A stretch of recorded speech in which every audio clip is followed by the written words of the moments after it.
that are here in the conference room. Good morning, and also to listeners on the call, good morning. And today we have our regular Resources and Development Committee meeting. So at this time, I'd like to call the meeting to order at 10:13 a.m. And with that, Ms. Sosi, could you go ahead and please take roll call? Good morning, Madam Chair and members of RDC. This is the roll call for the meeting of the regular meeting today. Honorable Shanakaw. Present. Honorable Shanakaw is present. Honorable Brenda Chair Jesus. Present. Honorable Brenda Chair Jesus is present. Honorable Casey Allen Johnson, Vice Chair. Vice Chair Casey Johnson is present. Honorable Casey Allen Johnson, Vice Chair is present. Honorable Rick Nez. Delegate Rick Nez is present. Honorable Delegate Rick Nez is present. Honorable Danny Simpson. Honorable Danny Simpson. Honorable Otto So. Honorable Otto So. Madam Chair, that leaves 3 present and 4 present for the meeting of today, regular meeting today. Kabushi? Ms. Sosi, so that constitutes a quorum. So next we go to invocation. So, Kodo, Shadeja, Honorable Claus, Shonda Citizen, Bagi Dejan, meeting that evening, he say, Husby, Dileshwa. Kabushi, do it, Shana and Claus, share others in it. I don't know, it's the year, what's one in the Slender, 42 versus G.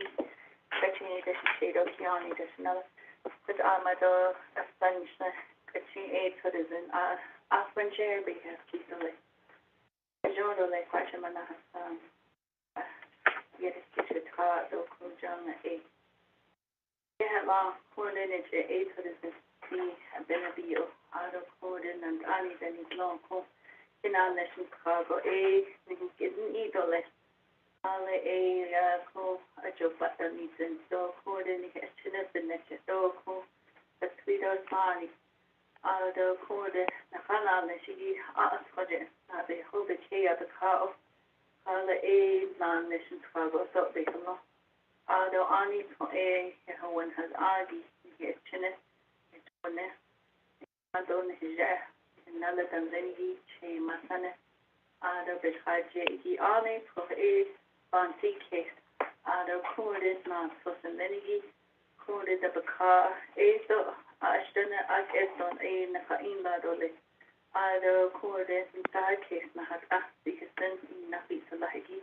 They could even a needle. The Ani Soshi, she opened hello, if they be Nahaha, the Maniki do 8 next short the art project, a citizen be Haloniki, a they yard ego. Hisido lesson foundation.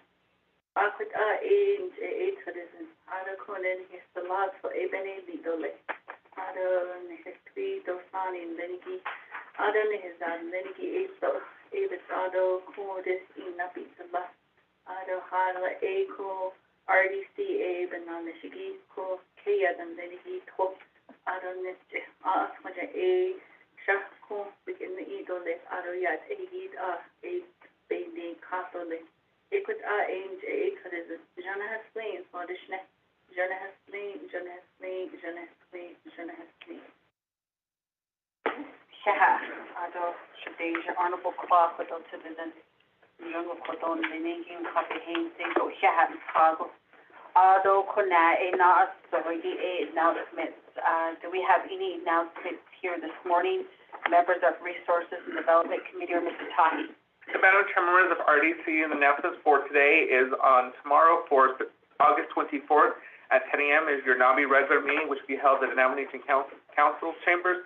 In addition, on Friday, August 25th, there is a petition going on for a Navajo Nation Special Council meeting as well. Then following week, on Monday and Tuesday, on August 28th and 29th, we have a 2-day work session on waiving or removing land users' consent on various rights-of-way, TAAs, and leases, and this will be held at the Doty Auditorium. This is a work session, so quorum is not needed. Then on Wednesday, we have our regular RDC meeting at 10 a.m. The following 2 days, on Thursday, August 31st and September 1st, you have your NABI Committee FY24 budget session, followed by the following week of Navajo Nation Council's budget session week. Madam Chair, members of RDC, that is my announcement. Yeah, thank you, Mr. Tahi, for those announcements. So it's pretty much laying out the next couple of days and also next week, some of the schedule that we have as members of Resources and Development Committee. Members of Resources Development Committee, anyone with any announcements this morning?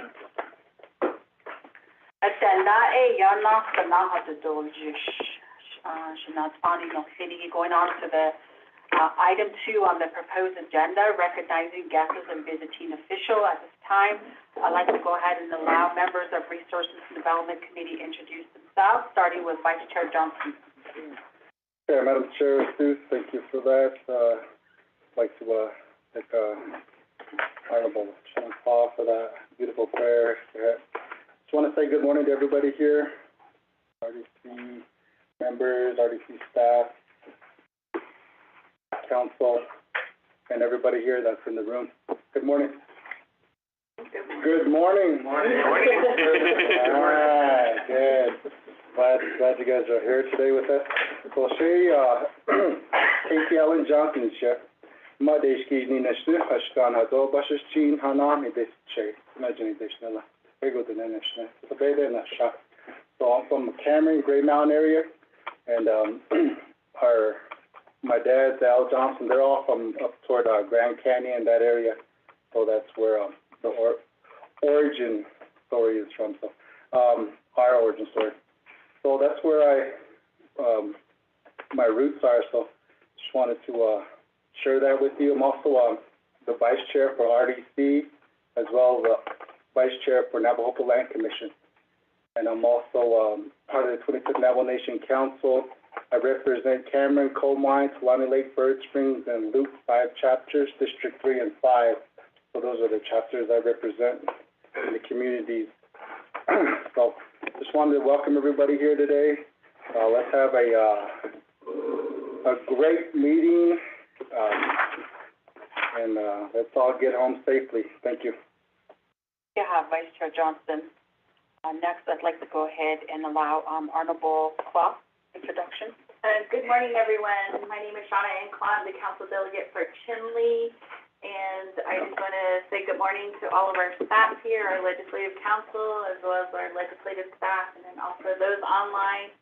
And then I just want to also say good morning to the listeners out there, and I hope that you all will be able to join us at the Central Navajo Fair this weekend.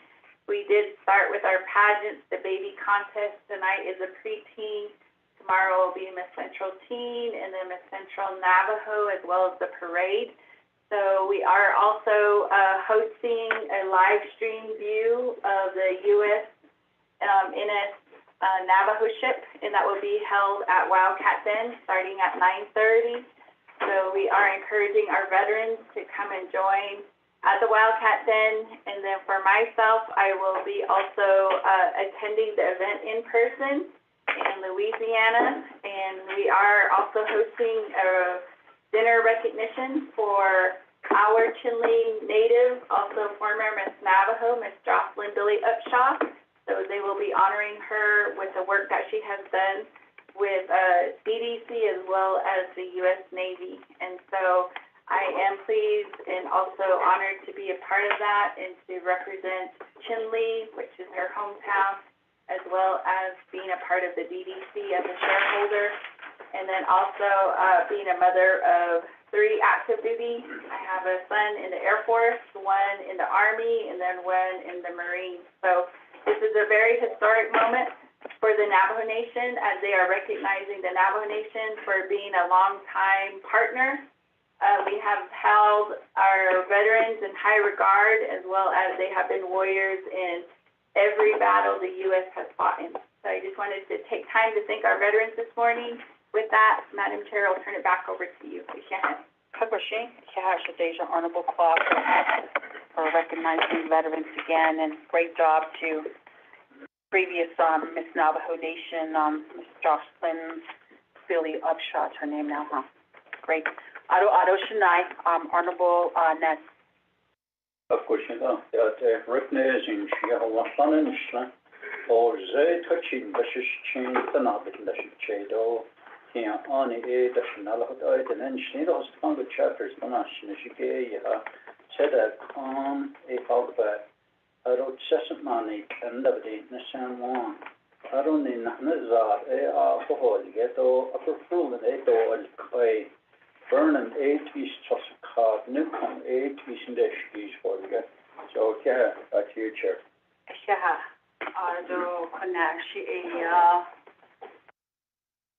Shiraz, Honorable Otto Stowe, Yat A. Bennett, Good morning. Kodol Zinigi introduction wa. Morning, the office signing off some resolutions that the Land Commission has passed. Human enterprise and waiting on a certain resolution. I'll give on this morning.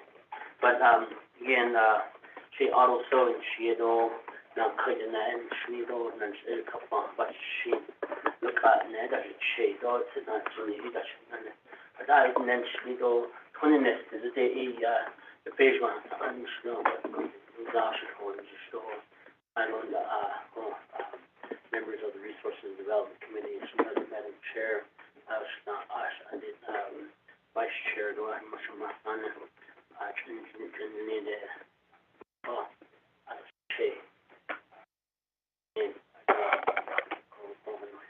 she got I did she got number one from the Land Commission this morning. So this now what we'll be goes all the way out to their territory too. So Right.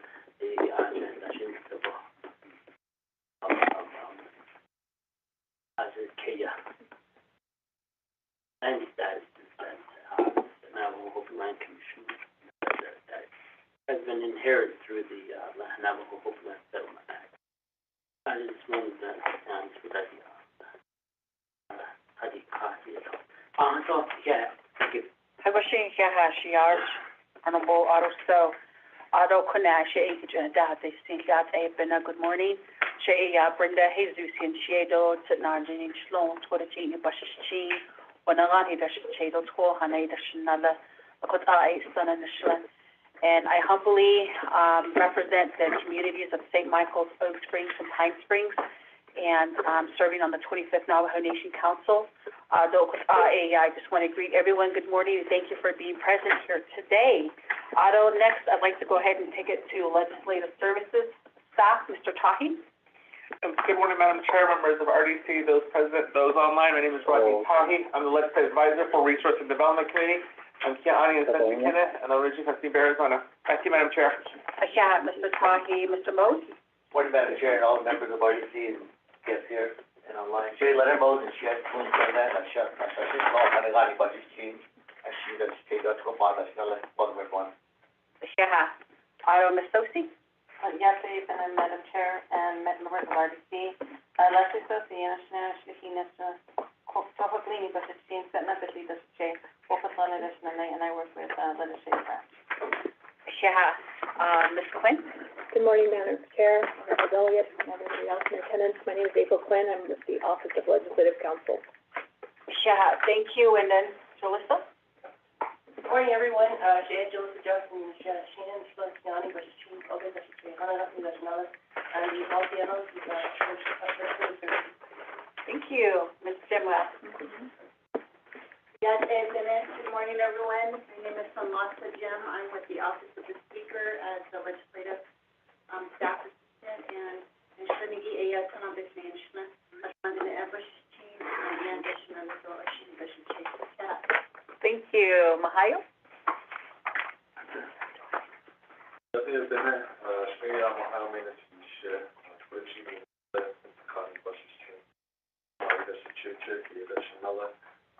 Mahayo Maintenance. I work with the Office of the Speaker as Communication Director, and glad to be here this morning. Yeah. Thank you, legislative staff, for being here. I'm kind of nervous. They're like, okay, they're here. So with that, again, thank you everyone for being here and also present on the call. I'd like to go ahead and take it on to item 3 of the proposed agenda. reviewing and approving the agenda. So, Ms. Sosi, can you go ahead and read the proposed agenda into the record? Good morning, Madam Chair and members of RDC. This is a reading of the proposed agenda of Resources and Development Committee of the 25th Navajo Nation Council regular meeting, Wednesday, August 23rd, 2023, 10 a.m. Proposed agenda revised. Presiding Honorable Brenda Jesus, Chairman. Honorable Casey Allen Johnson, Vice Chairman. Location is Navajo Nation Land Department via telecommunications. Number 1, call meeting to order, roll call, invocation, and announcement. Number 2, recognizing guests and visiting officials. 3, reviewing and approving the agenda. 4, reviewing and approving journals. August 4, 2023, special meeting. August 7 through 11, 2023, special meeting. Number 5, receiving reports. Number 5A, report from Navajo Power on the Painted Desert project as it relates to the company's next steps, land withdrawal, and leases. B, update report by the Heritage and Historic Preservation Department on the activities regarding Chaco Cultural National Historical Park, the U.S. Department of the Interior Bureau of Land Management on the 106 process, and cultural sites within Lake Valley, New Mexico. C, report from Four Corners Clean Energy Alliance on hydrogen as a form of clean energy and matters related to hydrogen. D, report on a proposed transportations of nuclear waste via railroad which crosses the Navajo Nation and matters related to the transport proposal. Old business, none. 7, new business, legislation number 0197-23. An action related to the Resource and Development and Navajo Committee confirming Cheyenne Lacey as the appointed shareholder representative appointed by the Speaker of the Navajo Nation Council to the Natani Development Corporation for a term of 5 years. B, legislation number 200-23, an action relating to the Resource and Development and Budget and Finance Committee, accepting the audit of Chilka chapter, approve the chapter's proposed corrective action plan. C, legislation number 0202-23, an act relating to the Law and Order Committee, Resources and Development Committee, Navajo Committee, and the Navajo Nation Council, amending Title 26 of the Navajo Nation Code to allow for virtual attendance at chapter meetings. D, approving a 2-day work session with CKP Insurance and the Department of Agriculture on the Pasture, Rangeland, and Forage CRS program, Agricultural Infrastructure Fund, AIF, proposed Navajo Grazing Act, the proposed Navajo Rangeland Improvement Act in Albuquerque, New Mexico for Tuesday, September 12th and Wednesday, September 13th, 2023, with invitations to farm and land board officials and grazing officials. E, approving to cancel the Resources and Development Committee's regular meeting on Wednesday, September 13th, 2023, and scheduling a special meeting for Monday, September 11th, 2023 at 10 a.m. in the Window Rock, Arizona area due to the 2-day work session with CKP Insurance and the Department of Agriculture. F, approving a 2-day work session with Navajo Transitional Energy Company to conduct a reclamation tour of Navajo Mine for Monday, September 18th, 2023 at 1 p.m. Day 1, and to discuss the formation of Navajo Transitional Energy Company and its financial executive session for Tuesday, September 19th, 2023 at 9 a.m. in Farmington, New Mexico. Day 2. 8, close the meeting, announcements, and agreement. Yeah, thank you, Ms. Sosi. So with that, members of Resources and Development Committee, may I get a motion for the agenda here before us? All motion. Honorable Nez, and may I get a second? Second. Honorable Otto So. So with that, members of Resources and Development Committee, do we have any questions or comments regarding the agenda that is here before us? Mr. Tahi? Madam Chair, members of RDC, Richard Begay from Heritage and Historic Preservation Department is requesting that we remove his report for today regarding the updates on Chaco Canyon Cultural National Historic Park, the Bureau of Land Management on the 106 process and cultural sites within Lake Valley. He would like to present that next week as he's still getting additional updates from BLM in the Farmington office. Okay. Mr. Tahi. So with that, someone has a motion. Yes. Okay. So, members of Resources Development Committee, just as Mr. Tahi had stated, under item number 5, letter B, we're supposed to get an update from HPD in regards to, activities regarding Chaco. And at this time, he is still trying to gather information, so this would require an amendment number 1 to the agenda here before us. So I don't know if any of the members of Resources Development Committee would like some motion to take this, how do we do this? Amendment 1 to remove receiving report 5B off the agenda. Okay, so we do have to remove this, particular report from HPD. You want a motion, Vice Chair? So I do have a motion on the floor as an amendment number 1 by Vice Chair Johnson to remove item 5B off of the agenda. May I get a second? Honorable Otto So. Second by Honorable Otto So. Do we have any questions in regards to removing item 5B, Honorable Otto So? Can we, move, request the, motion party to modify the amendment to include a consent agenda for new item A, new item C, new item D, E, and F as a consent agenda. And that will be the new, all of that combined would be, A, into this, motion. Thank you.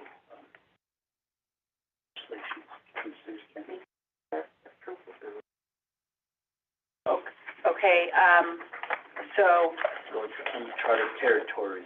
Never know, and see what would happen. You never know what would happen. Honorable Rick Nance, did you have a question? I would say that,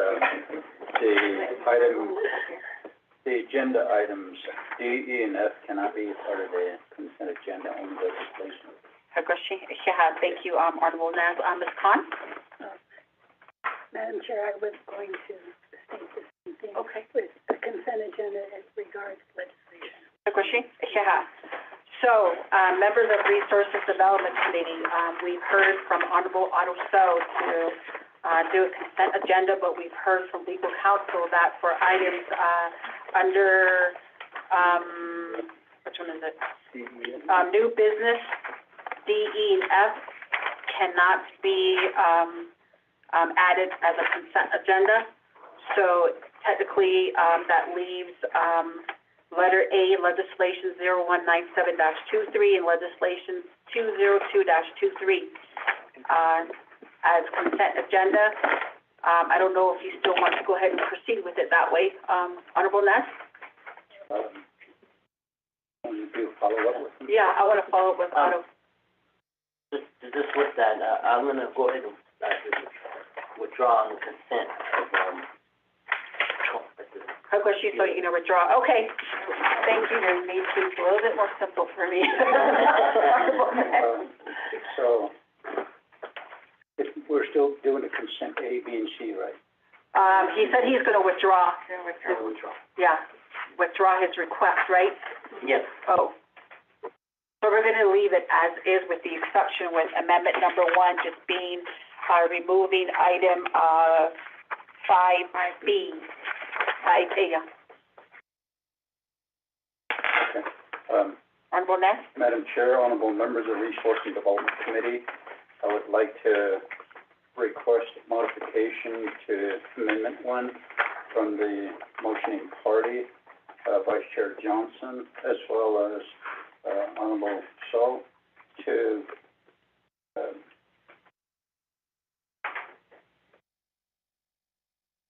I was thinking of going directly to new business.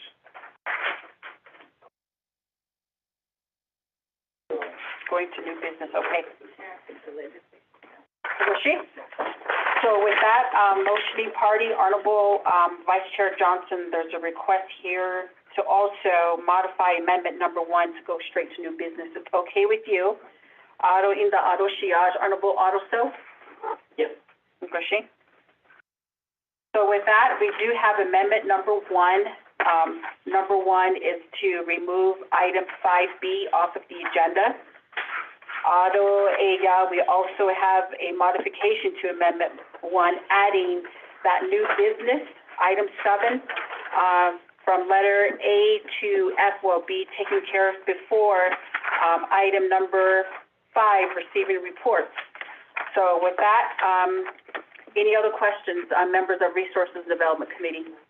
Again, going once, twice, okay, so, Leslie, can you please take it to roll call vote for amendment number 1? Roll call vote for amendment number 1, Madam Chair and, members of RDC, Honorable Shanacroft. I vote green.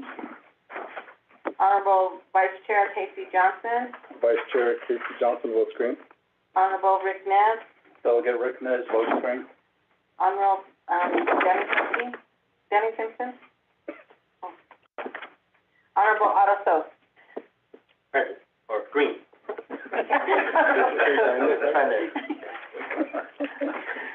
Okay, so with that, we have a vote of 4 in favor, 0 opposed, and our chair not voting. Yeah, thank you, Ms. Sosi. And, going back to the, main motion on approving the agenda, do we have any additional comments or changes that we need to make, members of RDC? Going once, going twice. Ms. Sosi, can you please take a roll call vote on the main, approval of the agenda? Roll call vote for the approval of the agenda. Honorable Shanacroft. I vote green. Honorable Shanacroft votes green. Honorable, Vice Chair Casey Johnson. Vice Chair Casey Johnson votes green. Vice Chair Casey Johnson votes green. Honorable Rick Nez. Delegate Rick Nez votes green. Delegate Rick Nez votes green. Honorable Otto So. Green. Honorable Otto So votes green. That's 4 in favor, 0 opposed, 1 not voting chair. Groshing? So with that, we have an approved agenda here before us today. So going on to item number 4, reviewing and approving journals. We do have August 4th, 2023, which was a special meeting, along with August 7th through the 11th of 2023, which was also a special meeting. I believe the journals were emailed out yesterday by Mr. Most. So at this time, members of Resources Development Committee, may I get a motion for the journals for August 4th and journals for August 7th through the 11th? I'll make a motion. Honorable Claw, thank you. May I get a second? Vice Chair Johnson, Shahat, and members of Resources and Development Committee, do we have any questions on the journals that were emailed out? Going once, going twice, okay. Ms. Sosi, can you please take a roll call vote? Roll call vote for journals, Honorable Shanacroft. I vote green. Honorable Shanacroft votes green. Honorable Vice Chair Casey Johnson. Vice Chair Casey Johnson votes green. Vice Chair Casey Johnson votes green. Honorable Rick Nez. Delegate Rick Nez votes green. Delegate Rick Nez votes green. Honorable Otto So. Green.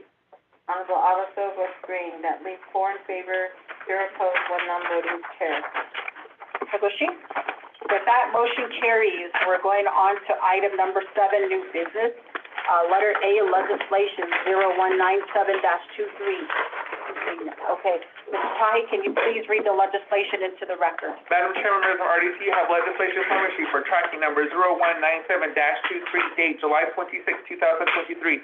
Title of the resolution, a proposed standing committee resolution, action relating to Resource and Development Committee and the Nominee Committee confirming Shailene Lacey as an appointment shareholder representative appointed by the Speaker of the Navajo Nation Council to the Natali Development Corporation for the terms of 5 years.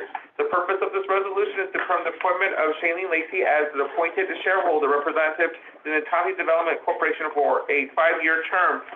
Nominee Committee has final authority over this resolution, which we read into the record in its entirety.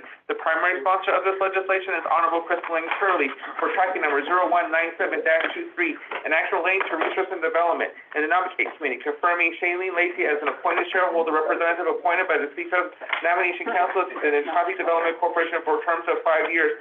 In Section 1 outlines authority, which includes an Exhibit E, and Section 2 is the findings, which are referenced as Exhibit E. Attached and references Exhibit A, B, and C. In Section 3 is confirming the appointment. Attaches Exhibit A, which is a letter dated by Honorable Crystal Curley to speak of the 25th Nation Council to Lacey dated July 12, 2023. Attached is Exhibit D, which is the resume of Shailene Lacey. Attached is Exhibit C, which is a letter to Speaker Crystal Curley signed by Shailene Lacey regarding her appointment. Attached is Exhibit D, which is her verification of Certificate of Indian Blood for the Navajo Nation. Attached is Exhibit E, which is a tribal corporation issued by the 23rd Navajo Nation Council, Navajo Nation President, and Navajo Nation for the County Development Corporation. Then you have the first report of the Navajo Nation Legislative Branch and Public Review Summary for legislation number 0197-23, sponsors Honorable Crystal Curley. This legislation was posted on August 7, 2023 at 7:05 p.m. The five-day comment period on August 12, 2023. There was no comments supporting this legislation, no comments opposing this legislation, no comments recommendation on this legislation.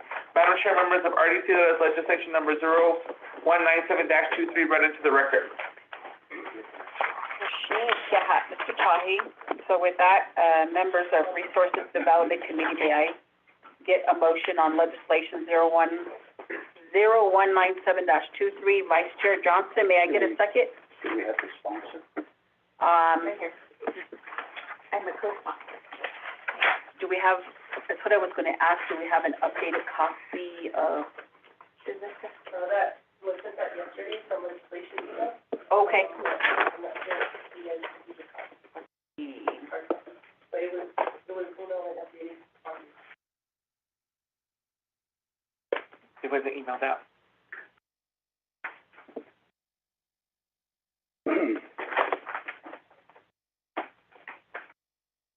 We'll go ahead and second the motion. Okay, Honorable Naz. Since, Jalissa is the one that's in charge of all this, it's good.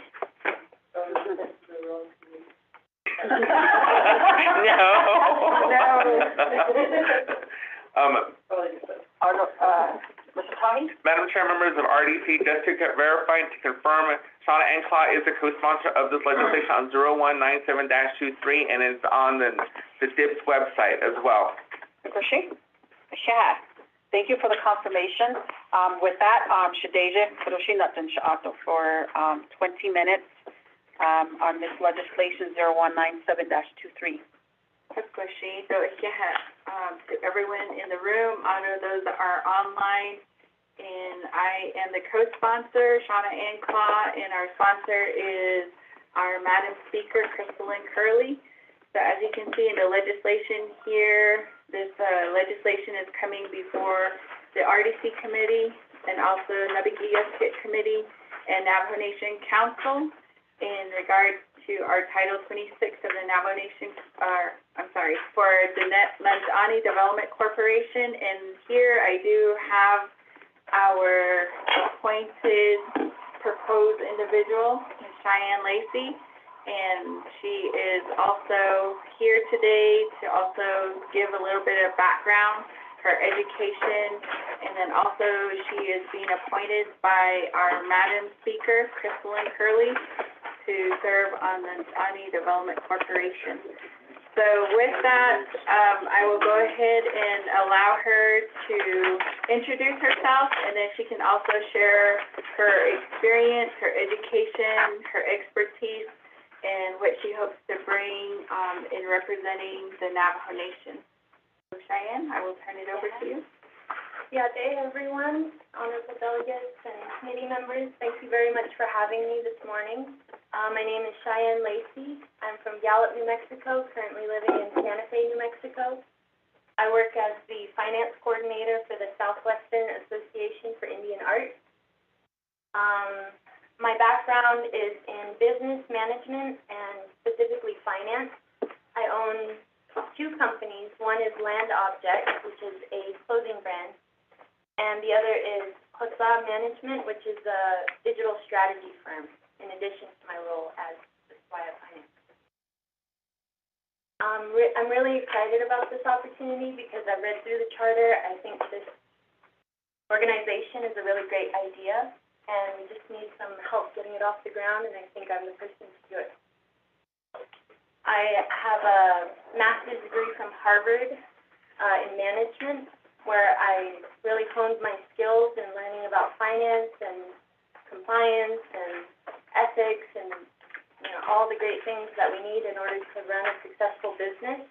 And through my role at SWIA, I've got to really hone those skills even further in having programs which we need funding for, and then we need to, like, manage a lot of different programs at once. So this is something that I feel translates really well to this organization as a holding company with a lot of different moving parts. And I also think this is just a great opportunity for myself to use my education to come back to the Navajo Nation and serve my people and do what I can to make sure that this organization is successful for our people. Also, any questions that you have? So, Madam Chair, we'll turn it back over to you. Hakushi? Yeah, thank you, Ms. Lacey, for the presentation. Also, Sadeja, Honorable Qua for co-sponsoring this legislation that is here before us. Members of Resources and Development Committee, Doshla Kodonado, with the appointment of Ms. Lacey to the Nautani Development Corporation by our Madam Speaker Curley. Honorable Otto So. Thank you very much. Chair, and I did, Lacey. So, just like to say thank you for, your being interested in applying for the, open shareholder position for Nautani Development Corporation. Nautani Development Corporation was developed for a certain purpose, and that's the reason why the charter has been, the charter governing the corporation was required. It was to do a lot of things that tribal government can't do. Like today, you have tribal government trying to interfere with certain enterprises. The enterprises were created for a purpose, and just want to make sure that you do understand that. And along those lines, the Nautani Development Corporation is, as this goes forth, that the charter here, how, ways to utilize the charter to gain in the positive area for revenue generation for the enterprise. So we know that all the enterprises are created through the cookie cutter scenario. They have the cookie cutter scenario, and inside their plan of operation, said up to the board, they're going to give a dividend to the nation. That's why today, you have, as an example, spring session and summer session, you have NECA probably bring a $1 million check and, sort of pat us on the back and say, good job, Navajo Nation, and patting leadership and all enterprises. We're going to give you $500,000. But when you look at what the revenue generating, what these enterprises bring in, when you look at their growth, then they have the bill that they have to pay, the yearly operation, then they have their subtotal, first subtotal, adjusted growth. And as an example, at one point, NECA was bringing in about maybe $40, $50 million. And out of the adjustment to the first growth adjustment, that number probably rests at maybe, I'm just going to say 30 million, maybe 28, 26 million. Out of 26 million, Navajo Nation there's $1 million. And so just to think outside the box, I think that we have to remind the enterprises that at some point they have to start looking at the adjusted gross revenue. And, just be mindful, because, County Development Corporation will have a board. Board does their decision, the board will come back to the shareholders for a certain decision to be done. And through those, directives, so this one area that I want you to just understand is that, we need to start looking at how we can get all of our enterprises to start contributing. As an example, Navajo Nation Council, during the pandemic, infused revenues into Navajo Gaming Enterprise. And mind of the employees, and they try to nurture our enterprise. And, so therefore, that, Oban, for years, I really learned what the County Development Corporation, how it was, to be, developed. At one point, the grand plan was to put all the tribal enterprises under County Development Corporation. To grow it, to create the Navarro Growth Fund. That was the main intent. Utilize the resources from all of our enterprises to demand. Like I said, I'm ready to move to change all of the charters or the enabling legislation for all the enterprises to make sure it's legislated that we do get a certain percent off of the adjusted gross revenue, so that we can float it into the County Development Corporation to either create that growth fund in the name of the Navajo people. Right now, the enterprises, they have they're okay, but I think they can give a little bit more here. And I think that the Navajo people deserve that, because the enterprises were all created in the name of the Navajo people. And shareholder, you're representing the Navajo people. That's the Navajo people's enterprise or corporation. So you're representing the Navajo people as a shareholder. So just to have that mindset, and I think that coming down and oversight, I think that one point, the oversight committee visited another enterprise and was shocked about how revenues don't really come to the nation, or don't come to the nation. But yet they're floating the name of the Navajo Nation and so forth. But looking at that, I think at some point, leadership is going to address that. And but as we move forward, we have to have that thought. And the other thing too is have the CEO entitled, I guess. Even though the CEO is there, the CEO works under the board. The CEO works for you. Stay with that. Be careful.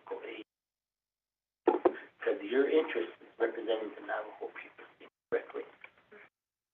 Not representing leadership, not representing the board's interest or the CEO's interest.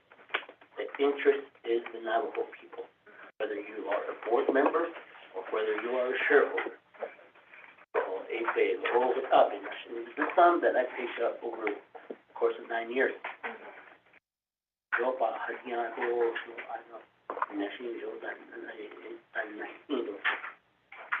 this to give you an insight on it. Appreciate your you applying for the shareholder position and being appointed by Madam Speaker. And I'm sure you'll do a good job. And again, I appreciate it. Yeah, thank you, Honorable Otto. So, any other members of Resources Development Committee? Honorable Nair? Thank you, Madam Chair, honorable members of the Resource and Development Committee staff, and everybody here in the room.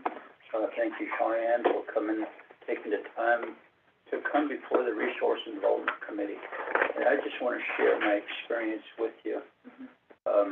Since I've been involved in public service, I like to say I'm a public servant. People come up to me and say, "Oh, so you became a politician, huh?" And I said, "Not really. That sounds more just not in line with what we do when you serve the public." So, as public servants, we serve and try our best and understand always having the thought of what is this in the best interest of the Navajo people. And a lot of decisions are made that way, although we get a lot of antagonists on social media that, just love to bash leadership. And it's the work that we do, we put our heart into. There's a scripture in the Bible that says that whatever your hand finds it to do it with all your might. What that means is whatever it is that you endeavor to do it with all your energy, all your compassion for your people. And that's how I kind of approach being a public servant. And I was reading here in the legislation itself, and it says here that the Navajo Development Corporation was created by the Navajo Nation Council as a business corporation that is intended to invest capital in a broad area of business opportunities for the purpose of generating income and wealth for the Navajo Nation and its members. I believe, Madam Chair, that we need to have this Navajo County Development Corporation provide a report to RDC and give us some details as to what projects are they working on. What is it that they're doing? Are they generating income? Are they focused on building wealth for the nation? We need to hear what it is that they're doing. Perhaps understand what their mission statement is supposed to be about. Because back on the 24th Council about a year ago, a little over a year ago, I had a legislation, and that legislation is to have an agreement with California Cap and Trade for the forest carbon credits. And just having a forest, the Navajo Nation is going to generate approximately $20 million annually. Now we have NGS that's shut down and Kayenta Mine that's shut down. We're minus $50 million. So somehow we need to replace these revenue. Here in DC is supposed to, they're created for that purpose. It says right here, this is the law. And I want you to know, Cheyenne, that my area, I have San Juan chapter, Ninanza chapter, Upper Fruitland chapter, and to the south, Burnham. Right in the middle, these four chapters are known as District 13. In the middle, right here, is where the coal mine comes in. Navajo Mine, the coal. Now, next to it, it feeds the power plant, Four Corners Power Plant, okay? Just that combined total, the revenue that's given to the Navajo Nation into the general fund is 39%. And if it shuts down, we don't have 39%. Although the $20 million just last week was approved by the California board, when will it start? Probably in about another year or so. And that's only $20 million. And there's a hydrogen project that's coming through just for the rights of way. That's going to generate approximately $20 million. We don't know if council is going to approve that. There's a lot of misinformation out there. It's scary. These are dangerous things. And it shouldn't be. People should be well-informed and educated on issues as to how this is. Just like helium. People say, hey, but it's dangerous. It's you guys are going crazy over there in Window Rock. Why do you guys want to do this? You know, people kept saying all sorts of stuff. Why is it then that you have birthday parties with your kids, having balloons filled with helium? If it's dangerous, why have birthday parties with balloons over there? You see, there's ways to look at things as well, and we tend to just block people and scare people. And pretty soon, we're not going to be making any money if we don't come up with anything. We're going to have to start regionalizing chapters because there's not enough money to go around 110 counties chapters. If you count the counties for the 3 states, New Mexico, Arizona, and Utah, there's a combined total of 77 counties. The 3 states that is bigger than the Navajo Nation. And if you divide up 110 chapters into boundaries, look at it as counties. And there's a concern right now as to how are we going to start generating revenue. NGS Kayenta Mine no longer brings in $50 million now. So where do we go? Maybe the Natani Development Corporation needs to revisit this and come up with ways and make a presentation to council and say, we need your support. We have something here figured out, and we want you to take a look at this. You know, that's why they were created, for that purpose. And I hope that you do come with all your credentials and everything, come in and say, you know, let's do this. This is what we need to do. We have resources, or what else can we do? And that's probably what your job is going to be, Cheyenne. So, and I am very proud of you. I see your resume, and I see that you were on SWAYA. I used to show there at the Indian Market for 30 years. So I know all about SWAYA over there. So they've done well, and I think the Navajo Nation should locate a place on the nation to where they can have a prestigious art market, because we have some of the most talented artisans throughout the Navajo Nation, and we have one or two of us on the council. You know, Mr. Stephen Ardizo was a jeweler. He was just over at the Indian Market. So I just want to say thank you and for coming before us. And I know that your confirmation will come before the Kiyatik committee as well. So I would rather say what I need to say here rather than over there. So thank you. Back to you, Chair. Vice Chair. Okay. Go ahead, please. Chairman, so Madam Chair has to take up another meeting at this time. She turned the gavel over to me. Just want to that known. So, do any other of my honorable RDC colleagues have any questions, concerns, comments? Okay. I guess we're good. Vice Chair. Chairman? Have her make a closing statement. Yeah, that's fine. Okay. Go ahead and have a closing statement. So, Ms. Honorable comments earlier, with regard to like finance and expenses being too high, revenues being too low.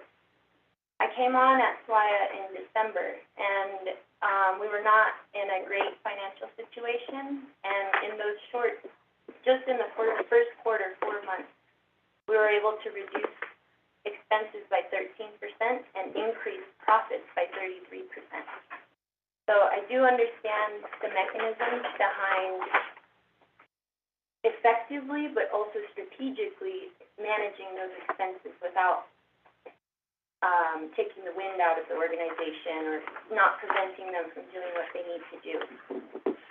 Indian Market this year, brought in about $160 million. So, just for everyone's information, Navajo artists are the largest majority of artists that we have. Something like 3 in every 4 artists are Navajo. So I definitely think that our people absolutely have the capacity to make up the $50 million in revenue that we're missing right now, and we can think of very creative solutions. And I've also, had to deal with the social media, being at SWAIA and stuff. It's not something that I'm very unfamiliar with or scared of. I think everybody's opinion is very important, and education and open dialogue and transparency are very important to me, and I think that helps people just feel more comfortable with what's going on. And I guess the last thing is, I grew up in Gallup. My dad was in the mines, and so when they closed, that's actually when I started to move overseas and gain the exposure in Indonesia, in Colombia, Zambia, Africa, Mongolia, New York City.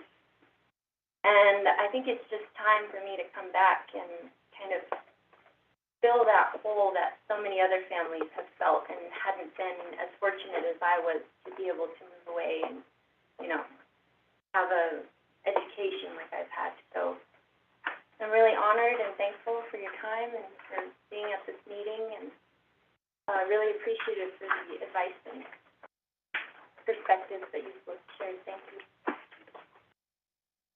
All right, thank you for your closing statement. And all I would like to say is, just need to be bold. Thank you. And we have our professionals. We have our own professionals, our own specialists, in these in these fields that we would like to be part of this transitioning into our future, just for the betterment of our people. So thank you for being here with us today. So at this time, I'd like to go ahead and take this legislation and move on to a roll call vote. There's no other questions or comments. So at this time, legislative staff, could you please roll call vote? This will be a roll call vote for legislation number 0197-23. Roll call vote for Honorable Shawna Claus. I vote green. Honorable Shawna Claus votes green. Roll call vote for Rick Nez. Delegate Rick Nez votes green. Delegate Rick Nez votes green. Honorable Otto So. Green. Honorable Otto So votes green. That leaves 3. Honorable Vice Chair Casey Johnson. Honorable Chair Brenda Jesus. Honorable Danny Simpson. That leaves 3. And 4, 0 opposed, and 2 not voting. Okay. Mr. Todd?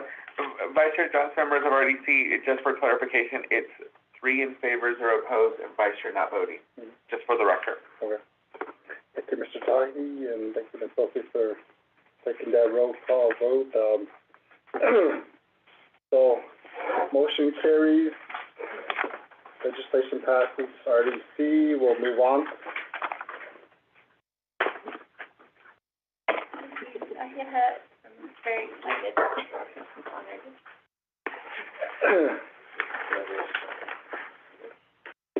Okay, Question. Is the sponsor here?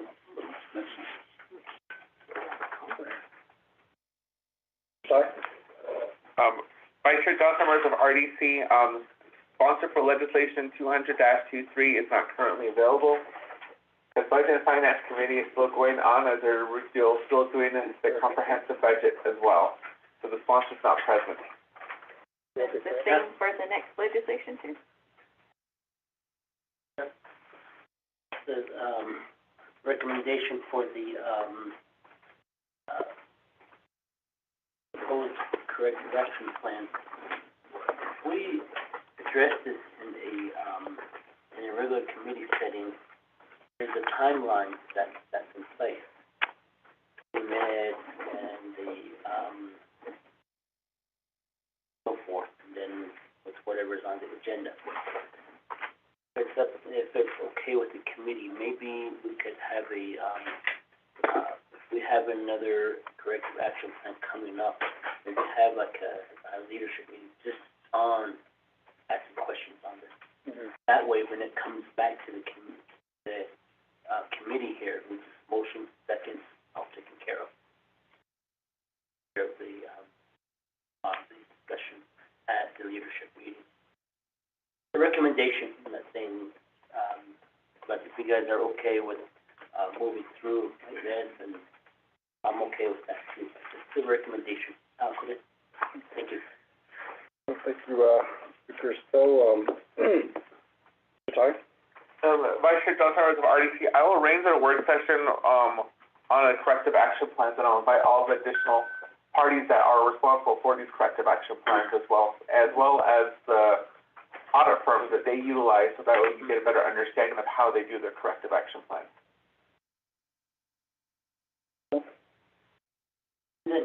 Maybe, for instance, if Eastern Agency has, how many corrective action plans are there in place, and maybe that would be instead of all that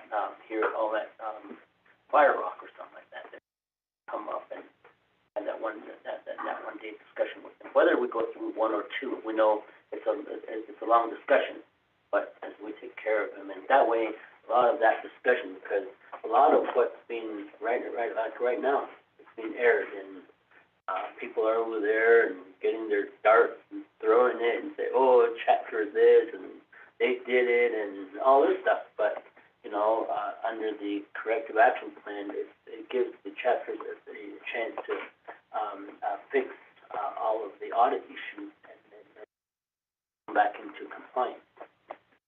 It's a good thing, and the chapters are there for a purpose to provide direct services for Navajo people.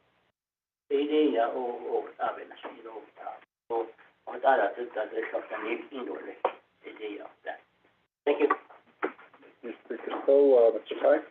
Vice Chair Johnson, members of the Resource Development Committee,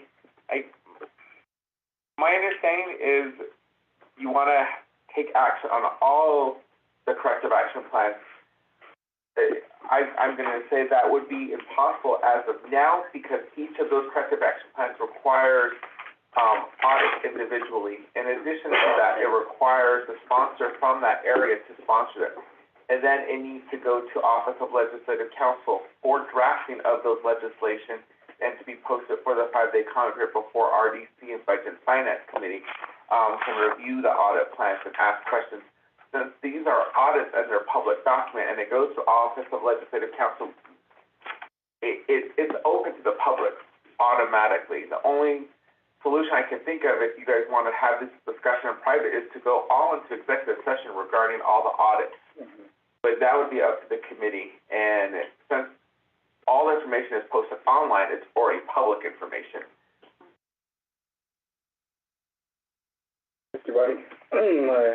From what I'm hearing, it was a recommendation. It's a recommendation. Yeah. I'm not saying let's go do it. It's a recommendation, and so thank you. Okay, all right. So on item B, since the sponsor's not here, we're going to go ahead and defer it. You can ask, are you present 3 times, and then go to the next one. Okay. Sorry? No, go ahead. Oh, okay. Do we have the, on legislation 0200-23, do we have the sponsor here with us this morning?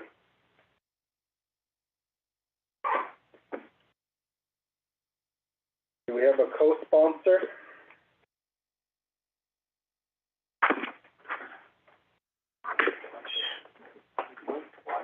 Going once, twice, 3 times, sold, to defer it.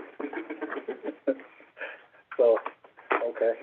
We'll go to defer item B, legislation 0200-23. Okay, moving on to item C of new business. Legislation 0202-23. We have the sponsor here. Sorry? Vice Chair Johnson, members of RDC legislation number 202-23. The sponsor is currently at the Budget and Finance Committee presenting his oversight to Budget and Finance Committee for the comprehensive budget, so he's unavailable at the moment. But did indicate via text messages that once he's done, he will come right up back. He'll come up to the RDC meeting. Right, so, Speaker? Question, to legislative council. At one point, legislation, was heard at Law and Order. And, just by adding the item to the agenda and, time, motion wasn't made. And, the legislation moved forward. At the time, that legislative council, Juan Henry issued a, allowed that to happen. So my question is, the legislation that, that is by action, by putting it onto the agenda, will that allow the, legislations to move forward? Because like I indicated, there's precedent set by previous legislative council. And one was, pretty much the, removal of the Chief Justice. The other was the, legislation that, had the, amending the, 50-50 formula, which was, introduced by, Delegate Jimmy Yellowhair. And that's what I'm saying, is that precedent has been set, as these things move forward. And somewhere, someone is gonna start asking this question. So, think about it, and, in my mind, it should stay here. But how the council rule of orders are set up pertaining to the legislation, flow, even if you motion second and don't vote on it, it still moves on.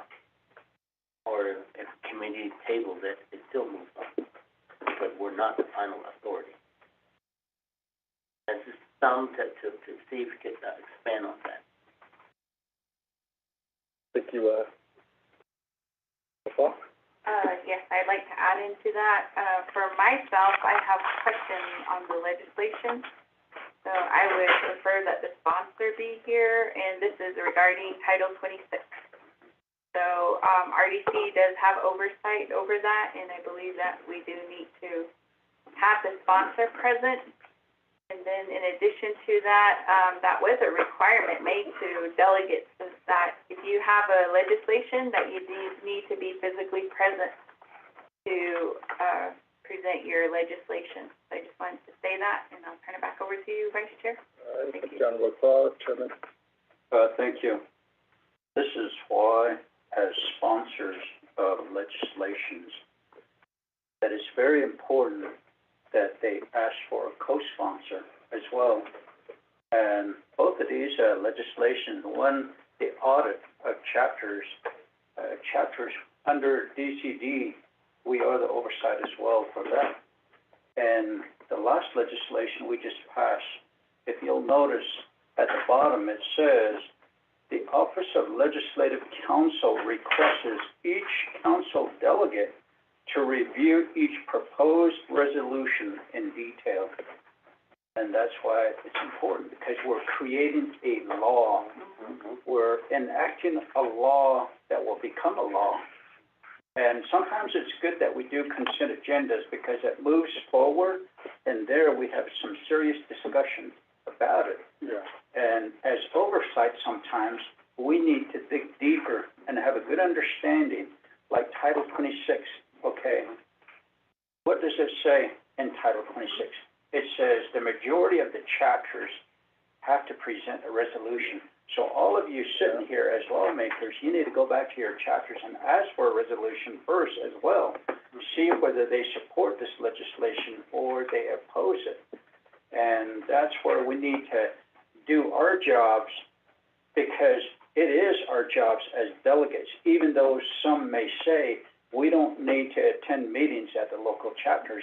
Title 26, under the duties and responsibilities of the chapter president, number 1, it says, establish an agenda in coordination with chapter officials, chapter staff, and council delegates. That tells me a council delegate should be involved at their local chapters to create an agenda. So I could go back to my chapter and say, I really need a supporting resolution. What you guys think, the community, the chapter, do you oppose this or do you support it? You see, that's where we come in and give them that information. So with these two, if they're not here 3 times, let's just move on.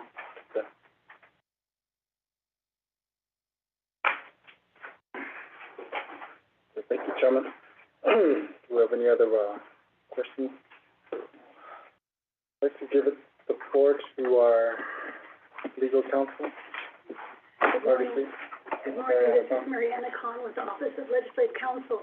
I do not have a copy of the memo that was written, it seems, by previous Chief Legislative Counsel with regard to legislation in which a standing committee does not have final authority and there is no presenter, no sponsor of the legislation. I don't have a copy of that memo to read, and the current Chief Legislative Counsel has not discussed any issue with regard to that particular matter. At the moment, and this happens quite a bit, the sponsor is not there, and so the item is left to be added to the next agenda. What I know about the legislation, once it is read into the record, the sponsor is given time to present, and that is in the rule. And that is one of the requirements of the legislation, is that the presenter presents the legislation. In this case, there is no presenter here to present, no sponsor to present, and the rule is the only written requirement that I see with regard to procedures for the legislation. And if the sponsor is not here, the sponsor cannot present, therefore, I don't see how the committee can vote on it at this moment. I say this without having read the previous Chief Legislative Counsel's memo, and I will alert Chief Legislative Counsel, Ms. Bobroff, as to there being a previous memo. Other than that, I see there's no sponsor for this legislation. It cannot move forward. There are other instances where it moves forward, but I do not see the language where it moves forward now. The sponsor itself is not here. Thank you, Mr. Vice Chair. Thank you, Mariana, for that. RDC, colleagues, questions? Okay, since the sponsor's not here, we're just going to go ahead and move on to item D.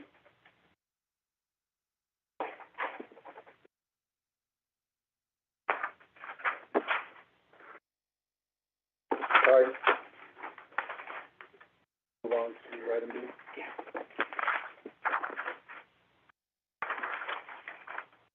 Approving a 2-day work session with CKP Insurance and Department of Agriculture on the Pastoral Rangeland and Forage Program, Agricultural Infrastructure Fund, Proposed Naval Grazing Act, the Proposed Naval Rangeland Improvement Act in Albuquerque, New Mexico for Tuesday, September 12th and Wednesday, September 13th, with invitations to farm and land board officials and grazing officials.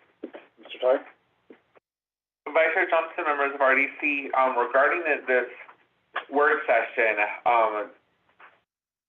Director Holona from the Division of Natural Resources did indicate that they're having a work session with all of DNR employees regarding their strategic plan during that week as well.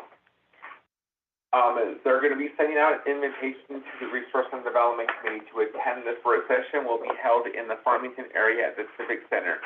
This is a conflict with the date that is scheduled. My only assumption is because P cards are gonna shut off on September 15th, that everyone's trying to get in their last work session before, the fiscal year ends. So if this body would approve it, but leave the date open for me to make the adjustment, so I can find the date later in October, that we can have this work session. Thank you, Mr. Ty. I'd like to give it back to our RDC colleagues. Chairman? Thank you, Vice Chair. I would like to make a motion that we go ahead and, approve this and have Mr. Tahi find another date. So I'll motion. Thank you. Thank you, Chairman. Can I get a second? I'll second. Honorable Claw. Is there any, questions or comments on this? Okay, let's go ahead and take it to a roll call vote. Ms. Sophie? A roll call vote for a two-day work session for a future date in October. Honorable Shawna Claw. I vote green. Honorable Shawna Claw votes green. Honorable Chair Brenda Jesus. Honorable Rick Nez. Delegate Rick Nez votes green. Honorable Danny Simpson. Honorable Otto So. Green. That leaves, 3 in favor, 0 opposed, and 2 not voting. Ms. Sophie? Okay. So that has passed. Going on to item, Chairman So? What is the Chairman votes? Smith. Vice Chair, what is the votes? Ms. Sophie? 3 in favor, 0 opposed, and 2 not voting. Vice Chair not voting. So just one not voting then. Oh, 1.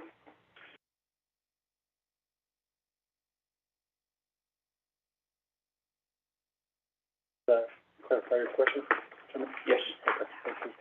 Any other questions? Before we go forward? Okay. All right. Moving on to, item E. Sorry, can you read that? Vice Chair Jones, members of RDC, letter E reads as approving to cancel the Resource Development Committee's regular meeting on Wednesday, September 13, 2023, and scheduling a special meeting for Monday, September 11, 2023 at 10 a.m. in the Window Rock, Arizona area due to the two-day work session with CKP and Insurance and the Department of Agriculture. Okay, thank you. Mr. Tahi, go ahead. Vice Chair Jones, members of RDC, due to me finding a new date for item D, and the work session that's still supposed to take place with the Division of Natural Resources, I recommend that we keep this as is, as a special meeting, so that we'll RDC can be in attendance for the Tuesday, Wednesdays, and Thursday meeting out at Farmington. Okay. Thank you, Mr. Ty. Do you have any questions? Chairman? I'd like to motion. Can I get a second? I'll second. Vice Chair. Chairman? With this motion and Mr. Tahi, do we just mark out the two-day work session and CKP? That'd be correct. Okay, so we'll just delete that.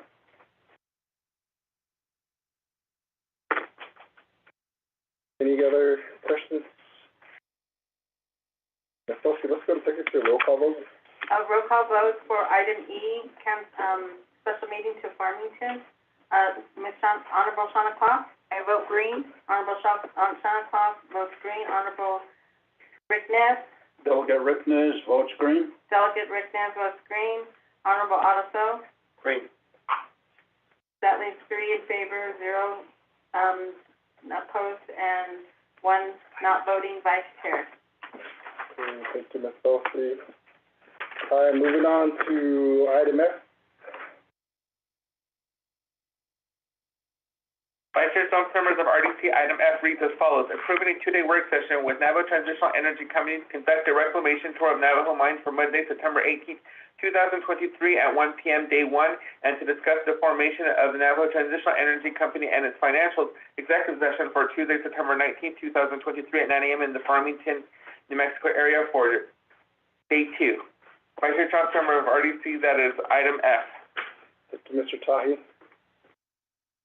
RDC, colleagues, do you guys have any questions or comments regarding this work session? I'll make Motion? Thank you, Honorable Claw. Can I get a second?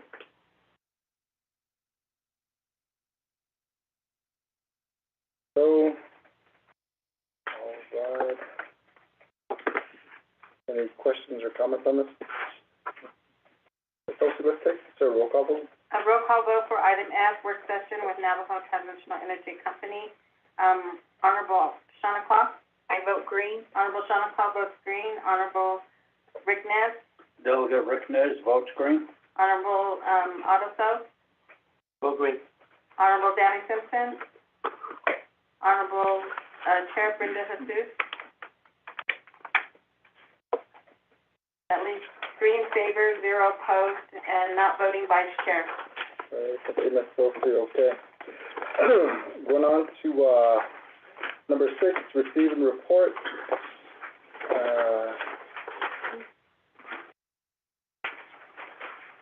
Item A. We got a, Ty? Vice Chair Johnson, members of RDC, item A, report by Navajo Power on the Painted Desert project as it relates to the company's next steps, the land withdrawals and leases. The presenter is Brent Isaac, the founder and executive chairman of Navajo Power.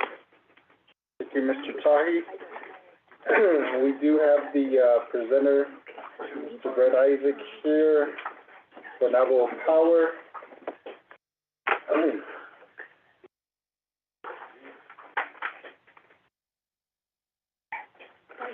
Sky? Oh, are you on the phone? I'd like to, with regard to this report and other energy reports, I do believe that, the current status, there not being a energy office, and they're currently the executive order with the vetting that is the executive order for the there is no adopted procedure that has been adopted by this committee or the Navajo Nation Council, this being an energy subject matter, that for this committee to go into executive session with regard to a company, that there is no procedure. Currently, there is no procedure for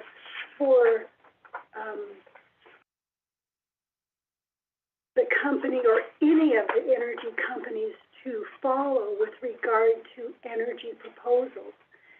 And my concern is going into executive session for something with regard to one particular company, or maybe there's another one on the agenda here, but that one I don't see in executive session,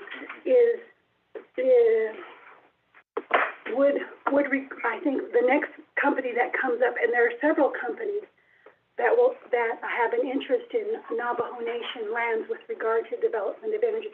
To be fair to everybody across the board, the Resources and Development Committee might be required to hear every proposal in this manner. That is my concern.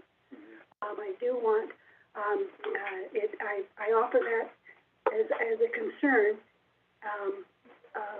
equal presentation time to everybody, if we're going to do that in this manner. Executive session is up to the committee to decide whether they have a sensitive matter, and you can vote to go into executive session. There is language with regard to the committee being able to vote on a sensitive matter to go, apart from attorney-client privilege. That is my concern, Mr. Vice Chair. Okay. All right, thank you, Mariana, for that. Do you have any questions, Honorable Phil? Sure. I know that this item on 6A here, and I feel too that we don't need to go into executive session. One, to know that there is a executive order out there, but, that's executive branch. We're the legislative branch, we have our own authority, and, whether the president doesn't want to entertain, energy companies at this time with his executive orders, or, singling out, energy companies coming onto the nation. I don't know what the purpose is, but moving forward,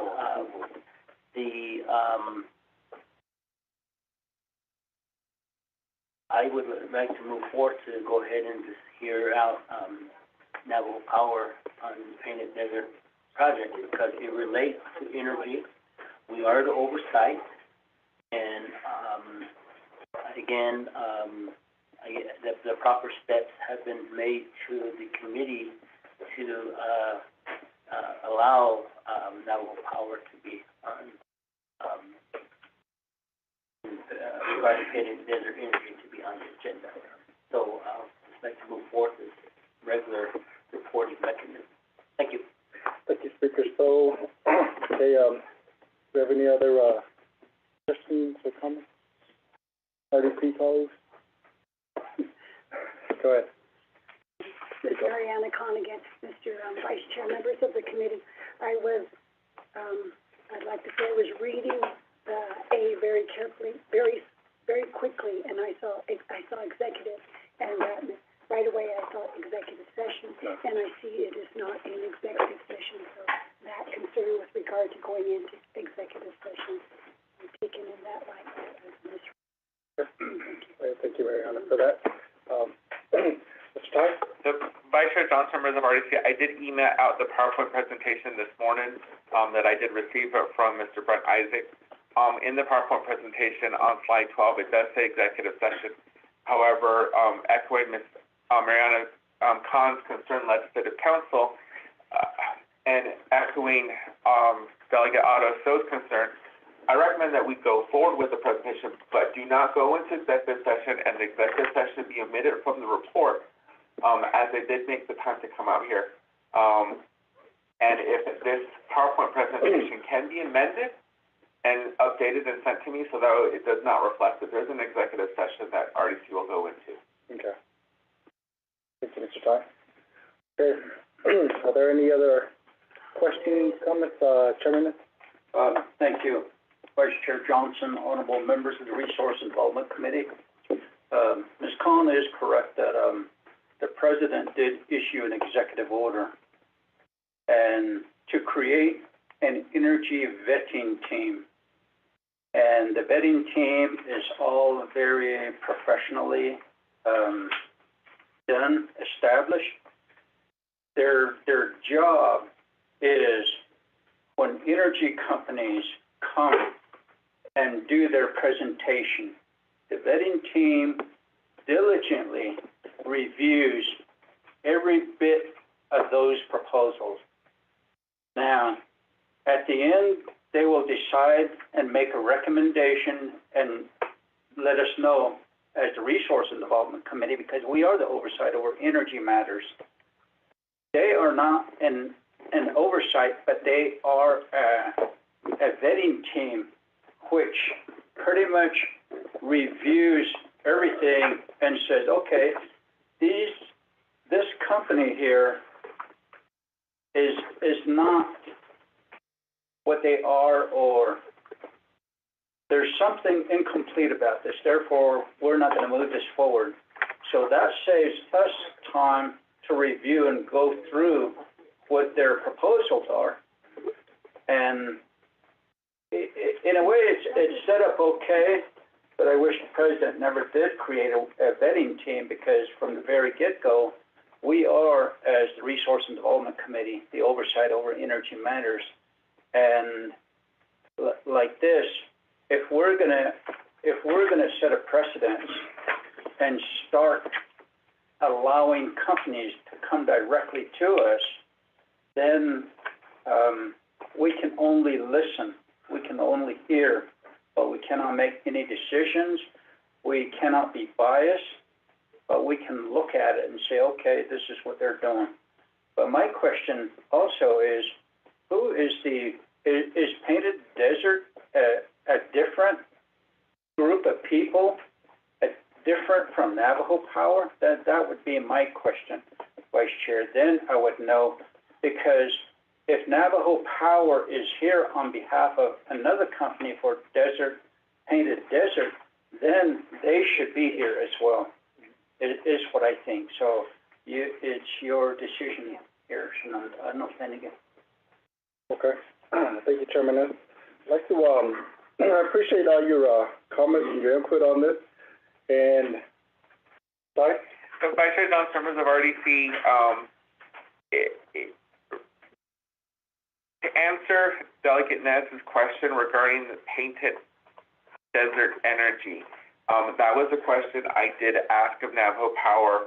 I did get clarification. It is not the same. This is a different project by Navajo Power, and they're not associated with Painted Desert Energy. So that's a clarification I've got, and I have the email exchange that I can also share with RDC as well as Legislative Council, just for clarification purposes, as well as for our record as well. Okay, thank you, Mr. Ty. Chairman, okay, as the presiding chair for RDC at this time, I'm going to go ahead and allow the report from Navajo Power. Again, this is just a report. You got 20 minutes, Isaac, to report. Mr. Ty, can we get that presentation on the Zoom? Let's get this taken care of, and then we'll go ahead and go into a PowerPoint presentation. And Chairman? Ms. Khan, honorable members of the Resource and Development Committee, as well as Vice Chair.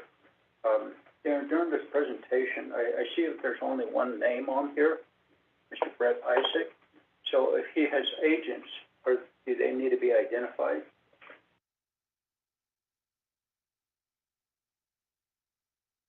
Mr.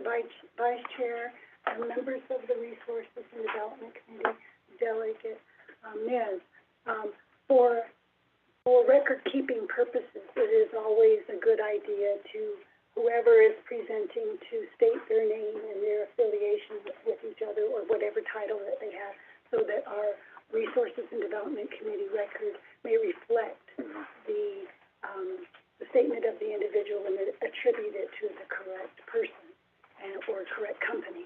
Okay. And that's a very good suggestion. Thank you for bringing that to our attention. Delegate Nance. Yes.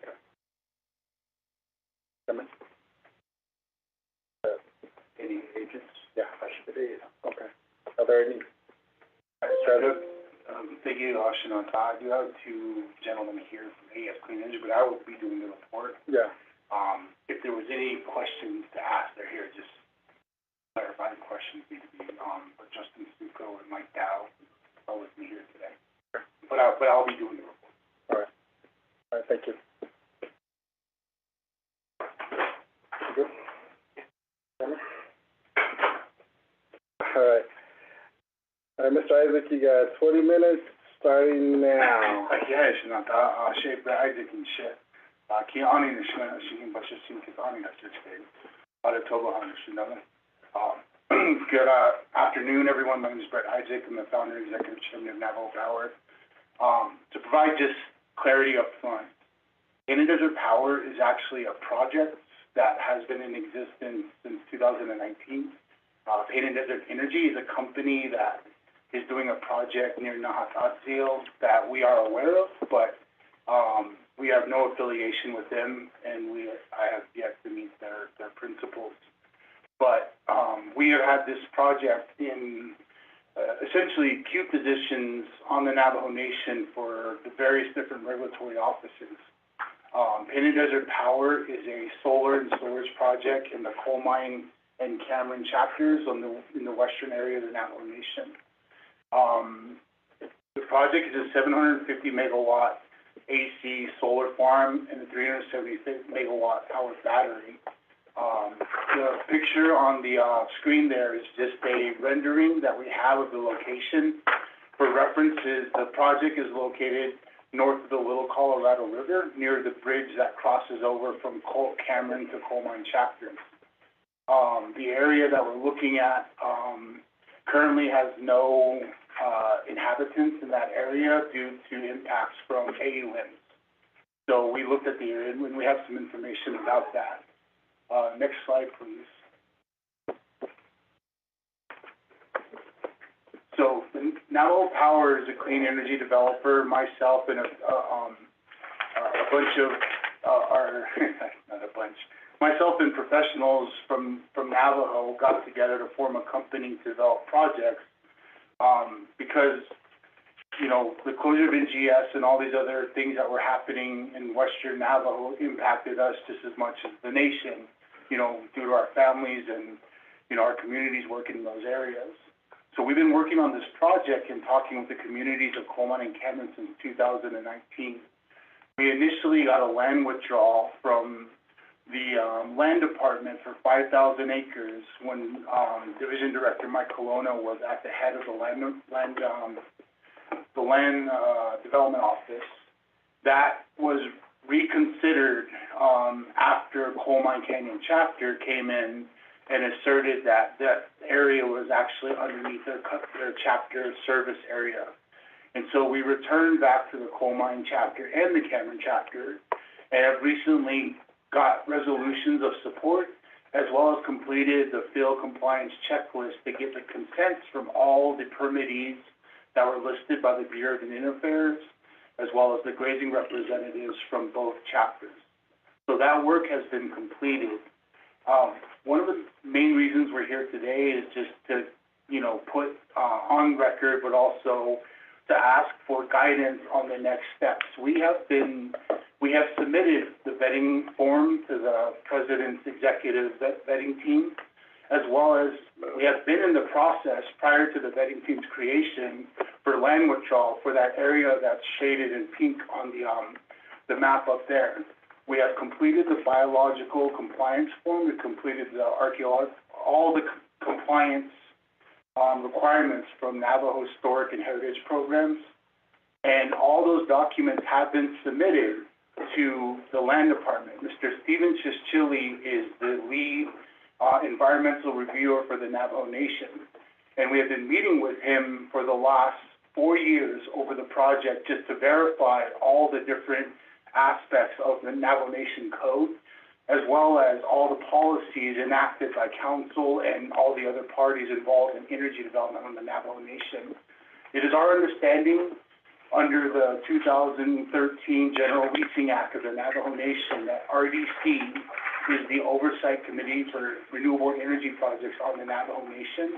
And we verified that with various division directors from both Division of Natural Resources as well as Division of Economic Development. The two leasing entities of the Navajo Nation are Division of Natural Resources through the General Land Department, and then for business site leases, it's done through the Division of Economic Development. We had them both review the compliance, and they agreed that the Division of Natural Resources essentially approves this operation. And there's one more entity involved. We do have an interconnection, we call it a gen tie, essentially a transmission line that connects our project to the Moncopie substation located in Cameron, which is about a 4.5-mile, 500 kV transmission line. The approving party for right-of-ways on the Navajo Nation, according to, you know, the code and the acts we are aware of, is the Bureau of Indian Affairs. All of these regulatory entities have been submitted these documents. The report, and even talking to Mr. Mike Colonna, the Division Director for Natural Resources, he has said the vetting committee is just having an issue with approving any projects, is what his report to us was. We were informed by the vetting committee it should have taken, I believe it was 30 days from our filing to hear back from that committee. That date was supposed to be in March of this year, and we are now in August of this year, and we have not gotten any updates from the vetting committee. We've asked if there's any concerns or if there's any issues with Navajo Power or our project, and there was none that were highlighted. And so what we're asking for is, there are a lot of timelines and things with energy development, particularly to the impact to the nation, in terms of, will these projects be able to get completed? Currently, there are a lot of opportunities, you know, with the federal passing of the Inflation Reduction Act, the infrastructure bill, that creates an opportunity for projects like this to get financed, funded, and also bring equity and benefits back to the Navajo people. We're making every attempt to make sure that we try to make sure that this is equitable back to the community, but in that process, we need to have a clarifying timeline so that we can commit to timeframes that we sign up for. For transmission interconnection, it took us 39 months to get a response from APS for the substation at Montgomery. According to their rules, it was supposed to take about 60 days, but it kept stretching out. The Federal Energy Regulatory Commission has recently issued a new ruling that is supposed to clean up that process, meaning that more interconnection requests are going to be filed in the near future. But the way that they're doing it is they're reassessing all these, the Federal Energy Regulatory Commission regulates all the interconnection commissions into the National Electric Grid. So places like the Montgomery Substation, Navajo Generating Station, Four Corners, are all located on the Navajo Nation, but they're regulated by FERC. These rules require hitting certain milestones within certain time frames. And what we're doing is interpreting the law as we understand it to meet FERC's regulations for meeting those milestones and approving our projects to going forward. Companies like mine, and even projects like the ones with the Navajo Tribal Utility Authority, really require us to be able to predict how long regulatory processes will take so that we can adequately prepare for the deposits that we apply for, as well as looking at what's going to be required from the Federal Regulatory Commission.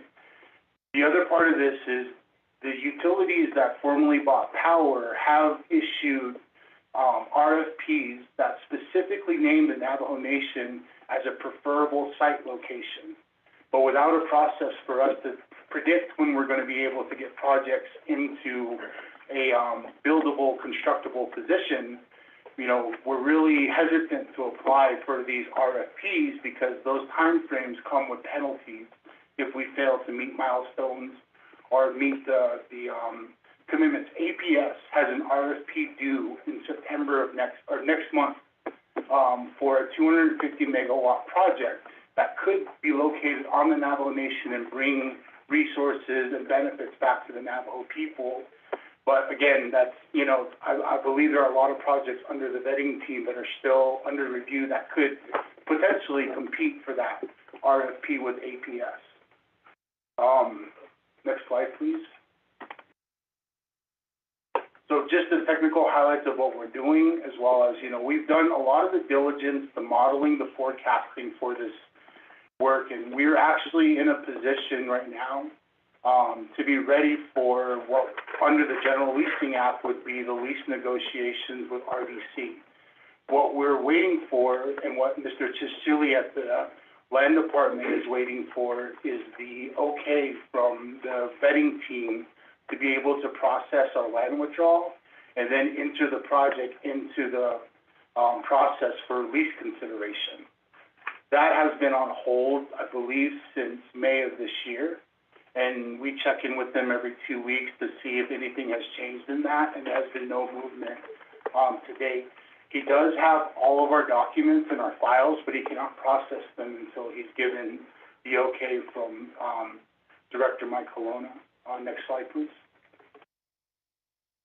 So this is how we understand the land withdrawal and lease process and our status within that process. So we've done the letter of application, the legal survey, the consent, the supporting chapter resolution. We've gotten the approval from the Land Department Director, and we've done our biological clearances and cultural clearance forms, as well as our field compliance checklist from the consent process. So we're waiting in the land withdrawal pending a vetting committee approval. And then we'll be in the, I guess, the queue in the process with RDC for a lease consideration from the Navajo Nation. Next slide, please. This is just more definition on what FERC has issued in their site control requirements. This pertains to the Navajo Nation because in order for projects to get an interconnection agreement to connect and export power on the national electric grid, they will have to meet these compliances. Next slide, please. So these are just critical dates that we put onto our project. You know, interconnection, again, was submitted in September of 2019. Our utility results were received April of 2023. And then what we're looking at, you know, to meet our certain milestones, and the biggest one being commercial operation, a lease in a right-of-way is required in October of this year, if it is possible. That every month we go past that date, it extends out when construction can begin, and it extends out when interconnection and commercial operation can commence. And so we're, again, seeking guidance on the steps for this. Next slide, please.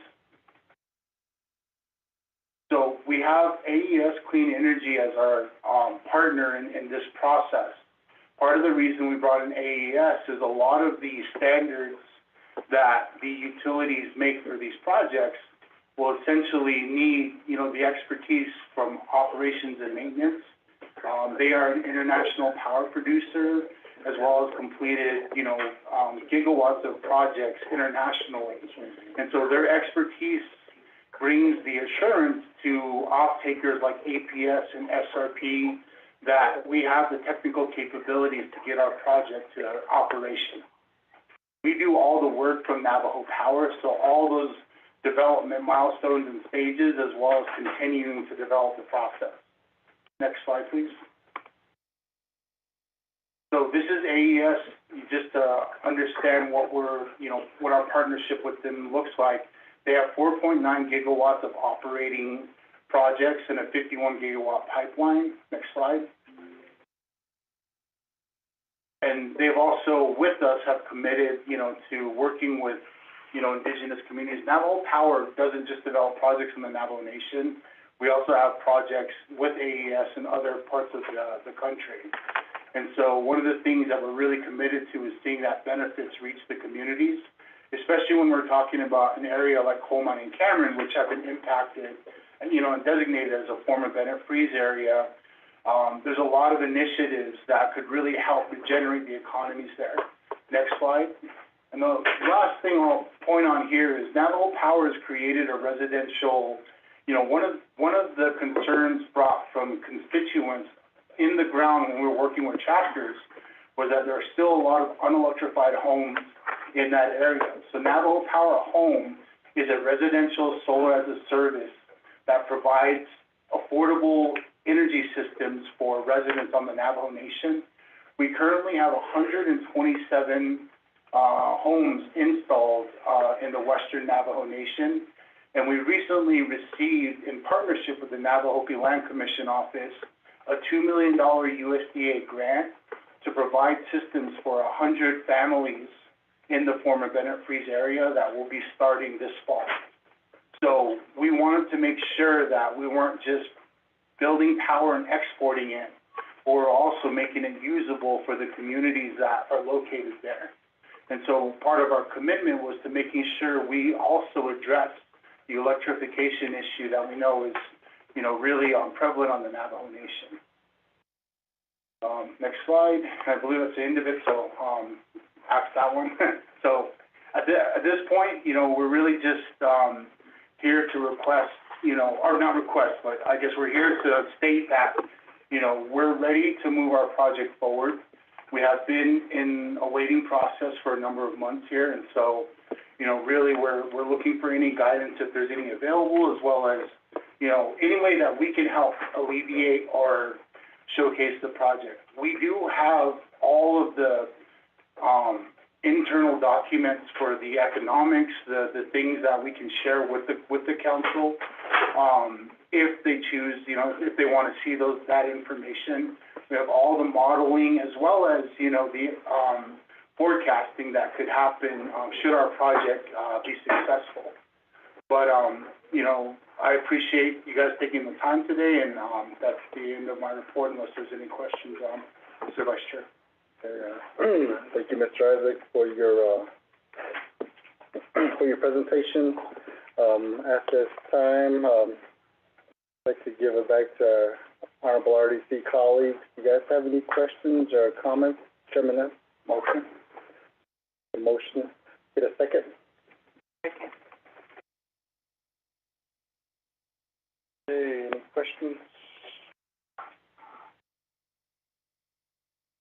Comments? That's this presentation report, Speaker Self?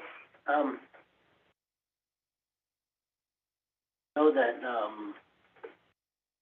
things has, pertaining to the presentation here, development area, in the land that's,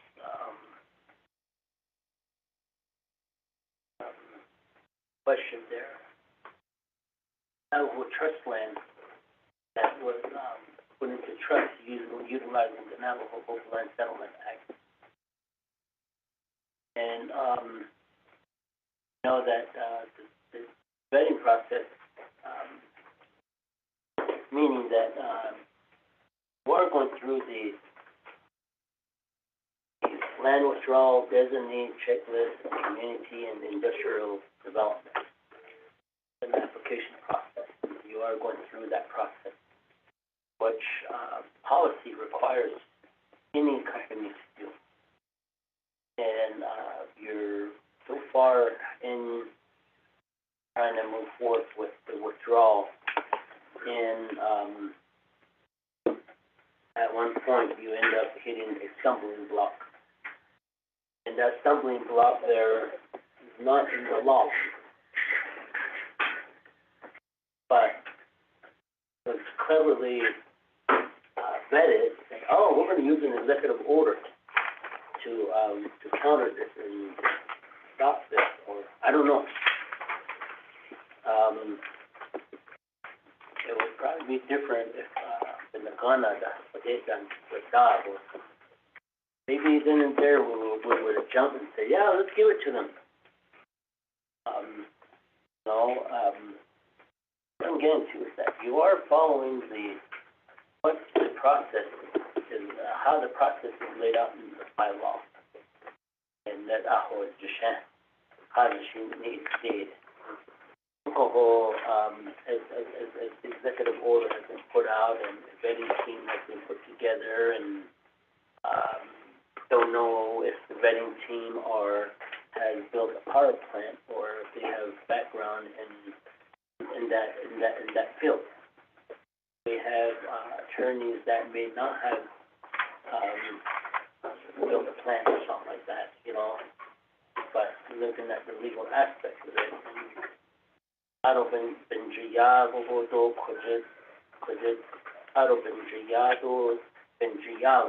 that 9 days. Gave a sheep herding job to a person who never herded sheep.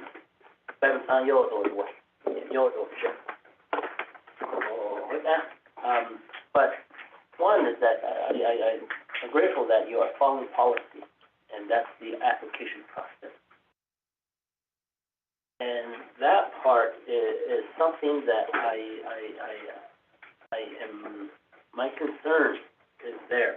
And you hit the stumbling block, and automatically you say, no. That's the only movement that happened. We haven't heard any other, we're vetting, this other pipeline, or this other group over here, or something else. Something's going on, and I think that, how can I say, that, as long as you are following what is in the code pertaining to the land withdrawal, you shouldn't be meeting any stumbling blocks.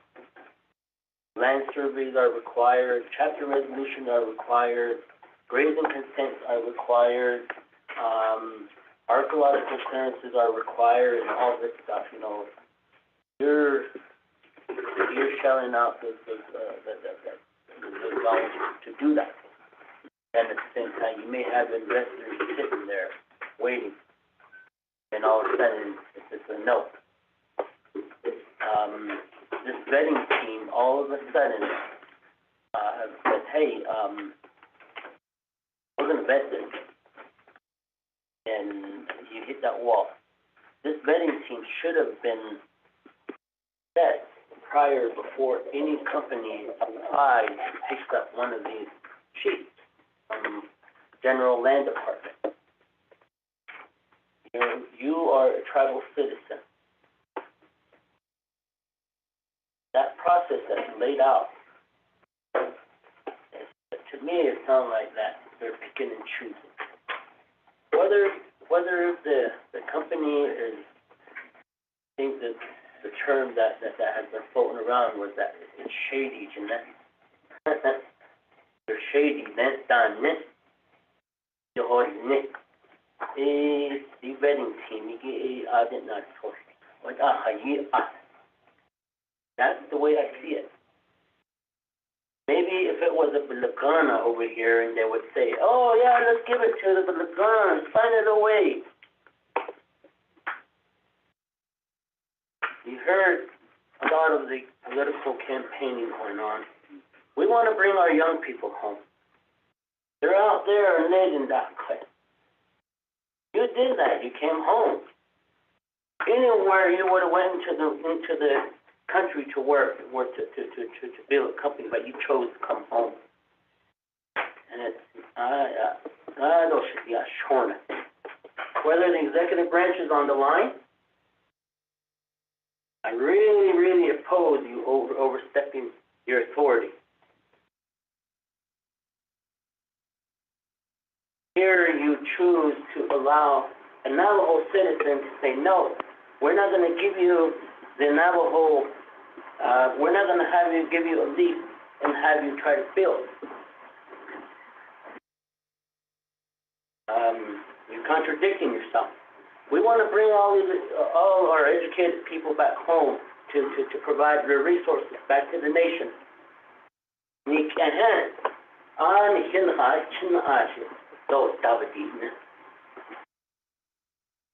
You know, Mr. President,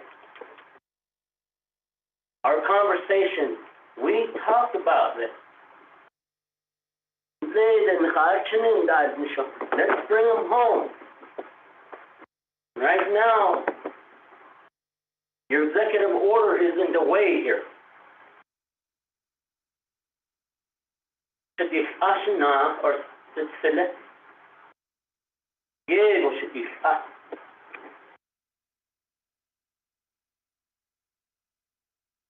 I'm not here to be your friend. I'm not here as a counsel to say, hey, I don't care if you get mad at me.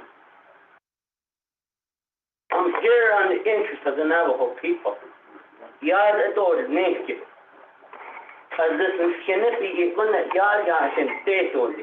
Whether it's to the general fund or to the net relocated trust fund. Whoever you have here really needs to revet this thing.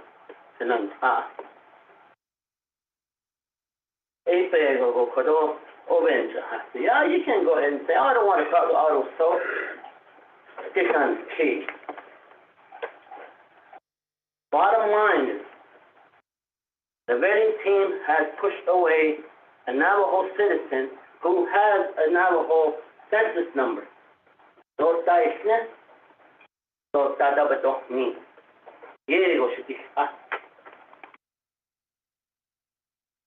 I don't know what the outcome off of this is, but you did provide a report to this committee pertaining to that, but it was very vague. You haven't come back to the committee to say,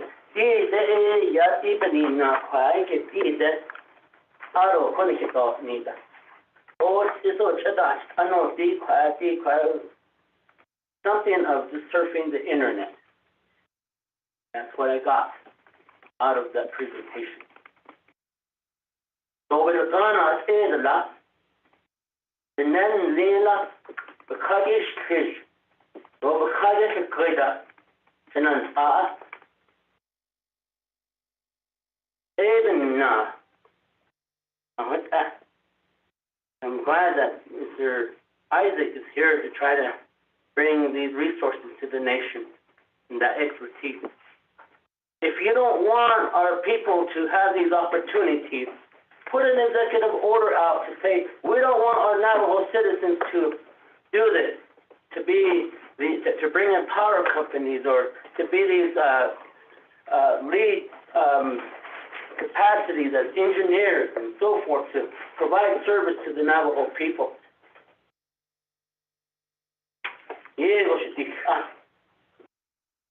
Those of you that writing down my statement, I'm on the executive branch, you make sure you write it down.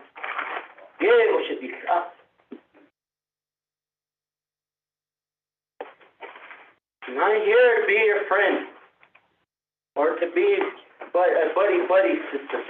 We're here for a purpose. On behalf of the Navajo people. If you have lost that train of thought, you lost that train of thought 6 months later. You should be passionate.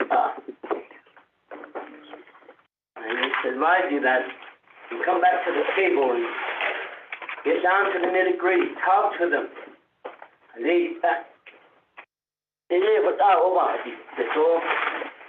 Navajo Power has gone through the land withdrawal designating checklist process. They're going through what the Navajo law requires them to. You know, this executive order, it sounds like someone is picking and choosing. And I'm just one person on this council. I'm just one person from this standing committee.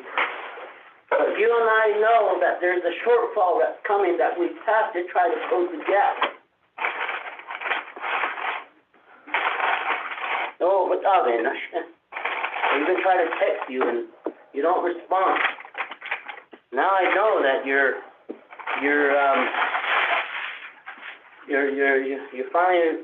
finding how the executive branch operates. Then text them, you have sent it. So hey, my door's open. Oh, he's not here, honey.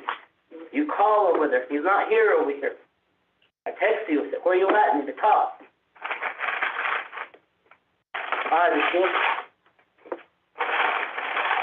The business of the nation is not at Santa Fe Indian Market.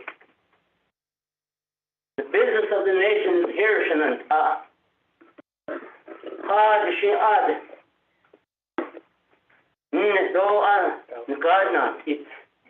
The business of the nation is here.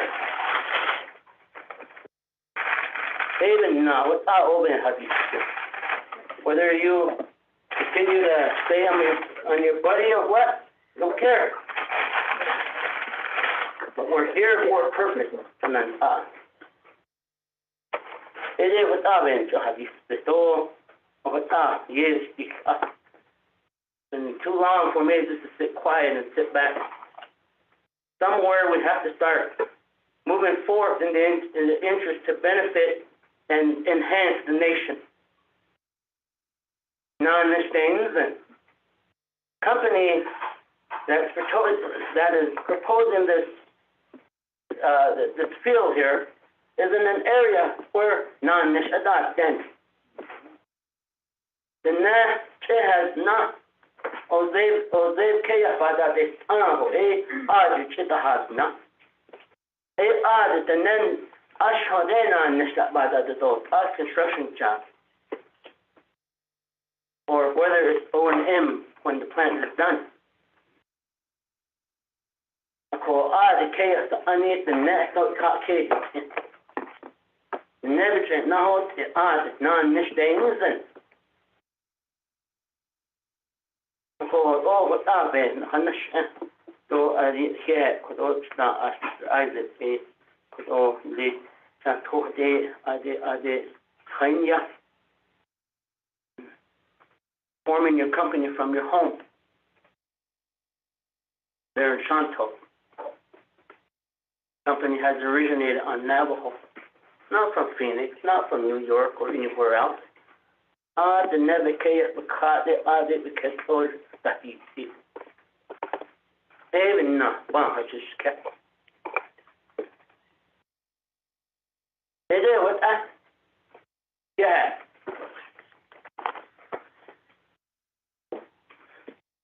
Yeah, Speaker Stoll, thank you for sharing your comments and appreciate it. Do you have any other, comments, questions from our Honorable RDC colleagues? Honorable Claw, you have the floor.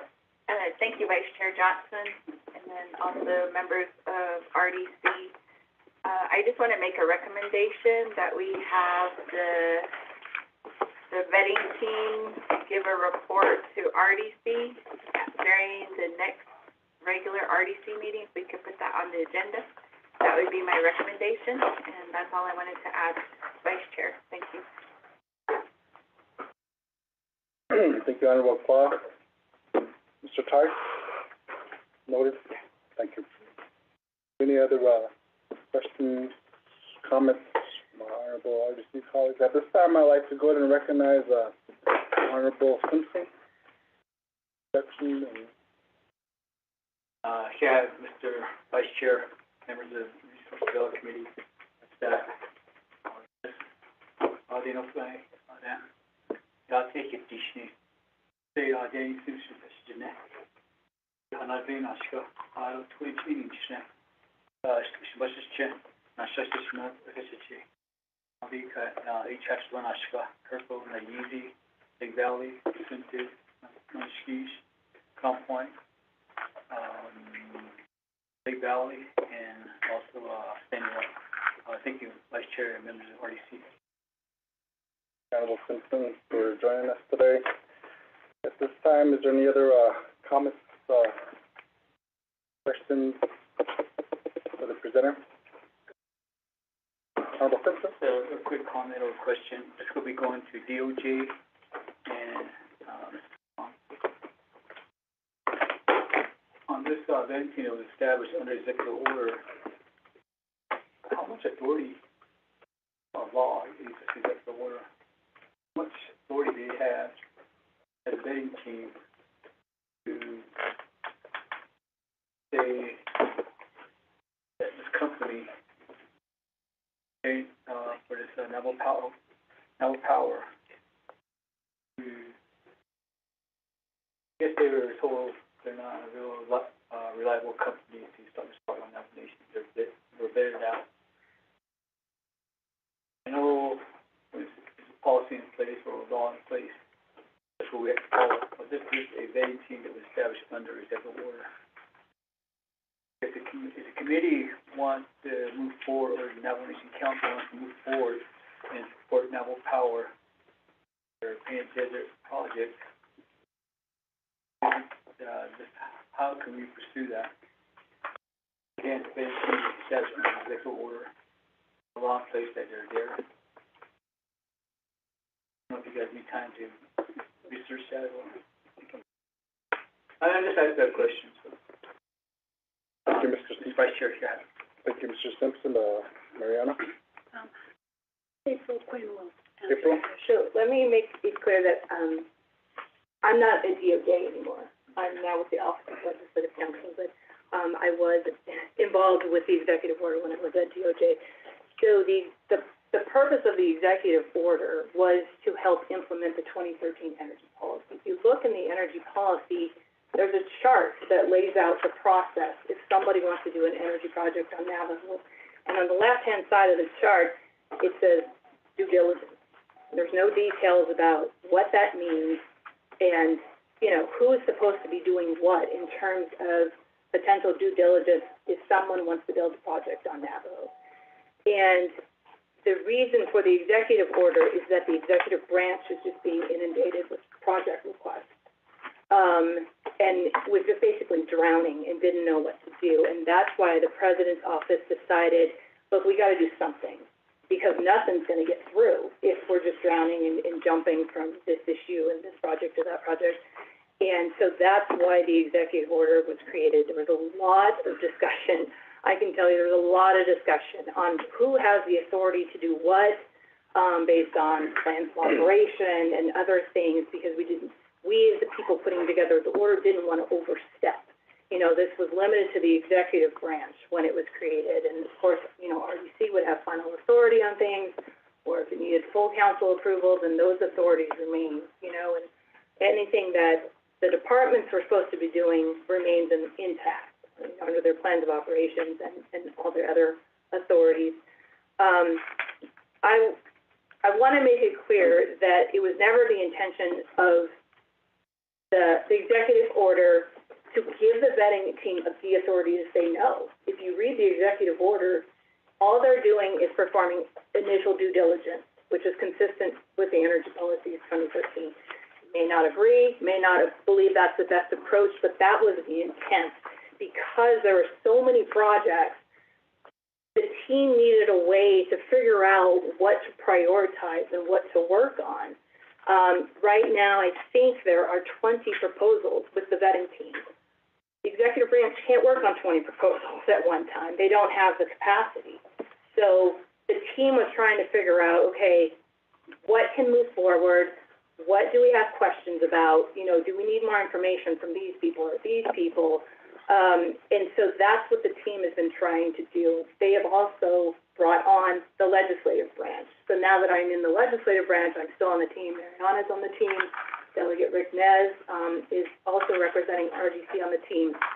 And like I said before, it's kind of a work in progress because it's a new concept. And so the team is working out, okay, what do we do with all these project requests? And basically, what should be prioritized? I think it's a great idea to have them provide a report to this committee. And actually, Rowena Cheremiah emailed me yesterday saying, do you think we should report again to RDC? So absolutely, yes. I think it would be helpful for this committee to know kind of what that thought process is. And, you know, I will continue to stress that the team is using the 2013 energy policy as their guidance, which I think we all agree is outdated. So what is the team, and the team, Rowena will sit here and tell you, what are we supposed to be doing? What does everybody want? Because they're following the 2013 policy. If that's not what this committee and what council wants, well, then we need to come up with something else. Because I think we are in different times now that, NGS is closed, Four Corners is, you know, a few years out, and it will shut down as well. So I think the team is looking to this committee and the council for guidance. What projects do you want to see move forward? So I just wanted to clear that up. They're not saying yes or no, and there was also discussions, okay, what happens if we don't think this particular project should go forward? They have no authority. Rowena can't tell the land department, you cannot move this project forward, right? They don't have that authority under the executive order. So it's just recommendations from the team. That's all it is. You know, and they're struggling with that because who has the final say as far as what goes forward? That's what they're struggling with, and that's what they will tell you. And they've reached out to OPVP to try and seek guidance there. And I think it would be helpful for them to present to this committee so that they can hear your thoughts as well. Given just the volume of projects, what sorts of projects do you think should move forward, and what should they do given that they're overwhelmed? I'll stop there. Thank you, April. For that clarification, I just overheard you say they have no authority, RDC's final authority. Mariana Khan, back to you. The basic structure is coming from the energy policy of 2013. And the entity that passed that policy is the Navajo Nation Council. It is a policy decision of the Navajo Nation Council. That is where the department, the division, is to get its authority to move on the projects. And as was described, the Natural Resources Minerals Department is looking to that section of the energy policy. I think we are seeing that there is a void, that this committee and the Navajo Nation Council needs to decide what it is that is to the best interest of the Navajo Nation. That is a policy decision. That's what is needed, as you are hearing in this situation.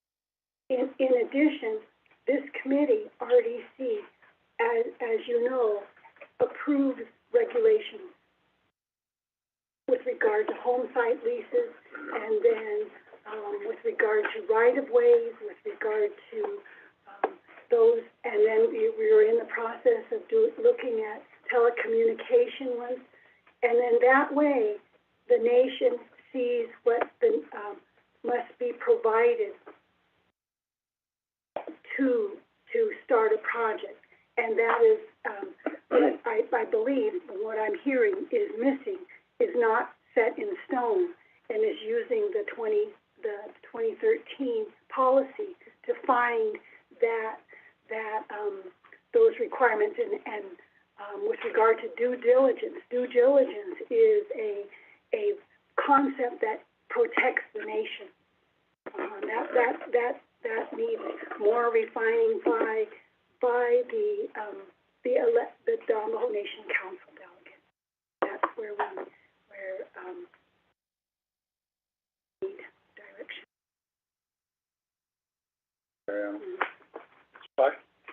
Vice Chair Johnson, members of RDC, if you recall, I sent an email out on July 25th, which includes the energy policy and the letter written into the company. Since this is an executive session, the company that first started, submitted the first project, the letter that was drafted, and this is just a general, so that way nothing's disclosed, is basically saying that, thank you for submitting, but unfortunately it's not in the best interest of Navajo Nation. That's pretty much what it says in general. It doesn't say we're not accepting the project, you're denied, don't come back. It does not say any of that. But keep in mind, the vetting team comprises of Minerals, Department of Justice, Land Department, DOJ, Office of Legislative Counsel. These are the exact same entities that will review any documents that come through the 164 review process. If there's already problems with it going through this process, imagine the problems they're going to go through with the 164 review process when an entire department and division starts looking at it. So I will resend the energy policy, and as well as that confidential letter that was executed under the first vetting project that RDC did here for your reference and for your references. Vice Chair Johnson. Thank you, Mr. Ty. Do we have any other questions? Speaker, so, the term is they have no authority. That's what I comprehend. And with the term of this is not in the best interest of the Navajo Nation, you're treading on some sort of authority.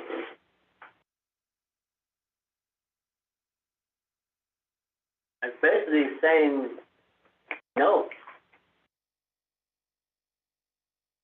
While Resources and Development Committee has the final say on if a lease shall move forward. The 164 process is an executive branch process. Yeah, they may say, oh, that person's 164 process is coming through. Don't move it forward. Let it sit there on your desk. They may choose to do that. And again, I'm looking at the term of picking and choosing. Maybe if you were born in Lacona, they would jump and say, hey, let's go do it right now. Give them the lead. I don't know. But it's I'm getting to it, that what they're doing to our own Navajo citizens is ishkika. If it's happening to Brett, just think another Navajo entrepreneur out there trying to open up a C-store. So that you can't. Dobin Gata. The Navajo Nation is saying, Brett, Dobin Gata, Dobin and Anda.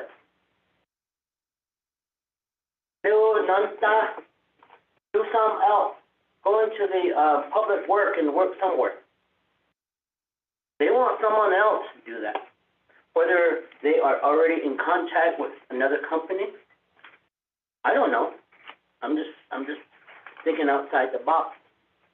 But this land that's been talked about is on the Navajo trust land that has been taken to trust utilizing the Navajo Hopi Land Settlement Act. And I think that one of the discussion is that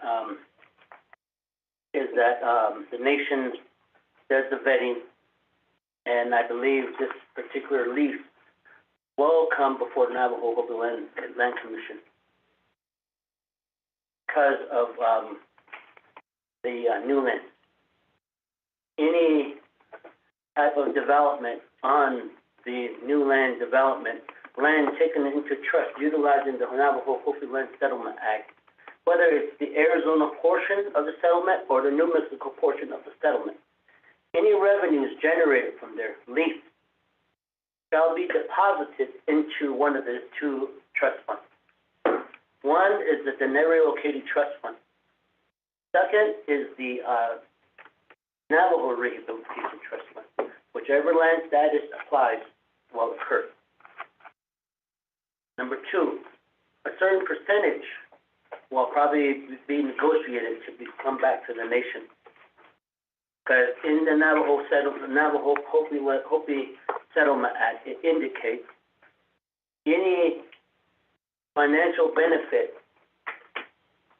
to the land taken to trust on behalf of the Navajo, utilizing the Navajo Hopi Land Settlement Act, shall benefit the relocatee who was relocated from the Navajo, the 1882 Executive Order, or the 1882 Reservation Expansion. It has to benefit them. And this is one of the stops that you guys have here. And I'm sure that as you go along through the process, they're going to direct you to go and talk with the Navajo Hopi Land Commission. As an example, we approved the Bashes lease down in Sanders.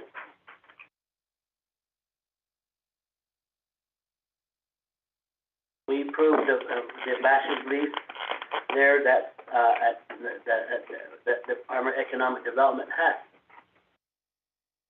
And the revenue sharing based off of that has been determined with the negotiation from ONER and the Navajo Nation DED. ONER is there to make sure that any money that's made off of that has to benefit the relocatee. Without this public law. Maybe that's the reason why. You're not going to see the lease payment majority coming to the nation.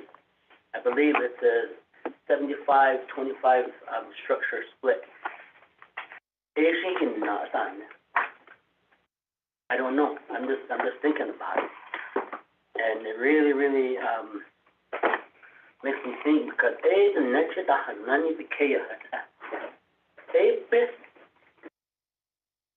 any revenue, lease money that is generated will benefit those families out there.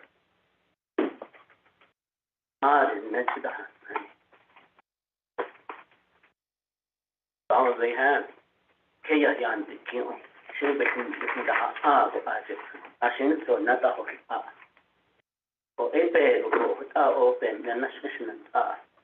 But when you get to the Navajo Land Commission, at some point, you're not going to get there right away.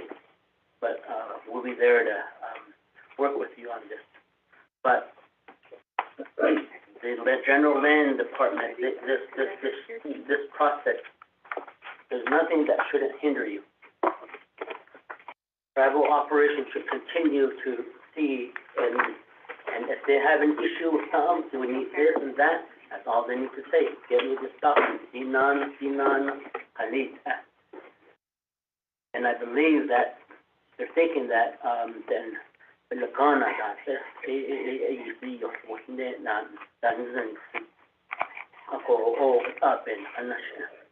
this as an example.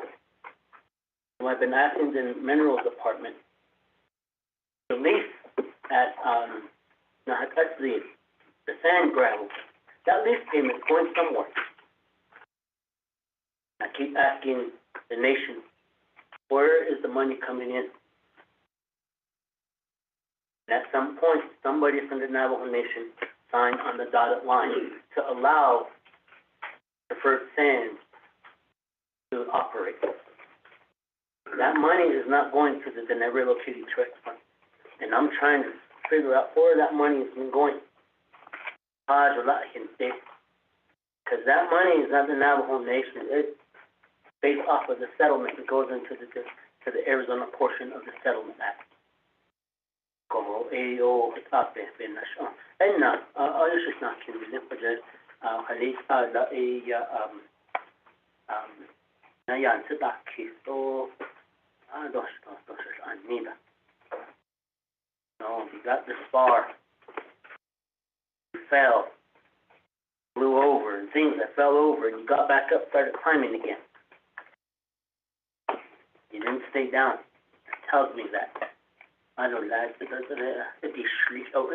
That's in the kitchen. I can't not this. I like that. I leave out for you. I really appreciate you trying to provide this type of services on Navajo without permission. Thank you. Thank you, Speaker Stowe. Have any other comments, Chairman? Thank you, Vice Chair Johnson, honorable members of the Resource and Development Committee, and Mr. Isaac, certainly appreciate your presentation. I'd also too, Oshin Kegi Bakenson, Yoshichat Ishkel, Nanya, Astui, Anan Letishchiada Pio Nanya, Yobakenson, Anan Letihota. Oshin, your judicial branch, Aolgaya, Hashkajan Hatawalga, Hashkajan Hata, Yacho Tihochishkego, Al Elacho Aolgala, fundamental law. The two last week, also select. She got in the point of order, 4.5 years of being on the council, never had a point of order. The quorum, the council, the quorum, the nekachiko, the neheke, yastikoko. So, whatever yastikoko, better lack on a ziko, do honyago, bezadio, sanko, she what a point of order is the don nick. It's not sad, Kodob is Zado sad ye by the Wahiki, but it's not the desert or Tinto, but it's not the Hinstock. What is go? What is did and they just give a cash check or just getting the do what in lingo a hadith is on. She what Elanson. A call. They could all be by Yale Tiki, what we're discussing here. Shanantano Senegi, de Constla, not higher RDC. 2019, when I first took office, President Nez created a group called Hayos Cost Work Group. RDC led us at the Ledoche Avan Sokes Energy Matters in Hitantin. The Kripanan is Ido Lee. Hayos Cost Group put on me. This is gonna be their work put on me. I sat in the halon that the legende dot the bedini chair slata dot that what is the president na ani or only national Die kwage hajor kera de dis nato hajor na bikiara di shit.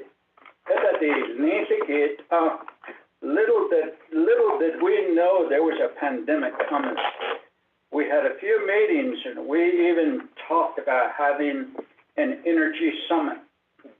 We went over the energy policy. 2 days, fancy cut. Shin RDC,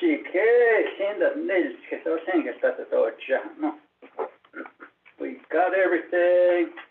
We even had Shami Begay contact U.S. Department of Energy experts from APS, as well as SRP and Intech, Navajo Nation Oil and Gas, and other energy experts. We want to bring them to the table and have this summit.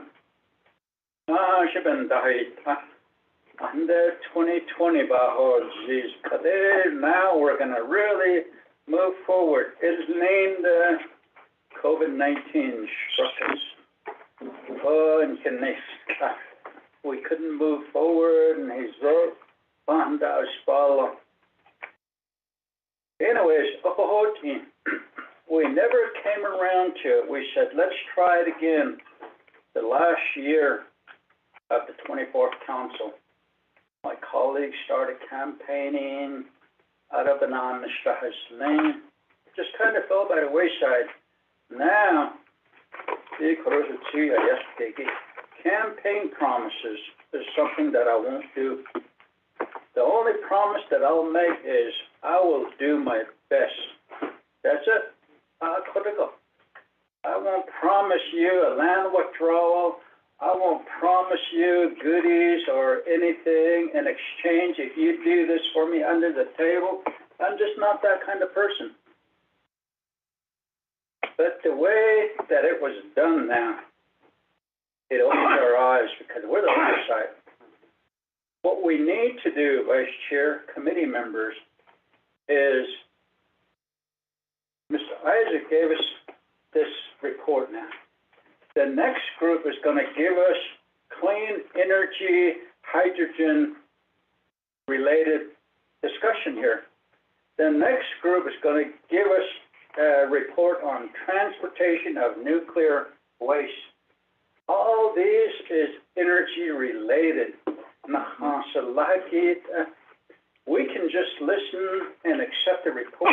What we need to focus on is having an energy summit. Having a full day work session on the energy policy. With the related parties. Somebody maybe from the Department of Justice, DNR, but it would be us with our legal counsel. Have this work session, go through the energy policy, maybe just us, and start planning after that by November, have an energy summit. At Twin Arrows, 2 days, bring in U.S. Department of Energy, bring in other experts, people that understand anything and everything related to renewable energy, new energy, hydrogen, hydro-powered energy, just all the energy.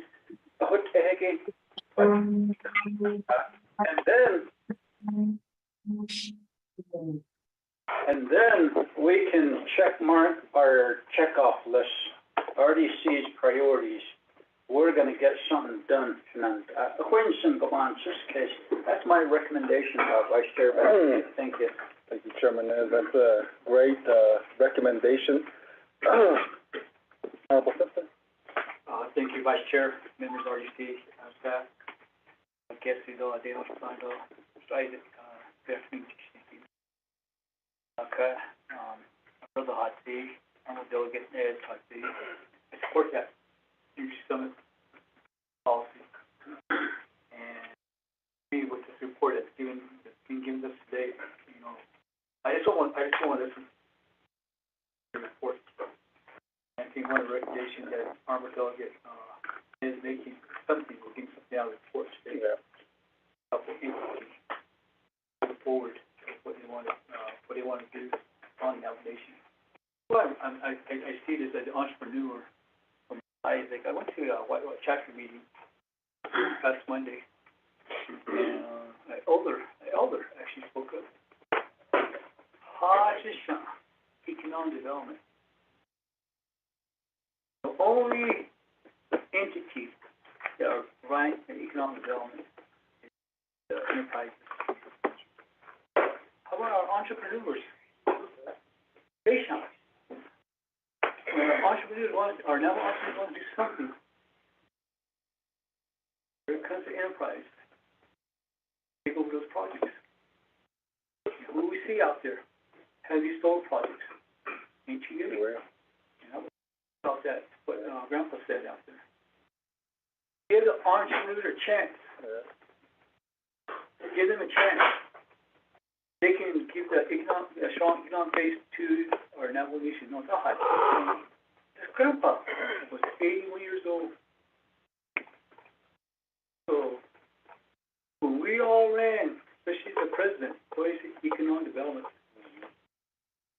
We didn't say all economic development are enterprises.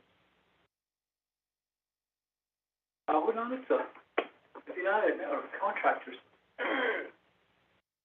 Contractors that build commercial buildings. We took over those contracts now. No, not Intech, NECA. Getting all the contracts, commercial buildings. So could they have another contract in there? Losing out. So again, going back to what I said, I don't want this project to go to one of our enterprises. I want an entrepreneur to make this happen, make it a reality. And back in the 60s, 70s, I bet we had people say, "Are we ready to start these power plants?" Yeah, there was concerns that brought up. Brought a lot of these mines, brought a lot of money in. Now we should. Past leaders took a chance. They brought a lot of revenues in. Yeah, times are changing.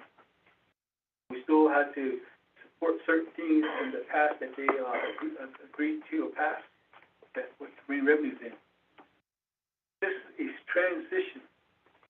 We're talking about what we're seeing out there today on Navajo Nation. Transition. But what used to bring a lot of revenues in. But we're not just stopping everything. What the United States is doing, current administration. See the revenue that's being brought in, that were coming in, increasing. Right now, we don't want to stop anything.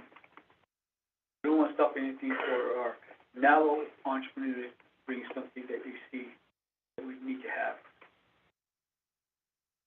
And it's just something that I want to support for Navajo entrepreneur to start something in Navajo Nation. PTA, we're given a chance to run in some solar projects. Time for entrepreneurs to start these projects. So that's all. Like I said, that's why I asked the question. How much teeth does that executive order have on the vetting team? There's some way, again, what my brother stated here, to have Energy Summit, to come with all these experts, to come in to amend our energy policy. Let's do it right away.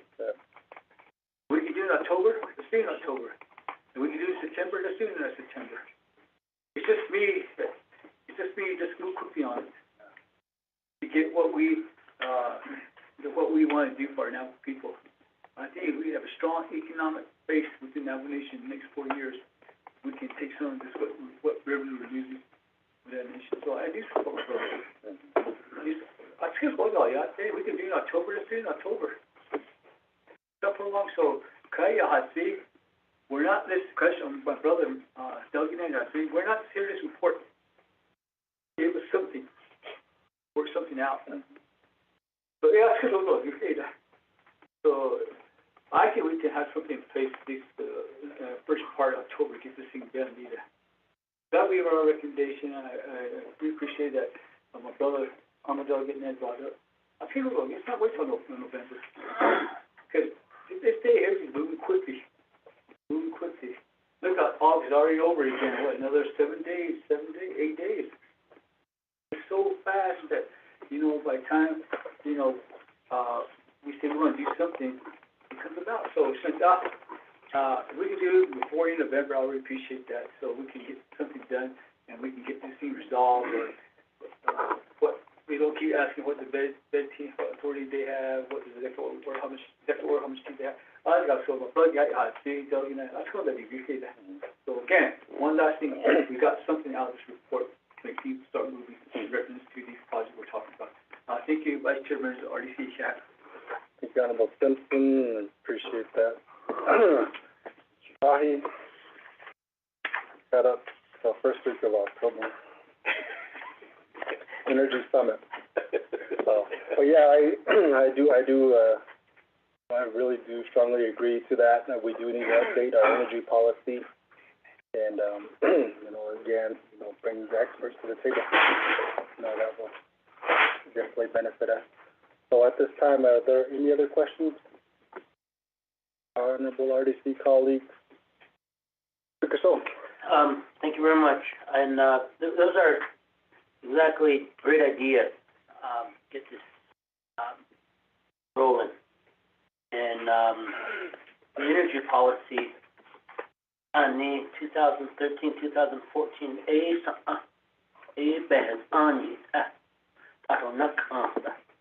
have no choice to follow that until the energy policy is amended. Right now, the current energy policy is the law of the land. Alcohol, we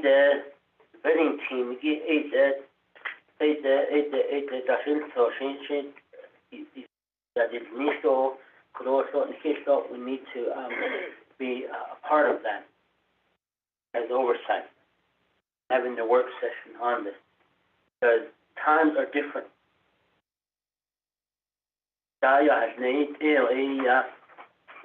1960s,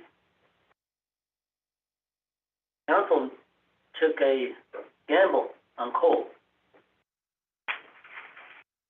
More using that never Washington, and the direct services were provided. Mines here in New Mexico were bringing in about 50 million. Peabody was bringing in about $64 million a year.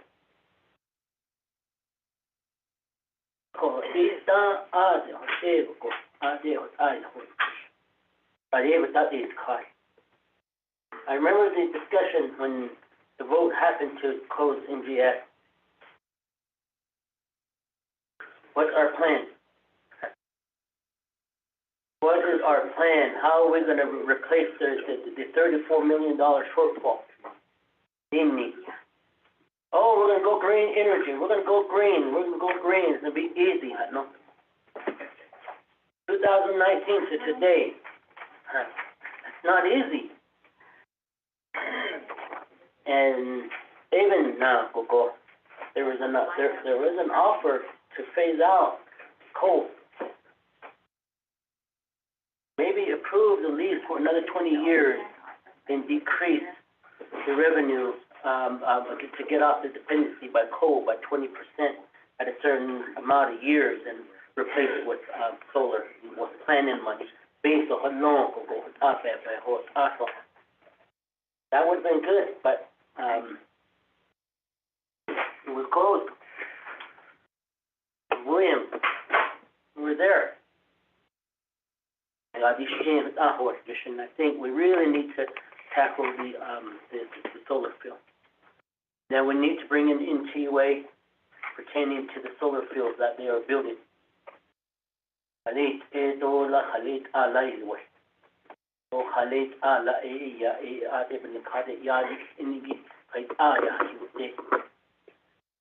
Because that's a form of revenue generating from NTUA. We want part of the revenue generating aspect to be deposited into the nation.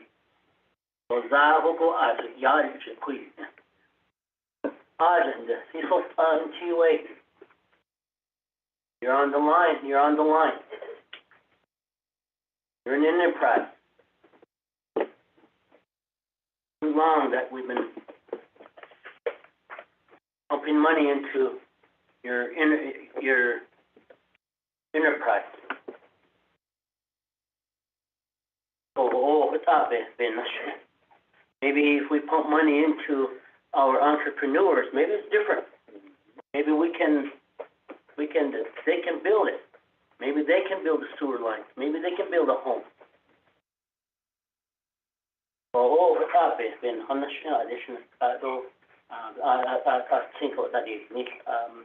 the energy summit, the work session that we have to tackle. Appreciate it. Appreciate this conversation, and so, thank you.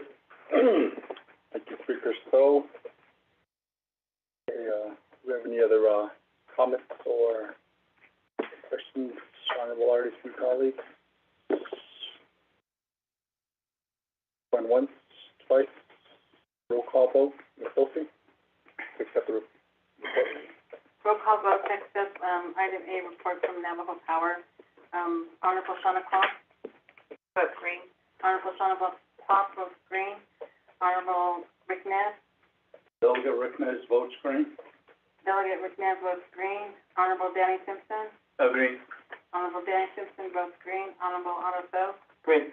Honorable Otto So votes green. That leaves 4 in favor, 0 opposed, and 1 not voting, Vice Chair. Thank you, Ms. Sophie. Well, thank you, Mr. Isaac, for your presentation and report. We're gonna go ahead and move on to item B. Mr. Tai? Vice Chair Johnson, members of RDC, report from Four Corners Clean Energy Alliance on hydrogen as a form of clean energy and matters related to hydrogen. Presenter is Jarvis Williams, Four Corners Clean Energy Alliance. Okay, thank you, Mr. Tahi.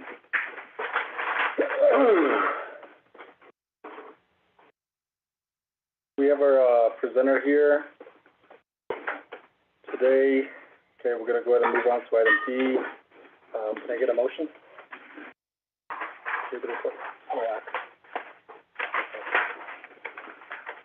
Okay, we're gonna move on to the report. Mr. Jarvis Williams, thank you for being here with us today. And would you like to go ahead and who are your associates? If you want to go ahead and introduce your associates for the record, and then we'll go right to that. Thank you, Vice Chair, and members of the committee. My name is Jarvis Williams. Was a touchy in Schmedo, Tory Chini, Bashin, although Toy Cleaning, that's shake, because of money, that's another. They, Tonesha, are they not Four Corners Clean Energy Alliance, a Banashmishka, as a consultant to the company. And I have my colleagues here with me that I'd like to introduce, and they'll be part of the presentation and at the committee's acceptance. We have an order of how we would like to have things move through in the 20-minute time frame that you have provided for us. With me, I have my colleague here, Mr. Lydell Raphael. He'll do our introductions, as well as my other colleague here, Matthew Gonzalez, who is the executive for the Four Corners Clean Energy Alliance, and our Four Corners Clean Energy Alliance member, representing NAPI, Mr. Lionel Haskey, which we all have a part in the presentation, Mr. Vice Chair. So if it's okay, I'd like to turn the time over to Mr. Raphael to continue, and we'll just move on through. Okay. Thank you, Mr. Williams.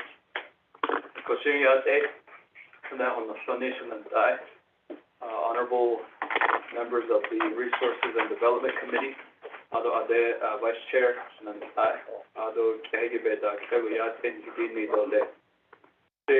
Lydell Raphael in Shia, the chief in Sean, for the chain is a shade, though, can I need the Chanel, it's not shadow in the way that engine car, my processes, the whole yedo, the question, the whole yadi, it's not shadow, and then the way in the Ajay Takesh.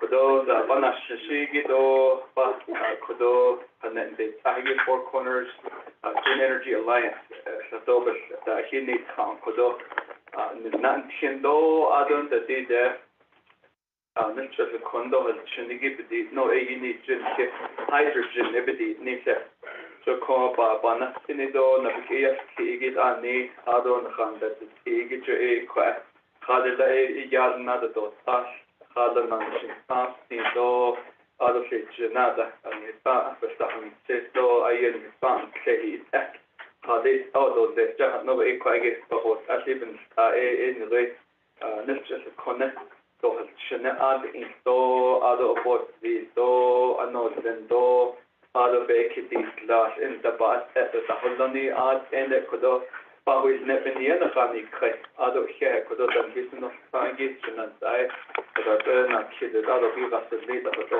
ne do onna af kos in the the whole ji konde kodo khata hot agi khe hidi ne do le kodo shunale Mr. Williams ishida da be da hanstan ado the kodo do ni kisata na khay ado gana eda und kodo ba nei aber der grana eben schon etwas doch noch eben der grana bei gidich und der create der the Gonzalez for the Matthew Edison Davis kodo be interim executive director for Four Corners Clean Energy Alliance other kodo ashita etiketa on Mr. Haskey Edo NAPI Dak Saja non the state director of operations and government relations. Eshi kodo besa sada nis kizo kodo en chekhay diso de ashi belkanik eshido the next eshi khata shi ito saje and khaba with net do de kid of team and ya khala khadati nisa adon dot ohde la ni khod de shi de khada la peso nada do tash hatna navik ayat kit ado kodo beno ado bayat kit ay ne trani ni trani kit agito kwagepen adayo o kodo na hiniben chahati ni to e kwana khanisa khashman tak.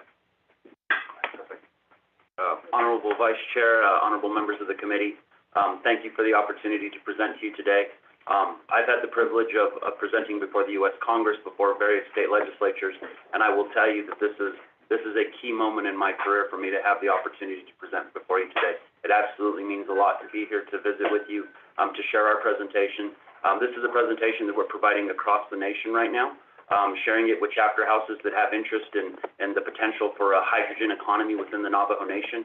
And so just really excited to be here today. If it would be okay, I would like to move to the front of the room near the presentation. I do like to point. I talk a lot with my hands as a Nakai. It's an inherited trait. So I'll go ahead and go to the next slide. I'll try to go through it quickly. I know we were provided 20 minutes. So I will try to speak quickly. If at any point you need us to stop, just please let me know. So first, a little bit about myself, and I do need to change that title, but I am the interim executive director. We are in the process right now of doing a nationwide, Navajo nationwide search. We do believe that our next executive director should be from the Navajo Nation. So if you have anyone who you think would fit this role, we ask that you send them our way, and we would love the opportunity to interview them. But a little bit about myself. I'm from a small town in northeast New Mexico, a small town called Cimarron. Cimarron is located just right up here, right near the New Mexico-Colorado border. We're about 30 miles as the crow flies. Our town has about 800 people. We don't have a stoplight. We have one cop. We're very small. So much like the Navajo Nation, we're very rural. We lack resources. We lack, when it comes to any issue that affects us, oftentimes our government ignores us. They don't oftentimes come up to where we live to find out the issues that face us. So much like the Navajo Nation, we're always fighting to have a seat at the table. Next click, if you would, please.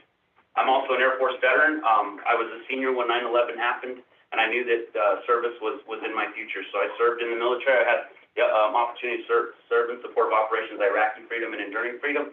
But at that time, I had 2 daughters, and so it was time to come home. Next slide. So these are my 2 daughters. This is Aspen, this is Eva. They're 18 and 16. This is a picture with my father and his grandkids. But family is important to us. Family is important to us within the Hispanic community, but especially within the Gonzalez family. Next slide. I also have the privilege of serving as a small town mayor. So like any elected official, whether it's a chapter official, council delegate, state representative, every day I step out of my house and I'm held accountable by the people that elected me to office. I take that role very seriously. I think it's important that I'm always accessible to these people, so when they have questions, concerns, that they can come to me and they can bring them forward, and that we are always doing the best we can for them.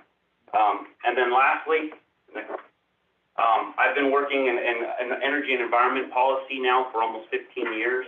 I work largely on natural resource development. I have an extensive background in agriculture. The one thing that I know is that it doesn't matter if it's the Navajo Nation or New Mexico, we are very resource rich. We are natural resource rich, and the manner in which we develop those resources, doing it in a safe, responsible way, will dictate the future of our people and the future of our environment. Next slide. All right, so these are the items I'm going to cover today. Again, I'm going to try to go through them relatively quickly. I won't go too in depth. But this is the exact same presentation that we are providing to chapter houses across the Navajo Nation. Sometimes it's abbreviated and we get 15 minutes. Sometimes we're given an opportunity to have, 30 minutes or an hour, and the conversations always last at least 2 hours long because people want to know about this industry. There's a lot of potential, but there's also a lot of concerns about what does this industry look like for us. So I'm going to run through these items. I'm going to talk a little bit about our organization, give you a current energy picture. I'll clear up some confusion. I'll talk about what hydrogen is and why it's considered a fuel of the future. I'll talk about safety because that's important to every elected official, every community. Safety is a cornerstone. And then we'll talk about hydrogen investment and talk about some key takeaways. Next slide. All right, so first a little bit about Four Corners Clean Energy Alliance. We are a 501c4. We were established right here within the Navajo Nation. We're not registered in New Mexico, we're established on Navajo Nation itself. We are focused on advocacy and education, and we're doing that in every chapter that will allow us or invite us in. Next item. And these are just some of the key points. The biggest reason and the reason for the formation of our organization is a lot of the points that we've heard today. We have the closure of NGS. There is a hole within the budget of the Navajo Nation. How are we going to replace those revenues? We see the hydrogen, this emerging hydrogen industry, and really clean energy as a whole as an opportunity to do that. But there's a lot of things we've got to do to get there. So next slide.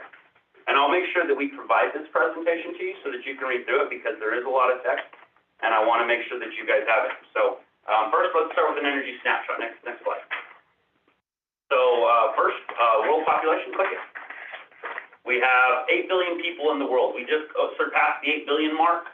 U.S. population is right at 330 million people. There at the state of Arizona, 7 million people. I will point out, next slide. New Mexico sits at 2 million people. Now remember, New Mexico and Arizona, we came into the union almost at the same time. Arizona has taken a very different approach to economic development and creating jobs and creating opportunities than New Mexico. New Mexico lags. If you look at any list, if it's a good list, we're probably at the bottom in New Mexico, and if it's a bad list, we're probably at the top. Not something to be proud of, just reality. Next one, Utah sits at right around 3.5 million people. Navajo Nation, according to last census, we're sitting right around 400,000 people, give or take. According to an article I read, there's roughly between 170 to 180,000 Navajo members that live within the Navajo Nation. So more than half of the Navajos that are out there live off of the reservation. Next slide.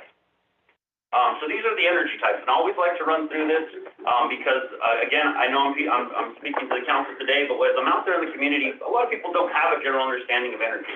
So these are your energy types. You have wind, solar, oil, nuclear, coal, natural gas. Next slide. We also have hydroelectric, geothermal, and then I list ethanol. Ethanol is a form of biomass. Wood is also considered a form of biomass. Algae and dung, or cow patty. Now, when I present this, sometimes to school kids, they laugh when they see dung because if they know what dung is, they kind of chuckle to themselves. But I put this up here because I mentioned earlier there's 8 billion people in the world. According to data from our own federal government, they're saying that right now roughly 2 billion people in the world, so a quarter of all of the population of the world, uses wood or dung as their primary source of energy. They're not going home and flipping on a light switch. They are literally going out and gathering wood or gathering dung, and that's how they're warming their food. That's how they're warming their homes. That's 1/4 of the population of the world. So this idea of electricity, to some people, it's a foreign concept. It is very much a luxury to have electricity. Next slide. And I'm sorry, but just real quick, the other thing I'd like to mention about that, it doesn't matter if it's solar and wind or it's oil and gas. Every energy type that we have requires natural resource development. Nothing that we utilize comes without an impact to the environment. Everything we do has an impact to the environment. So it's the responsibility of elected officials like yourself, elected officials like myself, that we do that in a balanced, sustainable way. That we're not just out there pillaging and wreaking havoc on the environment, we've got to make sure that there's balance. I always like to put this slide up. This is from 2021. It's from Lawrence Livermore Laboratories. Lawrence Livermore is kind of similar to like Los Alamos National Lab, but what they do is they put this estimated energy use and consumption every year, and these are and over here on the side, it tells you the different energy types. So we have solar, nuclear, hydro, wind, geothermal, natural gas, coal, biomass, and petroleum. Click one more. This is the percentage of which energy actually comes from. If you were to watch the news today, you hear from some of the environmental groups that are out there, you would assume that solar and wind are really making up all of the energy generation that we utilize. They're not. They're still very much kind of, and I hate to say it, but they're still very much new technologies, and trying to build those projects, as we've heard, it doesn't matter if it's an oil and gas project or a solar and wind project. Getting them sited and getting them built is oftentimes very strenuous and takes a lot of time, sometimes years, months, it just depends. Right now, solar accounts for roughly 1.5% of all of the energy that we use in the United States today. When you look at solar and wind combined, they make up less than 5% of all of the energy that we use. They're a critical part of the energy mix, and as they continue to grow, we'll start to see those numbers change. But it's important to point out that right now, coal still makes up 10%.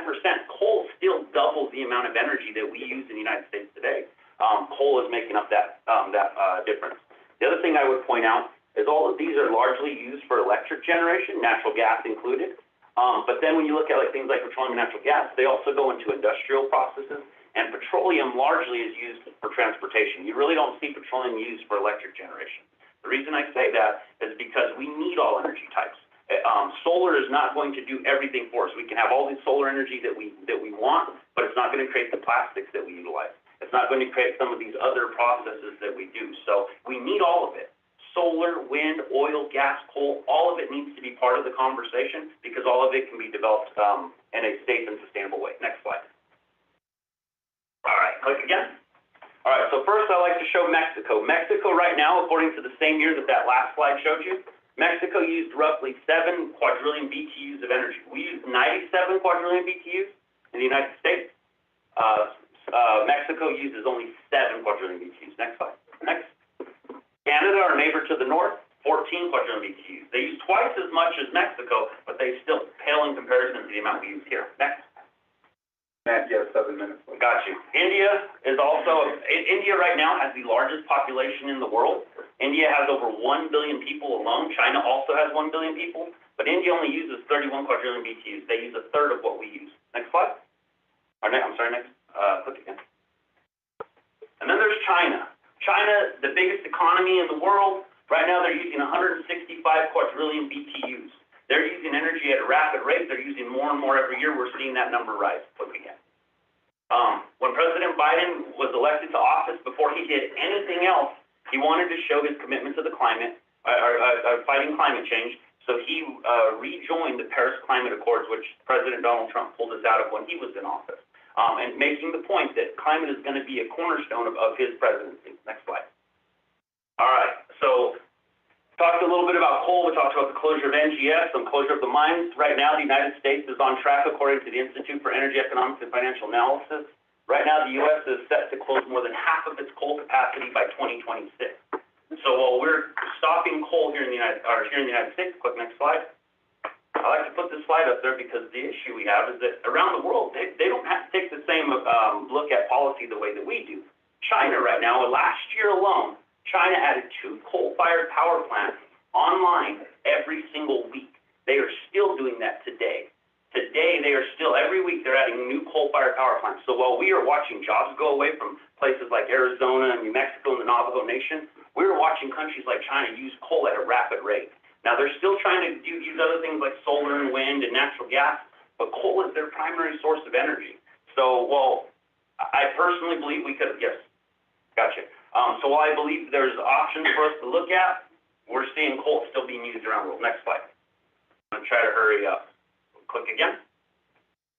So I often will put in my slide presentations, I love to use data that's not controversial. It comes from reliable sources. Very few times will I put my opinion in. This is one of my opinions. Misguided environmental activism is killing our local economy, and I believe that. I've watched it happen in my own area. We had a lot of lumber mills in our area. We've watched some of that activism push it away. And not that environmental activism is bad, but if we go too far one direction, balance is so critical, right? We watched for a long time when industry started, they didn't do things safely. As a result, we've seen the issues that have come from black lung from coal mining because we didn't have proper protocols in place to keep people safe. We've watched issues with uranium mining, and that was industry. And so we saw this shift back towards trying to do things better. The only problem is we may have gone too far the other way, and as a result, we're saying no to everything. Next slide. It's important that we go ahead, click again. So we're in the middle of an energy evolution right now. The first time I ever went to Washington, I met a man and he said, Matt, I want you to understand something. If you're not at the table, you're on the menu. He said, it's always critical to have a seat at the table. And that has always stuck with me because too often we don't find ourselves at the table. We find ourselves being what's on the menu. They're deciding how they're going to utilize our resources or our land or our area. Next slide. So the question is, what part will we play? Next slide. All right, so what is hydrogen? Go ahead. All right, so first let me clear up a couple things. Hydrogen is not helium. Go and click again. Hydrogen is it's the first element in the periodic table of elements. The reason I put this out there is there's been talks about helium development within the Navajo Nation. There's been confusion that the two are the same. They are not. In order to produce hydrogen, you have to drill for, in order to produce helium, you do have to drill for it. Sometimes it can involve fracking. Now, if you were utilizing hydrogen that's coming from, like, say, a methane source, you would use fracking in the process to produce that methane, but to actually produce hydrogen, it does not require it. The other thing is there's concerns about water contamination from hydrogen. Hydrogen or H2O, water or H2O actually has hydrogen in it. You can actually buy hydrogen supplements online to put in your water to actually help your own dietary needs or whatever. Next slide. I'm trying to go fast. I know we're running on time. Next slide. All right. This is just, again, periodic table of elements. You have hydrogen up here, click it. And you have helium over here, click it. Perfect. Let's go to the next one. Encyclopedia Britannica defines hydrogen as colorless, odorless, tasteless, flammable, gaseous substance that is the simplest member of the chemical element. I was going over this presentation with my daughter, and she laughed, and she said, Dad, what's an encyclopedia? And I kind of had to chuckle a little bit. It was like, okay, well, I had to explain what an encyclopedia was because she does everything on her phone. Next slide. All right, click it again. Roughly 70% of the sun is made up of hydrogen. Hydrogen's all around us. Next slide. Click again. All right, there you go. 62% of the atoms in our bodies are actually hydrogen. Our bodies are largely made up of hydrogen. Next slide. Click it again. Of the entire universe, 90% of all the atoms in the universe are hydrogen. The problem is hydrogen is not just out there where you can suck it out of the air and utilize it. You have to develop it. Click this way. Click it again. Big issue we're seeing right now, though, is hydrogen's kind of getting a false start and taking off because there's rich environmental groups out there that they don't care about what resource development or jobs or any of that. They care about their agenda. And we're watching a lot of them go out there and say, hydrogen's not the future. It has got all these negatives. Everything has a negative, as we've discussed. Natural resource development comes at a cost, and we have to balance that. Next slide. All right, so this is one of the big things they love to show on their presentation. They love to show a picture of a burning Hindenburg. Click it. I will remind you, though, these ideas of these blimps, of these hydrogen-filled blimps, 1937, that's when we were doing that. Click it again. It was 86 years ago. Technology changes. I point to my phone. I always like to show my cell phone. And just 20 years ago, we would have printed directions to go on a trip. We would have pulled up the computer to do that. You can do all that from your phone now. You take pictures from your phone. You have to take a camera with you on vacation. So technology's changed, so has that around hydrogen. Okay, again. Look how far we've come. Next slide. All right, so hydrogen is being hailed as the fuel of the future. Click it, click it, click it. It can help end it can help us aid us in the transition towards net zero. Our bodies largely contain hydrogen. Next slide. I click it again. It's scarce as a gas. Click it again. I've already kind of touched on that. I'm trying to just summarize it and go quickly. And it can be produced. Hydrogen can be produced from literally any energy source that's out there. Next slide. All right, so this is just some key quotes from Secretary Granholm, who works for President Biden. She said, clean hydrogen is the Swiss Army knife of zero carbon technologies. If we get it right, we can do just about everything with it. When creating an entirely new sector, which is really what this hydrogen clean economy will be, you have to do everything everywhere all at once. So it's not just a matter of approving it. We're going to have to do the permitting. We're going to have to create the technologies. We're going to have to stand up this industry, and we're going to do this across the country. Next slide. These are the different colors of hydrogen that exist, again, and they come from different types of energy. So green hydrogen is developed from solar or wind. Blue hydrogen comes from natural gas. You have gray hydrogen, which can come from coal. Pink hydrogen, which comes from nuclear. Next slide. This is the way that hydrogen is developed. You have, if it's green hydrogen, so I'll just talk about two. Green hydrogen is developed from renewable energy. It goes into an electrolyzer. You can capture that hydrogen, you go and you can put it in either pipelines or trucks, and you can transport it for use. Next slide. Blue hydrogen is largely kind of done the same way. You would utilize natural gas. You put it in a steam reformer. It splits those hydrogen atoms. You capture that hydrogen. Same thing. Click the slide, and we'll go to the next one. And this is kind of the process that follows. Now, keep in mind, you can use any color of hydrogen up here that follows this process. It comes to transport right here. Now, what makes blue hydrogen blue is that you're doing what is called CO2 management or carbon capture. You'll capture that carbon. You can utilize that carbon for a number of different things. You can store it underground. It can be stored in a gaseous form, or it can even actually be made into a solid and stored in caverns. They're looking at doing that in Louisiana right now. Next slide. The big thing I like to talk about, click it, click it, click it. Hydrogen fuel cell cars.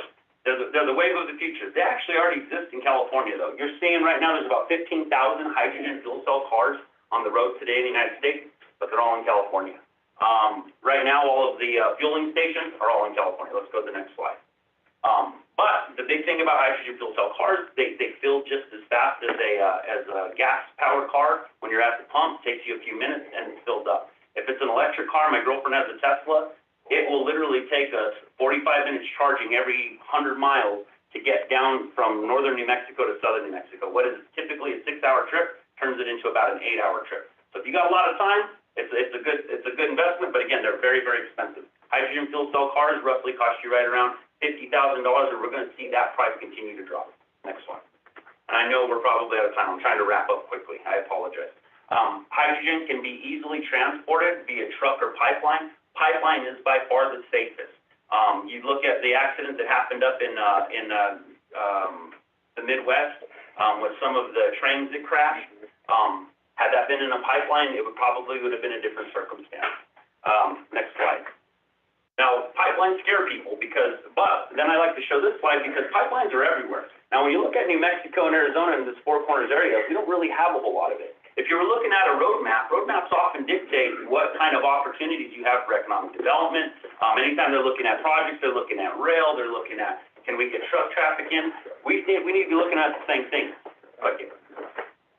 All right, click it again, click it again. Pipelines, again, not a new concept. It's been regulated by the government for many years. We have over 1,600 miles of hydrogen pipeline in the ground today.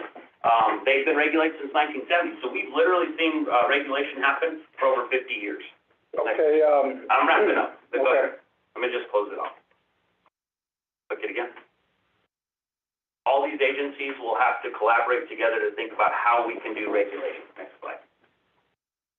All of these states are looking at what we can do to have a cleaner environment. Next slide.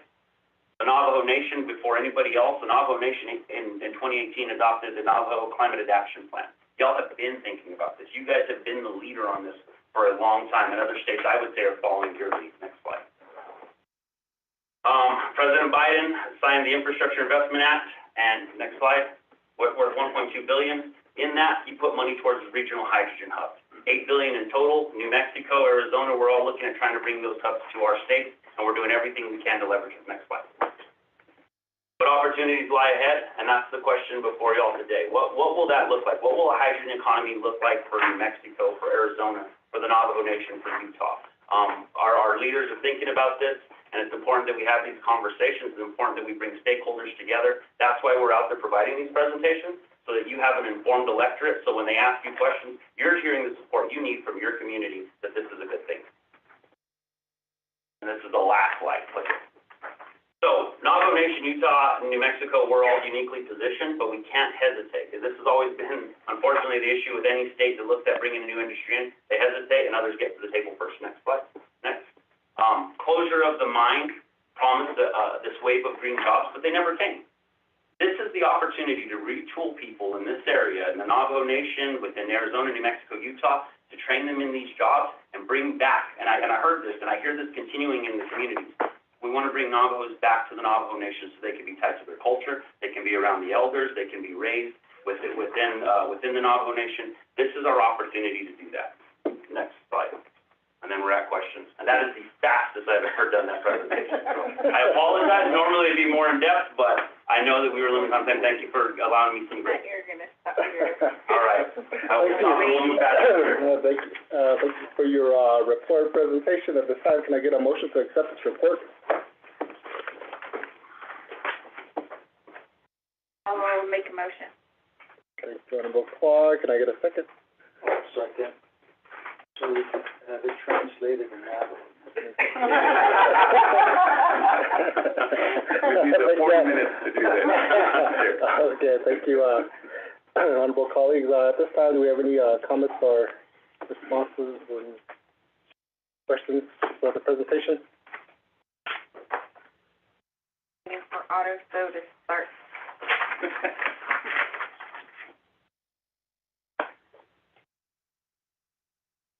Want me to start? Okay.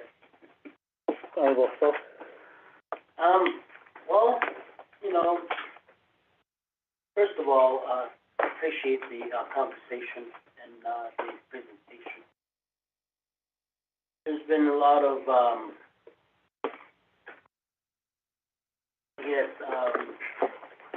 conversation pertaining to, hydrogen and mixing apples and oranges to helium and so forth.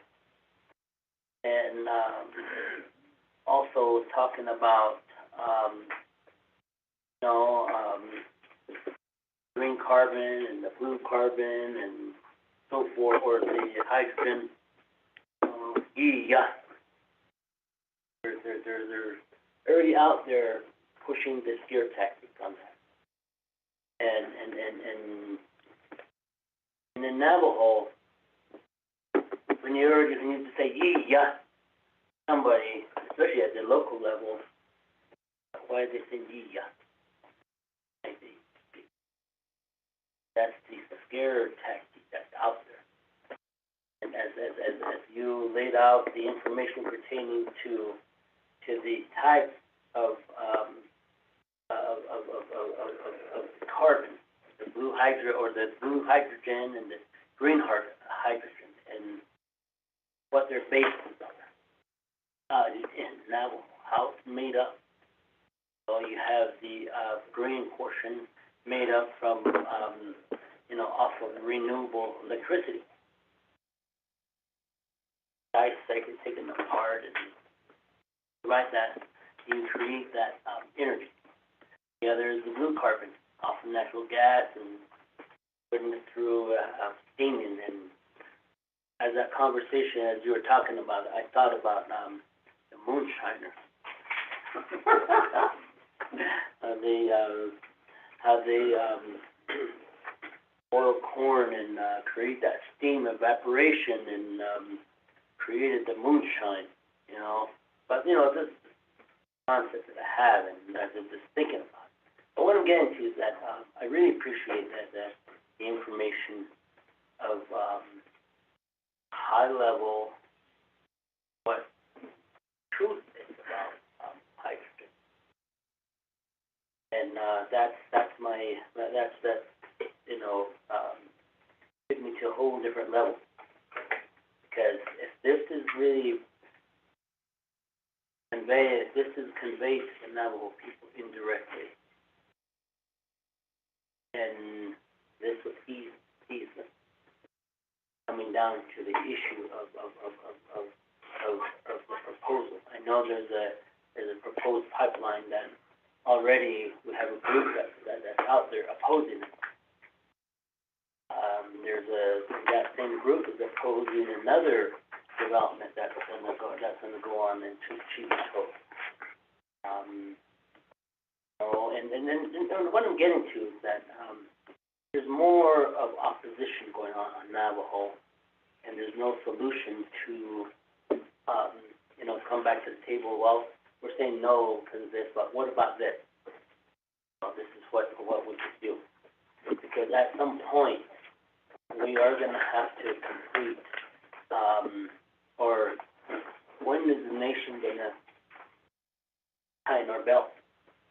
Because whatever revenue is coming in through the coffers right now is, little amount of, money is coming from the oil industry that we have, which our oil is not hedged. We're susceptible to the market. Now, oil that's been that's coming in is not hedged. So if the market goes down below, you're susceptible to that oil market. If it comes down to $20 a barrel, that's what the Navajo Nation is going to get, $20 a barrel. It's not hedged. The reason why I say this is I asked the controller at one point in at Budget and Finance Committee, and that's what the controller told us, and that's really risky. But they're thinking that, oh, it's going to get back up to $120 a barrel maybe someday. Right now, oil is probably about $60, maybe $70 a barrel. But if it's hedged at a modest rate and can continue to have some sort of revenue come in, not to be susceptible to the market.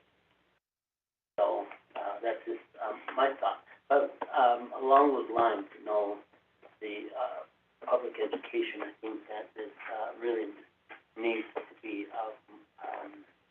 done. And I haven't really heard the travel department come forth to say, hey, this is good,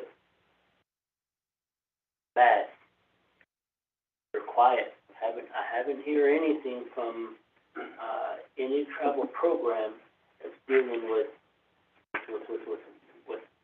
energy. So in this case, maybe mineral, maybe I don't know, the only water resources. Haven't heard water resource weigh in. Have directors there that are making, bigger salaries. Haven't heard our directors weigh in on it. Look at the Navajo Nation budget documents, what our division directors are making. Haven't heard the nation really weigh in on it. The nation is quiet. Maybe they're saying, oh, just give it to council and have them deal with it. Like Mr. Isaac here. They came out and said, hey, we're going to put out an executive order and kindly say, here's an executive order, we have the vetting team, and we're going to send you a letter at the end. It's not in the best interest of the Navajo Nation. Maybe they'll send you a letter like that. I don't know. And that's what I mean. But I think as a recommendation, we should get this organization to really work with the nation, provide the actual facts about hydrogen. A lot of information that's out there is more of a scare tactic in political and even the bottom line is that the other thing that caught my attention on your presentation was the balance of all of the energy sources. Whether it's petroleum, biomass, coal, natural gas, thermal, wind, hydro, nuclear, solar. All of it, I always say that. On the office that we became now. There's a negative to it, but we live with it. Just like today, we have a legislation that went through the council. I'm getting people telling me vote no. Getting people telling me vote yes. And it's about our Navajo citizens who are LGBTQ and are trying to get and change the Marriage Equality Act of the nation. Same thing. Kewi, Honi, Kahono. Have the right wing, the left wing. Either the need, we see the issue, the same thing. Haven't seen travel programs like from the office that takes care of the marriage license weigh in on this to say pertaining to that particular legislation, to say this is the reason why that we support this. Haven't heard anything from travel programs pertaining to that legislation, and even to this. But yet they have a travel vehicle assigned to them, and they can go to Phoenix and go to other places to do travel, but they haven't made a decision on it. I really wish that they would work with entities that could directly provide the necessary information that's required, whether it's good and bad. But again, it allows it to be put on the table and to be vetted. And that's just my 2 cents on this. It's scary.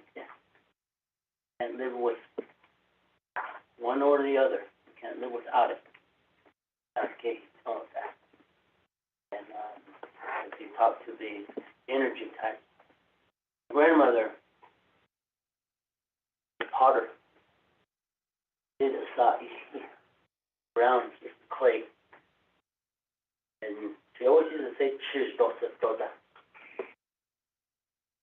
So we always went to sheep when we were at sheep camp. Because she was trying. He yosa dosa. When the pot is done, pot is molded, dried, and out of it you crush. There's a process. That's how you crush. And from there, you have to cook it. You have to bake it. That process, she would use a little bit of cheese with out of it. She would try to cow that. No.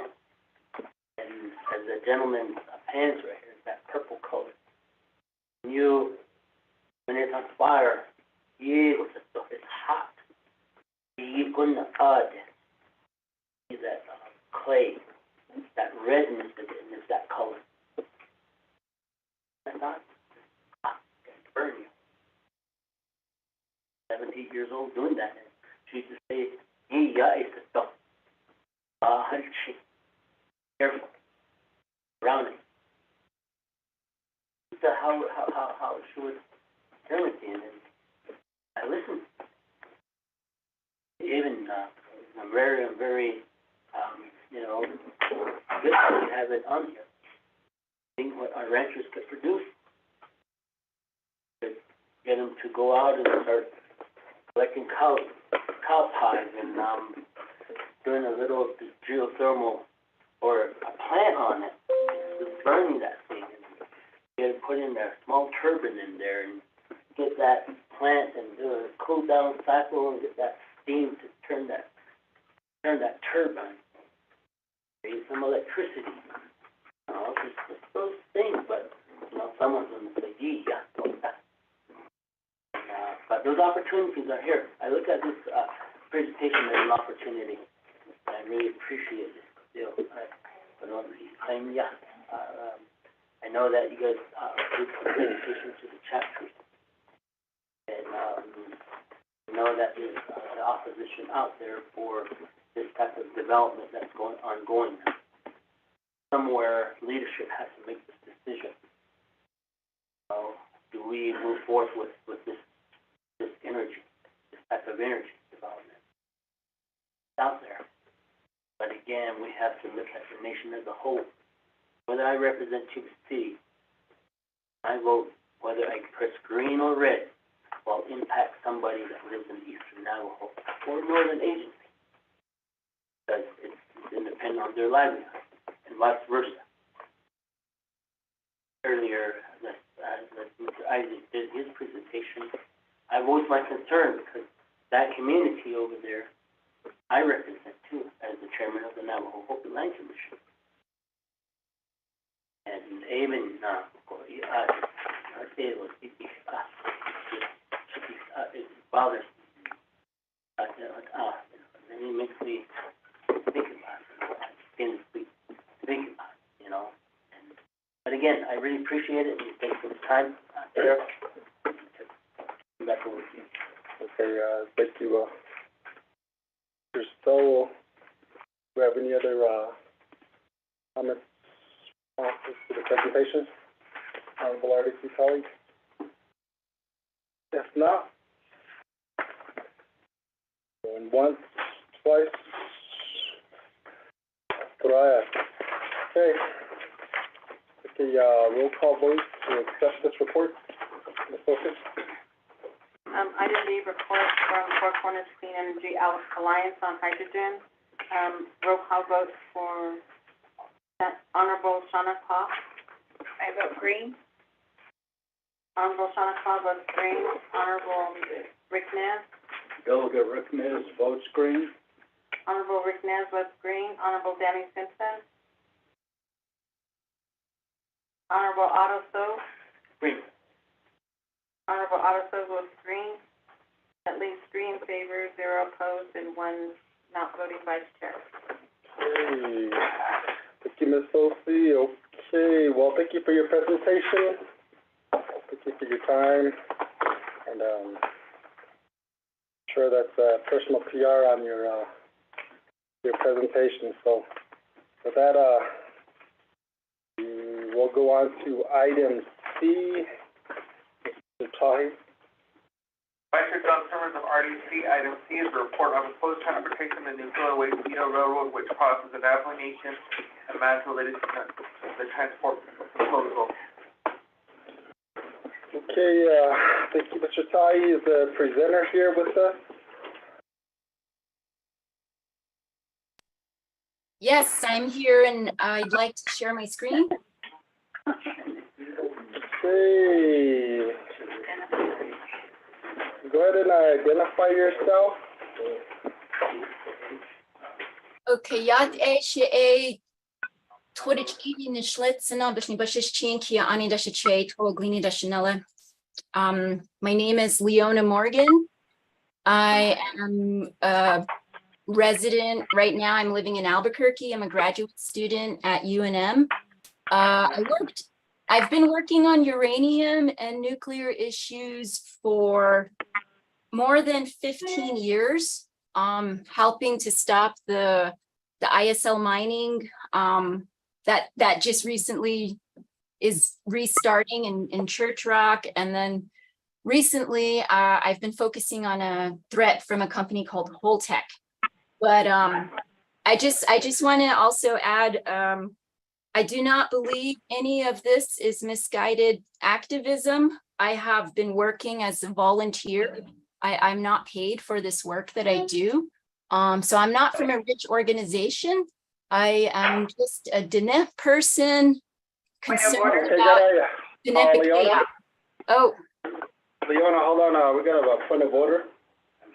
Standing rules of order, Rule 19, point of order. If a motion, procedure, or remark appears to lie outside of the established bounds of the committee, it shall be the right of any committee member to question the propriety of it. So I would like her to just stay with the legislation and not impose any remarks that were made in a negative fashion. Okay. Thank you, Honorable Claw. I'm going to honor that point of order that was stated.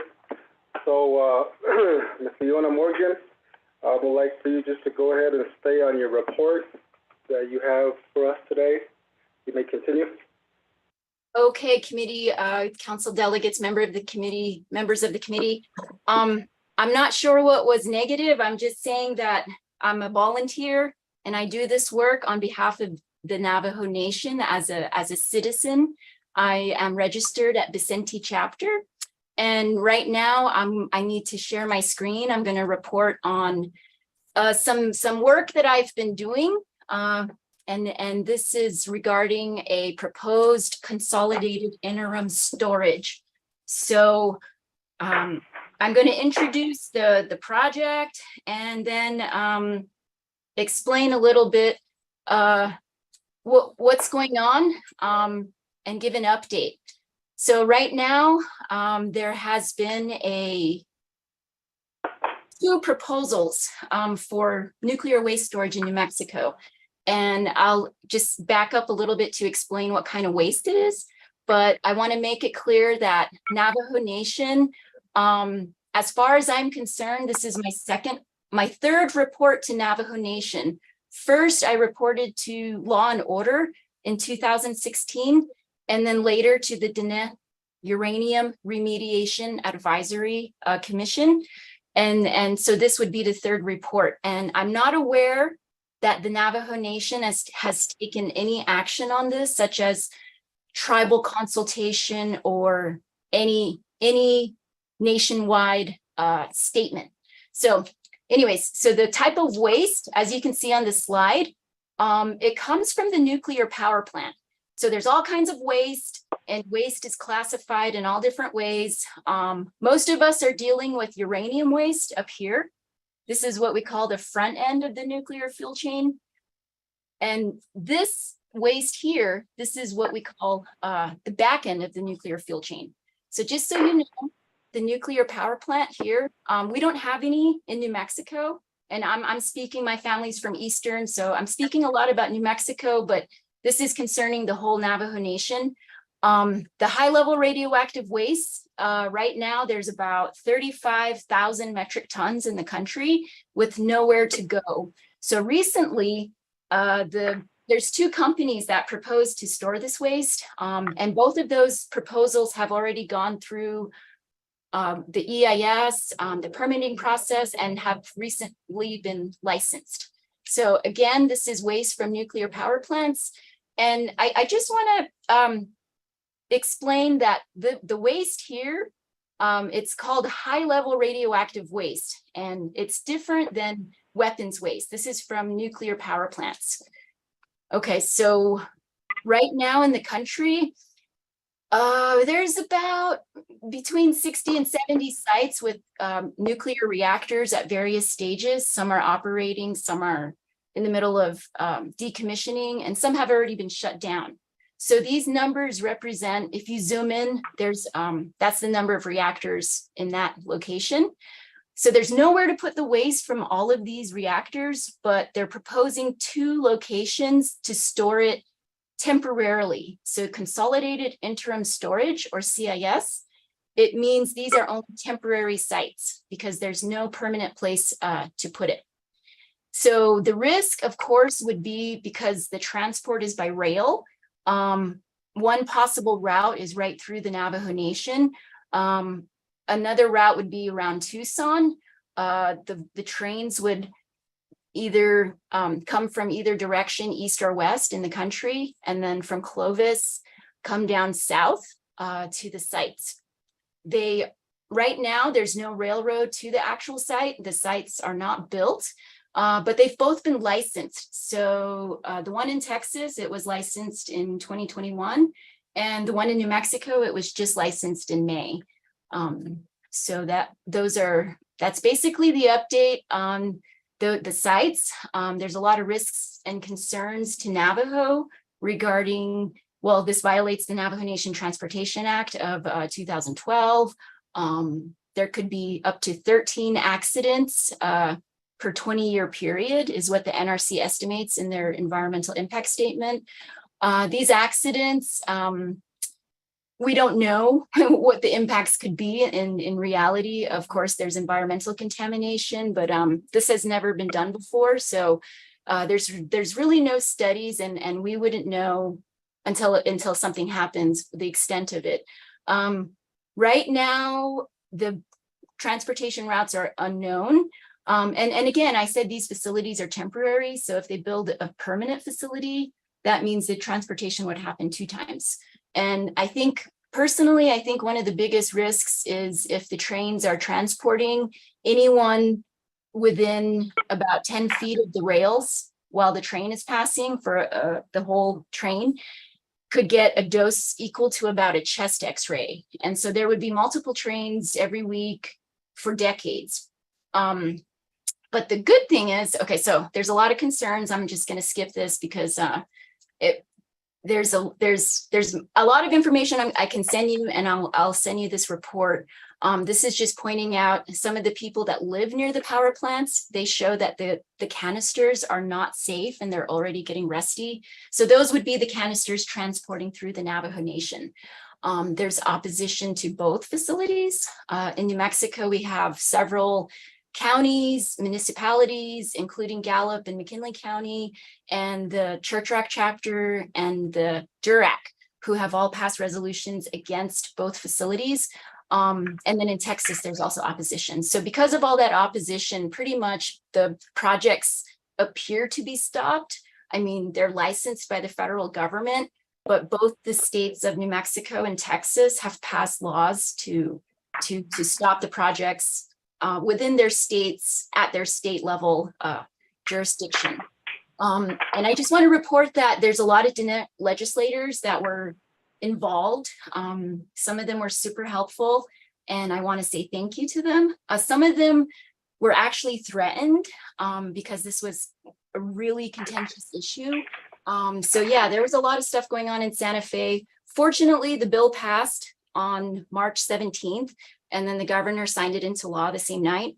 So we, as community groups, I'm an individual, like I said, I don't work with any group right now, but there's many groups, including like Sierra Club, the All Pueblo Council of Governors, and others who are watching these proposals and basically will ensure they don't ever operate because of the level of risks we see to our communities.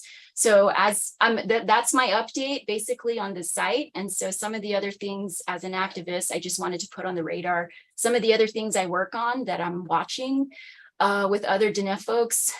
There's a mine close to Grand Canyon called Pinon Plain Uranium Mine. They were pretty threatened when President Biden signed the National Monument. They said because of the National Monument, they felt they could start mining within a week. And what that means is that uranium would be transported through the res on the western side in trucks covered only with tarps on their way to White Mesa Mill. So that's another thing we're watching. The company is getting really close to mining, even though the monument, this national monument, is brand new and it stops uranium mining permanently in the majority of the monument, but there's several uranium mines that were already permitted. Those will be grandfathered in and allowed to continue. So that's really important because folks are not talking about that. And then of course, some other threats. I heard someone talking about the lack of community education and awareness about some of these projects. And that goes the same for the cleanup of uranium. There's a lot of misinformation and just things that the communities are struggling with, mostly because of the federal government coming in and kind of pushing their way on what should be done. But really, the federal government should be putting the money to pay for the mess they made. So this is a big issue, and I think we need more community involvement there. I added this, might not seem related, but I also work on other nuclear issues. I've been going to international meetings. I've also represented some of these slides to congressional reps, as well as the New Mexico Radioactive and Hazardous Materials Committee. And as a student, I just did one of my final projects on hydrogen development. And right now in the country, there are 4 nuclear power plants that want to start developing hydrogen. And they call it clean hydrogen because it's using nuclear energy. But as Diné people, we know that nuclear energy is not clean because it uses uranium. And so in the rest of the world, they're saying nuclear is clean, but that's because, I'm going to go back to the first slide. That's because they only count the carbon footprint here. When the International Atomic Energy Agency and the Intergovernmental Panel on Climate Change calculate the carbon emissions of nuclear energy, this is what they count. They don't count the uranium development or transport or any of the fuel fabrication, and they don't count the waste storage. So for nuclear power. That includes nuclear hydrogen. We're looking at these threats because the Department of Energy just gave some funding to Palo Verde to start to develop this. And that's what they would call pink hydrogen or red hydrogen. And so all of the information in the presentation, I will email to Rodney. And this is my last slide. I am also including a letter from Todnajone Ane. This is regarding their work on hydrogen. And so a number of chapters have already passed resolutions against hydrogen development. And even though they don't know probably a lot about the nuclear stuff, this would include nuclear hydrogen development as well. So that's my report. And I'll take any questions or comments. Thank you, Leona, for your report presentation. At this time, my RDC colleagues, do you guys have any questions? Motion. A motion by Menez. You got a second? I will second. Honorable Claw, at this time, do we have any questions or comments pertaining to this report? Going once, going twice. I'll make a comment. Honorable Claw? Yes, so this was a good report, and just as constructive criticism for our presenter, when I did call a point of order, when you said you didn't think that you said anything negative, you started off on the defense.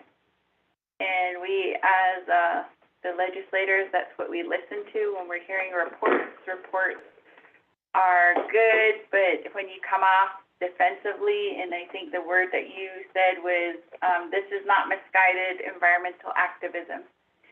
And so that was one of the things that I did catch, and that was because we just heard that term in the previous report. So that was why I called a point of order. So just to clarify why I did call a point of order. So just for future reference, I do enjoy the information that you shared, and I do believe that it is beneficial to the communities. So just wanted to mention that, so that when you are giving reports to the community, oftentimes you will be met with, there are going to be opponents to your research, but just to keep an open mind, and that would just be my comment. But thank you for the report, and I'll turn it back over to you, Vice Chair Johnson. Hey, thank you, Honorable Claw. Do you have any other questions, comments on this report? Going once, twice, 3 times. Ms. Sophie, let's go and take it to a vote. Just a roll call vote for item C, report on the proposed transportation of nuclear waste. Honorable Shawna Claw? I vote green. Honorable Shawna Claw votes green. Honorable Rick Nez? Delegate Rick Nez votes green. Delegate Rick Nez votes green. Honorable Otto So? Honorable Otto So? Honorable Danny Simpson? Honorable Chair Brenda Jesus? I vote green. Honorable Chair Brenda Jesus votes green. That leaves 3 in favor, 0 opposed, and 1 non-voting vice chair. Okay. Thank you, Ms. Sophie. Thank you, Ms. Leona Morgan, for your presentation. Okay, we're going to go ahead and move on to number 7, old business. We have to adjourn. None.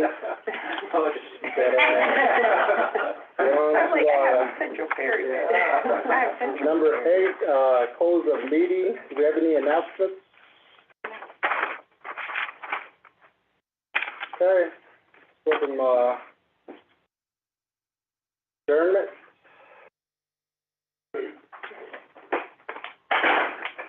Do we have any announcements? We're on number 8. Hi. Honorable Vice Chair Johnson, members of RDC, Vince James is here for his legislation. Unfortunately, he stepped out to run to the men's room. So we can take a 5-minute recess for him to come back so we can get this legislation. I'm sorry. Okay, I'm gonna go ahead and, turn the gavel over to Madam Chair Cruz. Thank you, Casey, Vice Chair Johnson.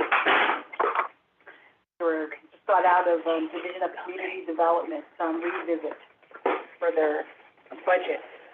And we have to go back because we have to make some more changes per Budget and Finance Committee. But with that, we are at the very end of the agenda. Number 8. Okay. And, Make a motion to amend the agenda. okay. So, members of Resources Development Committee, I just want to let you know that, Honorable Chair Vince James was, at a revisit session with Budget and Finance Committee. He was right before me with Division of Health. So that's where he was, for the reason being he wasn't able to be here to present at the time that his legislation was called upon. So with that, I'd like to request, members of Resources Development Committee, if, any members would like to motion to consider hearing legislation, 0202-23.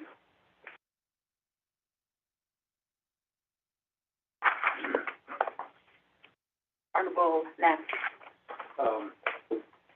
Honorable Chair, honorable members of the Resource and Development Committee, I see you all are very respectful to other committees. Therefore, I believe we could show that extra overflow and respect to Honorable Vince James today. And I would like to motion that we suspend the floor rules and go back and dig up the legislation that was buried earlier and perhaps put it back on the agenda. Honorable Ness. And that would be, legislation number 0202-23. So, Honorable Ness, are you motioning? Yes, I did motion. Question? So, members of Resources Development Committee, there is a motion on the floor to reconsider in, suspending floor rules to, hear legislation 0202-23 by Honorable Ness, and I do have a second by Honorable Vice Chair Johnson.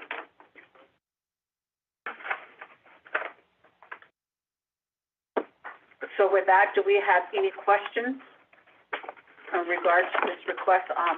Shadeja, Honorable Clark? We'll have the sponsor, his presentation. Okay. We're suspending the floor. Okay, first, yeah, so we got to vote on this one first. Yeah. Auto on that, the machine.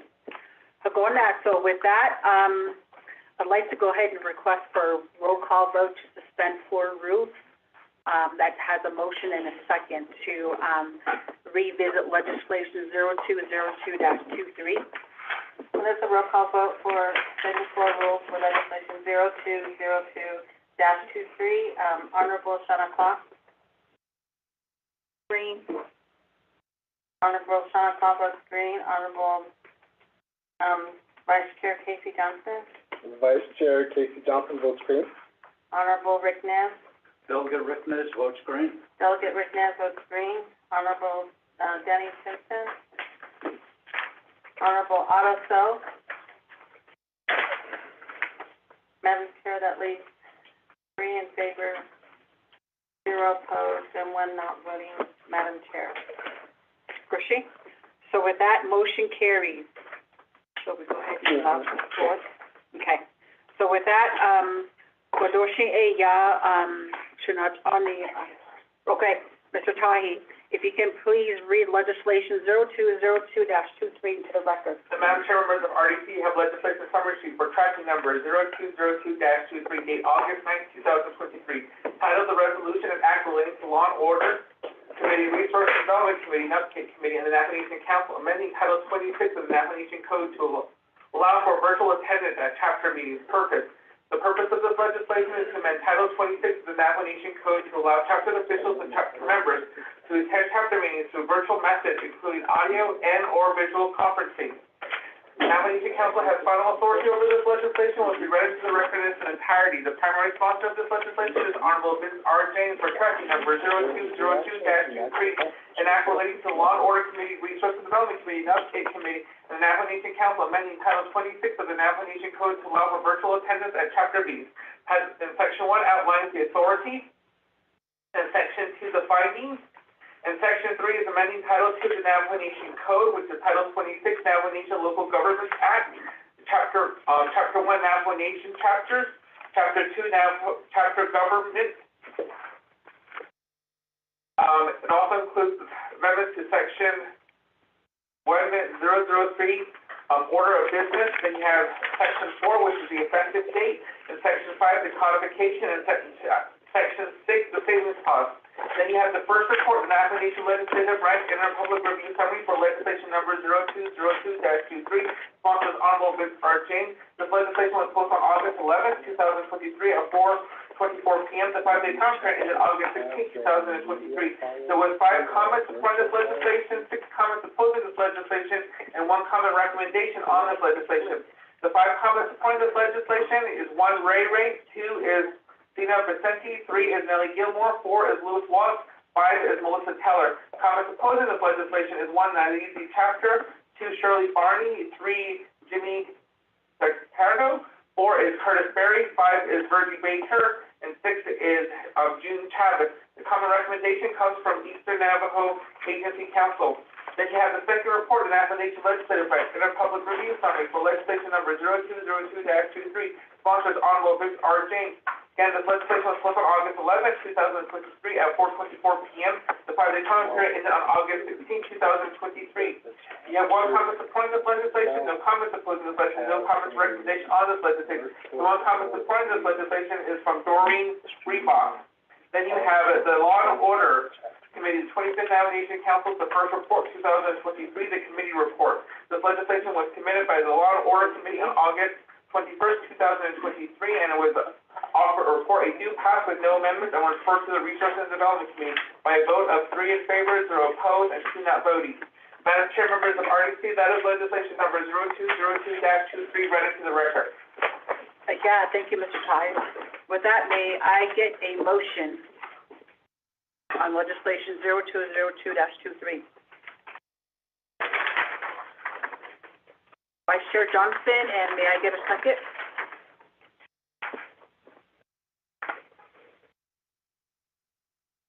Delegate Rick Nez. Yeah, thank you, Honorable Nez. Aroshe ya kwaike Chinatani Chair James Kodon Dinigi Nadine Dahajanjan Natadish Kodo to present legislation 0202-23. You do have the floor. Vice Chair, and then members of the RDC Resource Development Committee. Quado legislation 0202-23 Kitato non-socially. Ya Quado Beshbe Hana Be Ya Hana Eki Aja Bikau Sahatlin Asana Atleto Lehi Benia Quado non-socially. Socially ko partners nele because anje okoko okao Beshbe Hana Endini Benacha Asana Atleto Lehi.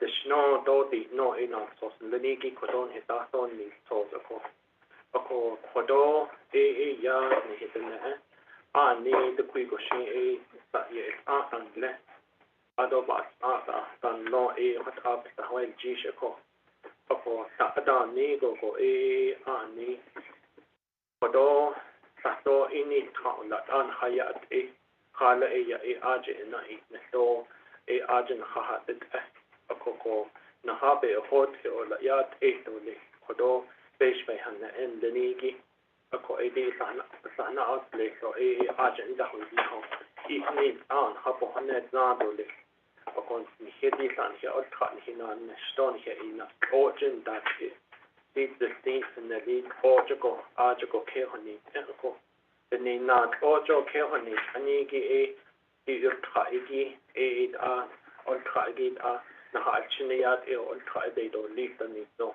o sa oje ya ke honi adona neshiki astona neshiki ne dahi ki dot hona na ta o do yod the nebekaya ho do bi ina neshta holonda nana na ni iliedo na la ko he ke ki dot aba hatten ebeni na de koni shini la ojo ke honi jo ko ko adona na pawan lenigi asto so la the nebekaya ho do bi kon ina na da ko bi higando le bi ke honi do le he to ata po on le ko hot the qui go shi khata ha bi le ko ado jono la be inde the ko na ata ni transni ki ako aden ni transni ga jono ba so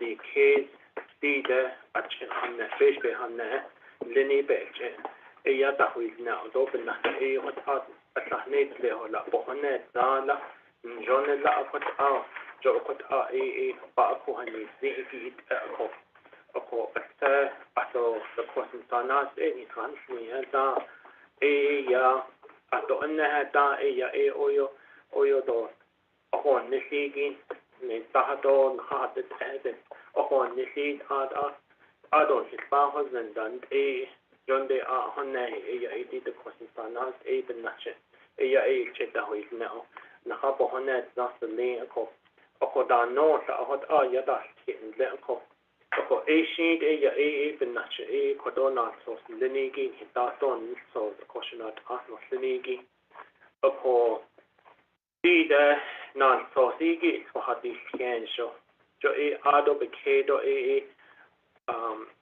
asad ne na tin do ba se tin do ba is cargo jo ko but the asti partners in the list in the league ade sa be na hodi sa na to se do ke digi ye cases no jo slatin do ba hastra jo pani la jo ko be ha o the be said it is need of the kodo legislation he dato so the benda has ko ilia do hone zada jo ko za le ko Ascolti da hati lo da adna so be da na hati higi okay do le jokata do be hot be ke ni khasna me ko ya that's on page 5 of 6 of your legislation under section 4 it indicates be within 180 days from the date the president signs this legislation of the Navajo Nation Council overrides the presidential vote.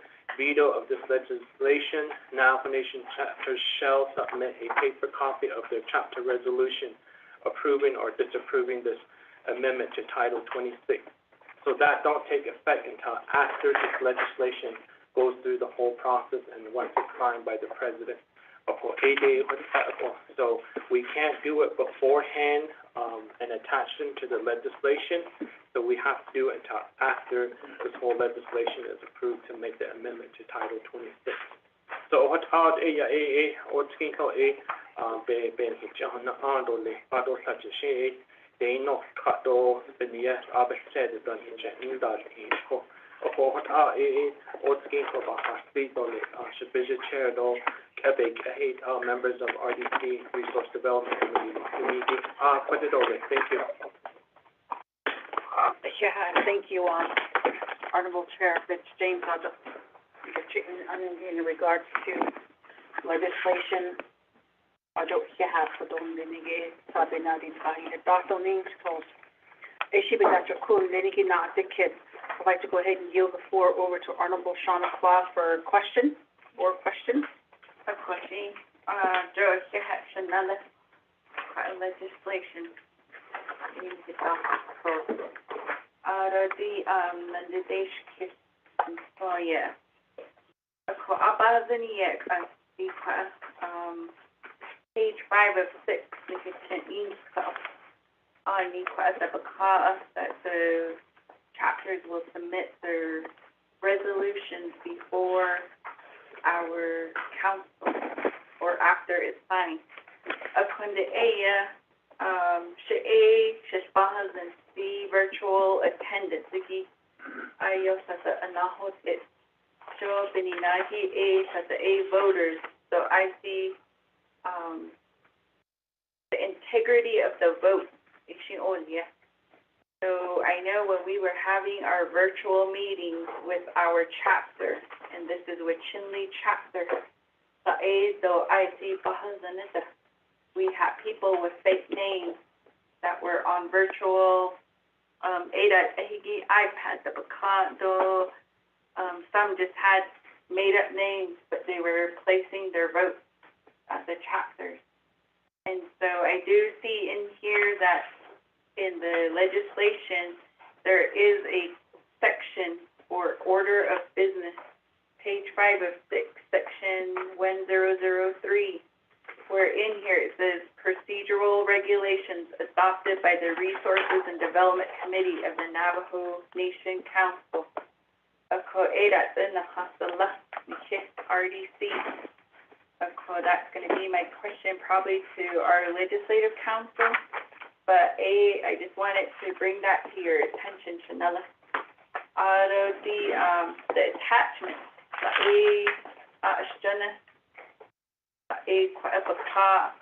so even in the comments for your legislation, here's the example. It says Ray Scooby Crazy 01 at msn.com. So in here, like if you're gonna do a comment, a letter to the editor to Navajo Times, they have to use their legal name, they use their address, and that's the only way that they'll print a letter to the editor.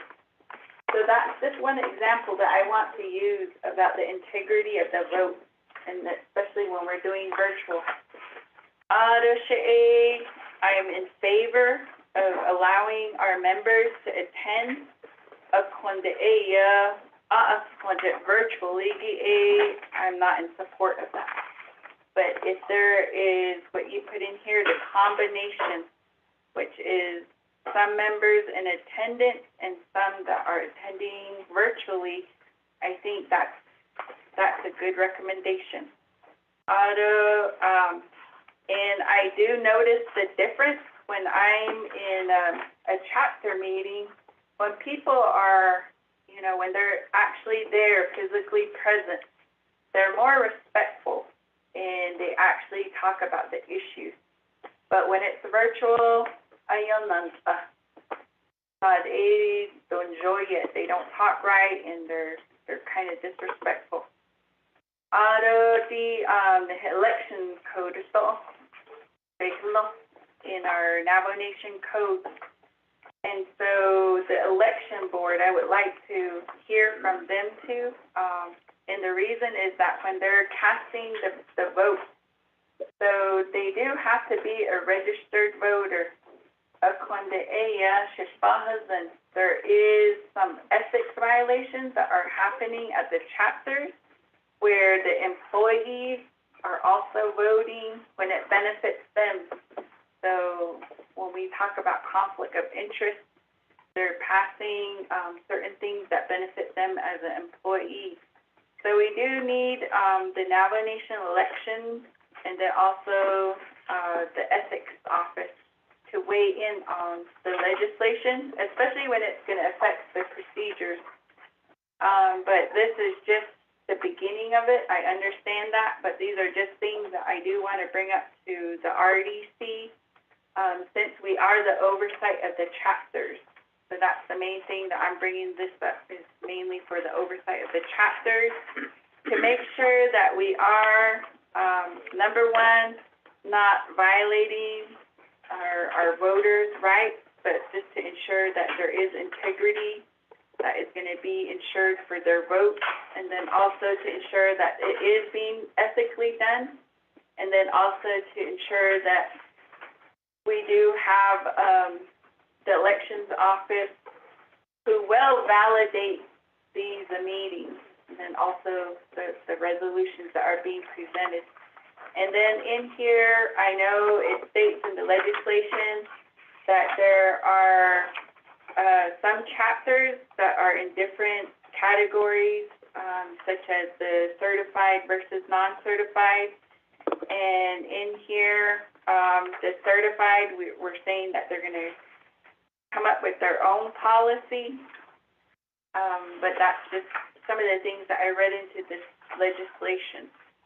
So, and then when I'm reading the comments that were included in the legislation, they're coming from Navajo Nation chapters. Some of them are coming from the officials, and they're stating that they do not agree with virtual attendance, and they feel that, it's vital for their community members to have face-to-face, eye-to-eye. Otherwise, there's no way of knowing who's really talking. So again, that just goes back to the integrity of their vote. And then there was also, the Eastern Agency Council that did put their comment in here. And in there, it just speaks to also, chapters making decision over their local matters, and then using, equipment. So we need to ensure that if we're gonna be allowing chapters to do virtual attendance, that these chapters are equipped with the equipment. I know for my chapter, we can't even maintain, internet for longer than 10 minutes because it'll cut people off and you lose connection. So these are some of the things, and how do we get our chapters to get to be able to host these meetings with the proper training, and then also, are they equipped to record these public meetings, to keep them recorded digitally, and to ensure that all of them are able to maintain, you know, their own reporting. So those are some of the things that I just wanted to bring up, and just, I guess, things to think about. But I do just want to highlight that section for procedural regulations, and I would like to ask for a work session, for RDC, so that we can come up with those regulations, so that we can address some of these things that I discussed in my comments. So, Madam Chair, and I'll turn it back over to you. Yeah, Dr. Danger, Honorable Claw, proposing, some questions. I'd like to go ahead and yield the floor back over to the sponsor first, and then after that to, Ms. Khan, in regards to the subsection 1003 order of business, of the, content of the legislation. So, Roshit Sanand, and also, Chair, James? Yeah, Mr. Chair, thank you for that, and then, members of, RDC, Ado, Kodo, Nadin, Kitty, Delegate Claw, the Queen of Shea, Nadin, Kitty, the integrity of the vote. Kodo legislation, so VGAA is just to amend Title 26. To include the virtual meeting. So and then to include audio and video teleconferencing. Ado AA Sato chapter Basalado list. For the Quigoshin, the Adin Kidigi, it's like putting the cart before the horse. For Kodo AD legislation, just to amend Title 26. Bela as link do name legend to hati scan do shin the a ne ad a do bayan ki gishi ad a hot a ne do le ko hot a not the do le Shabish Chair of RDC yeah I do Vice Chair James. I'd like to go ahead and yield the floor over to Ms. Khan. In regards to the procedural, page 5 of 6, subsection 1003, order of business, letter B. I guess this clarification, it says, middle paragraph, based upon models and procedural regulations adopted by the Resources Development Committee of the Navajo Nation Council.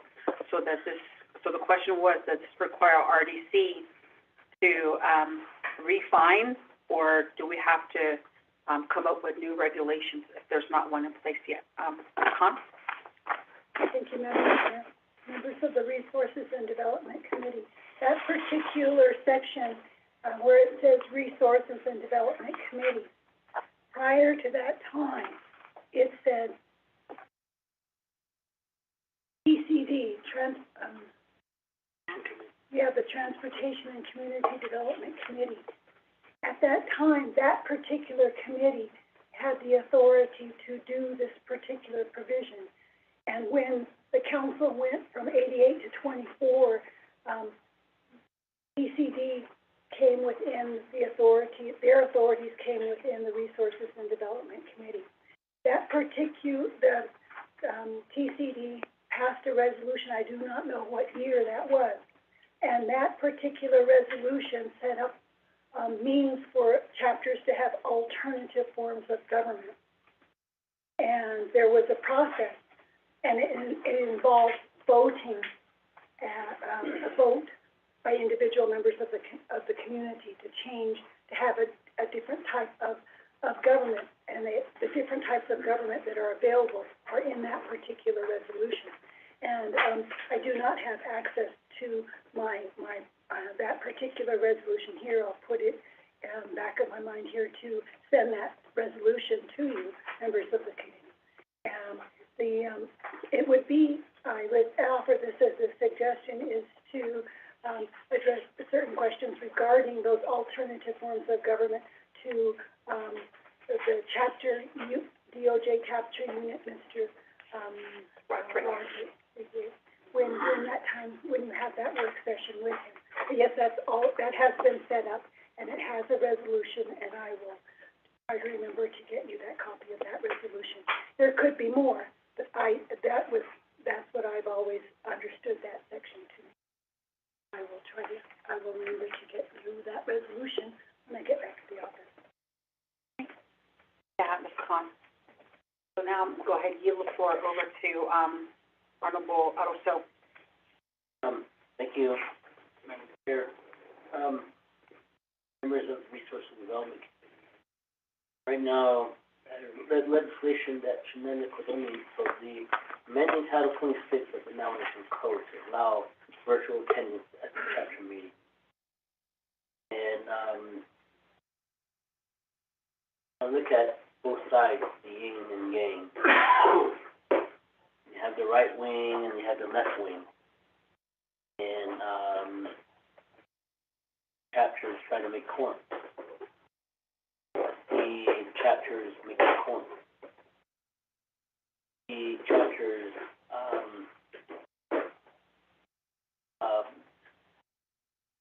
trying to bring in people for corn. Particularly my chapter, we're a alternative form of government, which has the voting body of the Natani Council Natani formula of the government, alternative form of government. And the quorum is based off of the 6th individual. And then we're holding chapters to a standard of having a minimum of 25 people for quorum, whether they're certified or not. And I think that the main issue of it, I think a lot of it is that quorum issue. In the chapter resolution council resolution come before and request to lower the quorum. I've seen one at 17. I've seen one legislation that said 12. And that really tells you at the local level, at the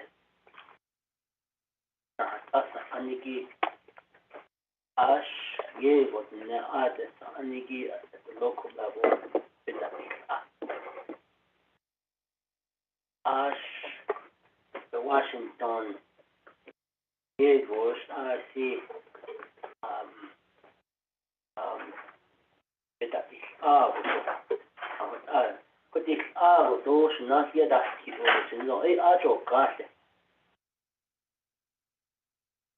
whether you live there in town or there in off the reservation, and I decided to go visit that chapter. It's night and day. ودوه الساعة وقوة حتى يحصل ساعتها. كده بيش هنائي ده هذا الشيء يحكي يصح نانسه. Then there's audio issues. They may be in the drop zone.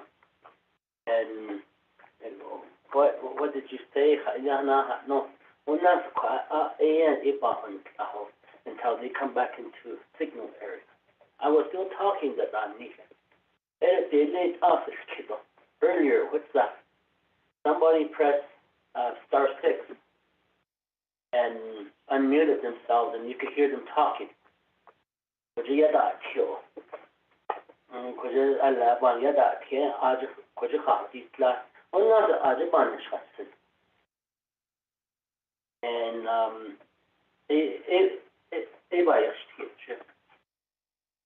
I do agree that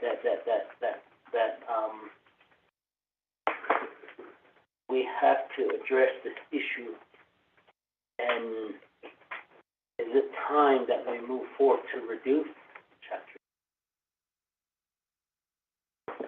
Because if people is not making corn, that tells you there's an issue there.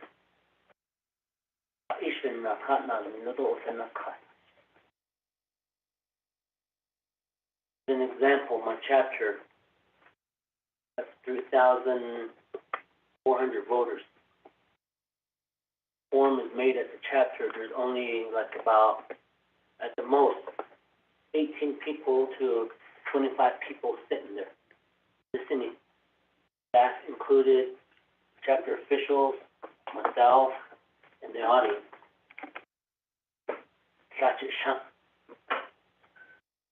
If this is going on in Tuba City, I guarantee you it's going on in every delegate chapter.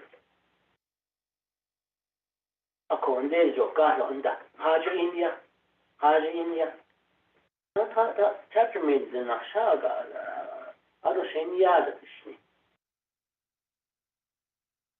where the point of contact is there when you make your report. Whether it's the chapter official or the council.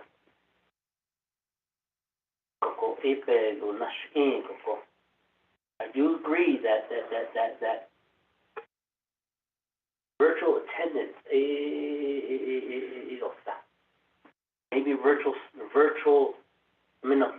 maybe streaming, live streaming, just so that someone can get online and just to hear. But that vote integrity there, whether that vote was made by via Zoom, by ScoobyDoo.org or whatever, or bad rig person or whatever, that vote integrity, look at social media. A lot of people that have social media accounts, some of them they're hiding behind names made up. And they have a whole different type of picture up.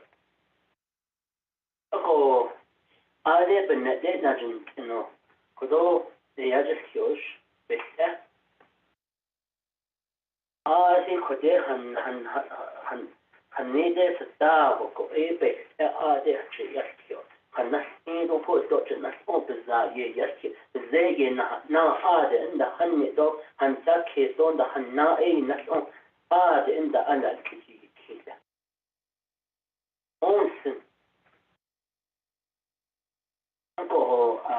I think that this legislation is a good legislation, but we need to maybe if we could amend these legislation to indicate that this for like streaming for just so that general public is aware of what has been talked about. Okay. The vote integrity is something that I'm also, that's my concern. And during the pandemic, that was the only option that we could do. And there was a sunset clause put into there, and that sunset clause was proposed by Honorable Daniel Stowe.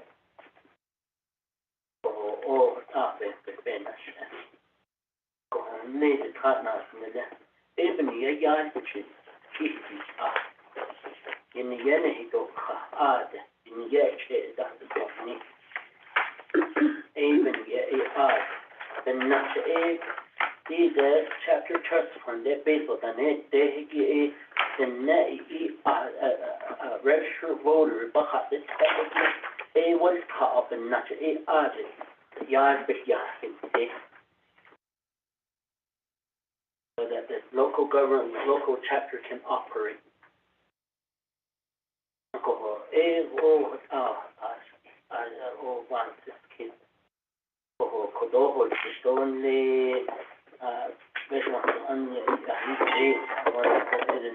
Maybe look at and propose an amendment for that to maybe tweak it and just indicate that it's stream it so that the general public is aware of and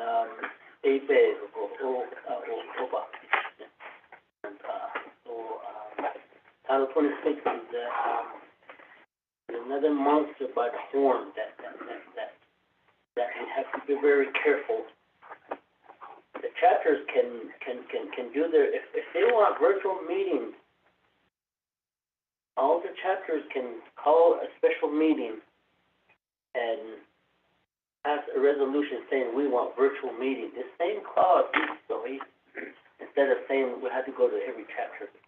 If they really wanted today, they could get that cookie cutter resolution and send it all out around each other, and they could pass it, call it special meeting, and pass it real quick. It's not going to take forever. I see things, and I did resolution. I did, they don't do that. But I think that if we could just look at the streaming attendance, virtually streaming the call area, and but maybe I can do that now. Ms. Khan, if we could amendment number 1, strike out virtual and insert streaming. Virtual attendance, again, streaming of chapter meetings throughout the whole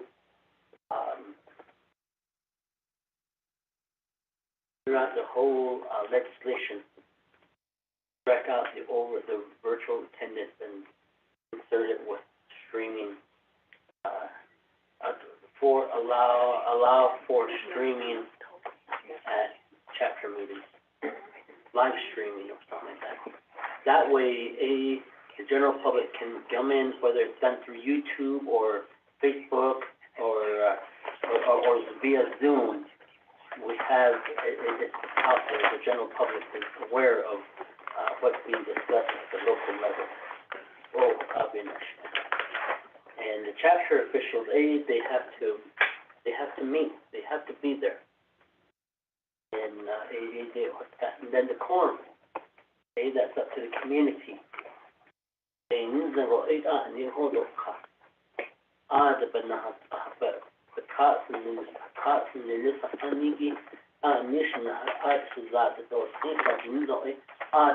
你卡到的，所以你的空的都没空，个一百个哦啊变成，as in amendment number one, that's my amendment that I want to move forward pertaining to this particular legislation.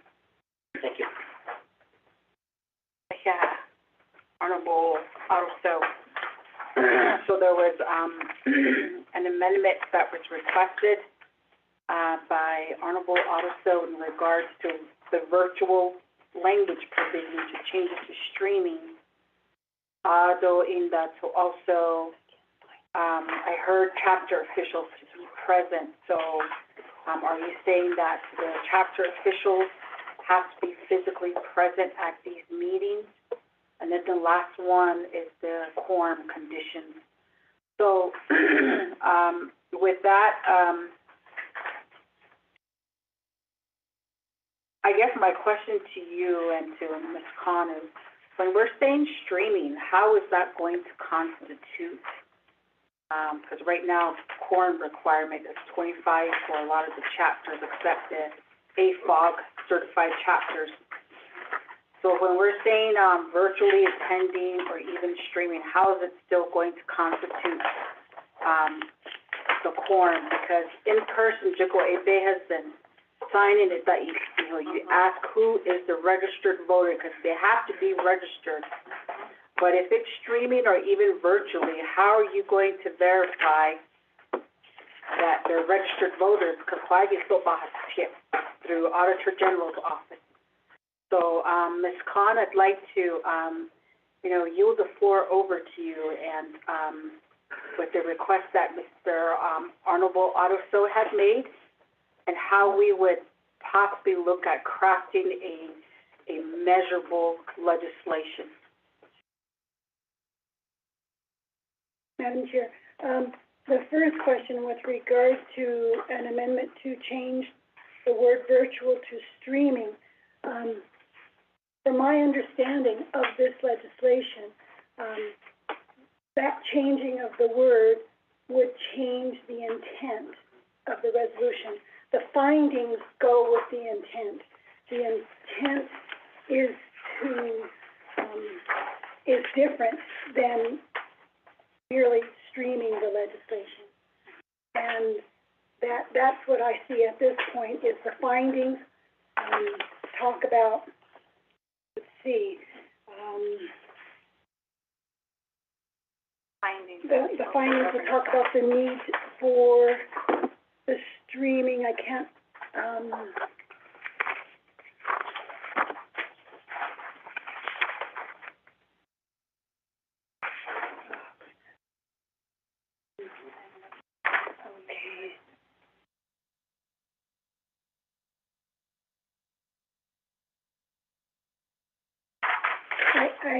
I just see that in the definition, the term virtual and virtual attendance, which is a major part of this the purpose of this legislation, means remote access.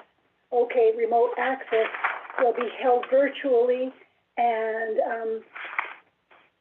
authorization to hold a virtual and in-person meetings. Virtual attendance is not physically being there, but having to do with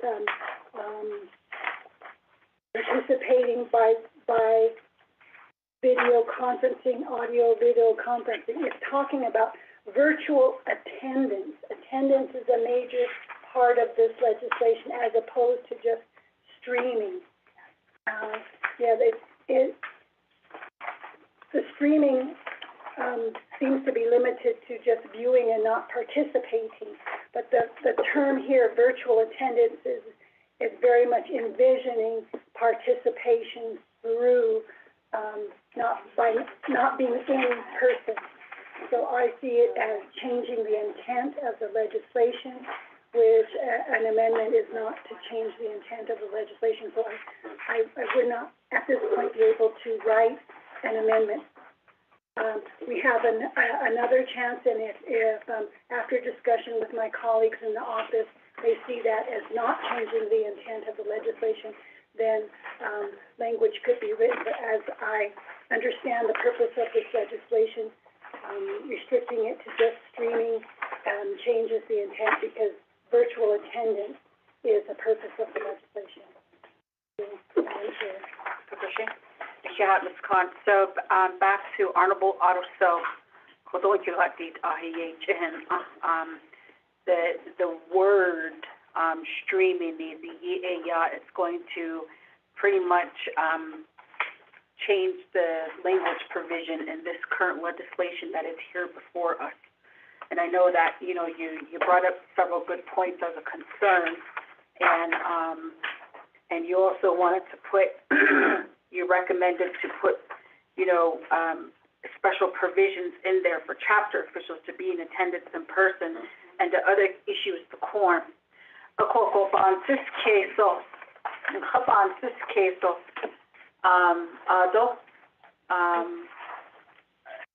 don't know if the Resources Development Committee members will agree. Can we just, request a hold off on this legislation to, hopefully, have the committee just dissect it a little bit more with legal counsel? And also, we can't, forget, to, always have chapter unit legal counsel in on this. I'm sure that, the purpose of why, Honorable, Chair James brought this to our attention, I don't know if that would, be considered. I just want to get everyone's input as members of Resources Development Committee. Mr. Tahi? Madam Chair, members of RDC, Resource and Development Committee does not have final authority over this legislation. So if this legislation is tabled, it will still move forward to the Nominating Committee, at the request of the sponsor.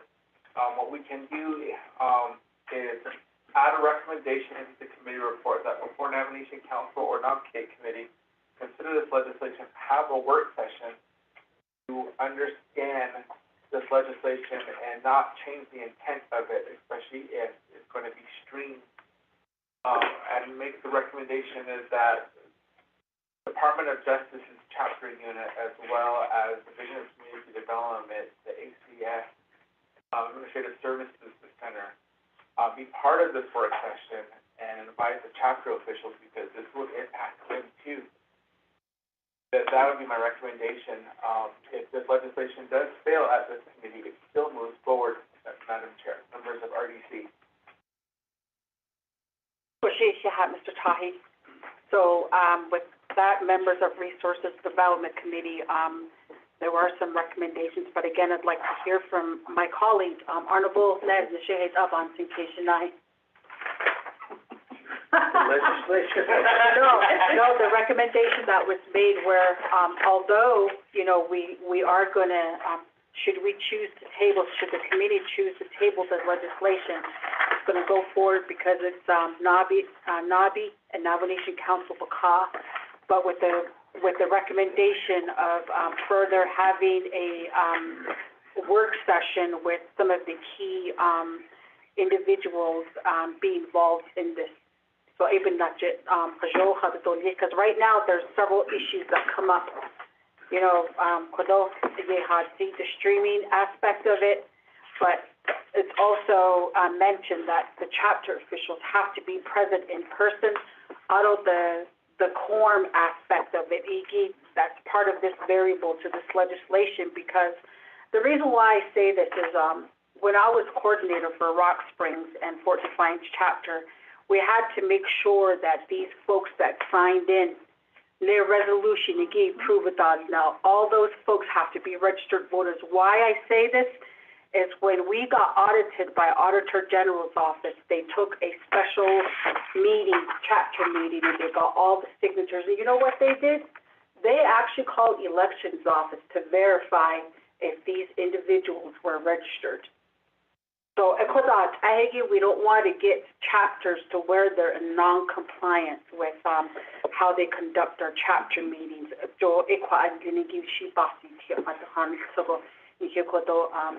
Policymakers need. So, Honorable Ned? Thank you, Madam Chair. committee members, and all sponsors, Honorable Vince James.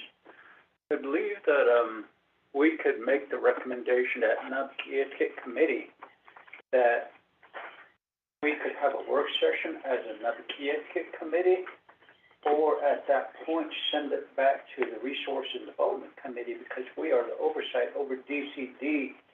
And then from there, DCD does oversee the chapters under the executive branch as well. So since we, as a committee, could respectfully request that of the Nabkiatik Committee, that we send it back and have that. We did talk about having a work session on Title 26 itself. And this would really help us to dig deeper into what needs to be amended within Title 26, rather than just a virtual meeting at chapter houses. So this legislation does move forward, but when it gets to Nabkiatik, we can make that recommendation. Yeah. Let me give it to, Honorable, Simpson. Thank you, Madam Chair, members of the and, James Gass. I represent 8 chapters, and they're split station. Some are in favor, some are against it. And when we say local governments, we want to give the power back to the people and local chapters.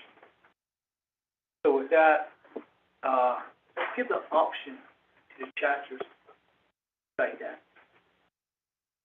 Let's come up with the language here. It will be up to the chapter resolution to decide if they want to have hybrid meetings. What state in here? Give that option. Now, if we pass this way, I know I want to take a lot of heat from the chapters. Either I support it or not support it. So now, local government is giving the authority back to the chapter. So let them decide. If the chapter don't want a hybrid meeting, they pass a resolution, we don't want to have a hybrid chapter meeting. We want our chapter officials here. The other chapters want a hybrid meeting, allowing their chapters to call in on meetings and have people call in on meetings to be counted as quorum. Let them decide. So with that, Madam Chair and members of RC, can we incorporate language? Can we recommend a language allowing the chapters to decide if they want hybrid meetings or not? Because local government is giving decisions back to the people.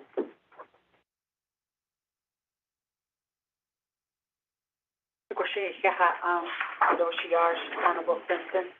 So before I give the floor over to you, Honorable also, could Ms. Connor, Ms. Quinn, they can go ahead and make a response. Madam Chair. Honorable. After Honorable So, I'd like to talk to the main motion of the legislation. Madam Chair, members of the committee, as I understand the request for the particular amendment is to provide language in section, I would assume it would go in section 1003 to allow each chapter to make the decision whether to allow virtual attendance. Is that, do I have it correct? To allow, your amendment would be to allow each chapter on its own to whether to allow virtual attendance at their chapter meeting? Yes. Okay. I don't want to rush that particular amendment. That is, I don't see necessarily as, and I could be wrong, changing the intent of the resolution. It is still having to do with virtual attendance, but allowing each chapter, and then language has to be put in here, how each chapter does that. That would need to be added. So I don't want to rush that type of an amendment. Could, our office work on it so that it would be ready for you to sponsor that amendment? Exactly. Maybe through a resolution or through a referendum. Yes. Through a referendum, like we do producing the quorum, like the quorum each chapter is done through a referendum. So maybe that might be the way to do it, or to chapter resolution. Mhm. Yes, so, and see, as you can see, it requires a little bit more thinking of how to fashion that language so that it is very clear. I don't want to chance it and leave important, information out. If you could, put in the request and then we could, we have the request and then we could, work on that language to have it ready for the next. But it's a request from RDC. Well, Madam Chair, I'd like to see what I'm recommending, how my colleagues feel about it. Then if my colleague's okay with it, then we can direct, come with the language. But if I don't get support, then I will have to, submit, Okay. So I'd like to ask my colleagues how they feel like each chapter, authority decide they want hybrid meetings or in-person meetings. Fukushi? So with that, let me go ahead and give it over to Honorable Otto So. Thank you very much, Madam Chair. That was gonna be my next suggestion, is that maybe, well, what Honorable Simpson brought up, their local government. Because when the chapter speaks, they speak through a form of a resolution. And that resolution that they pass is to the minimum of their form. And he told us to get back to him now. Could it be funny? Now, they're gonna have to move forward to go virtually. The issue comes up to a data level plan commission that was brought up. Talked about policy. Where is policy? What is the definition of virtual in the code? I know that the resolution has some sort of definition added to the to Title 26 proposed language, but it goes back to security.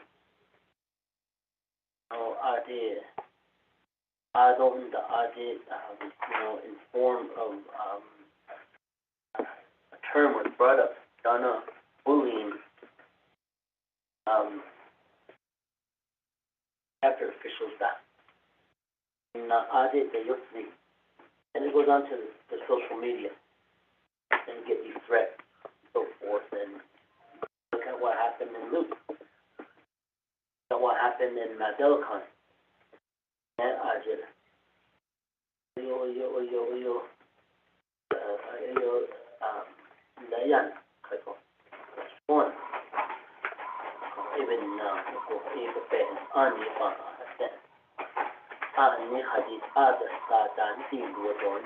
from virtual to in person.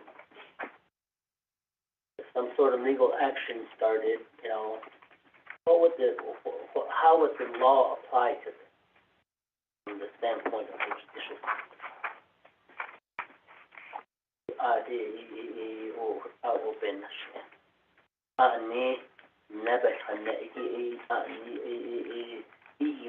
that's the right thing, this is the correct thing. I think we need to make sure that we do cross the T's and dot the I's. And let's give it back to them.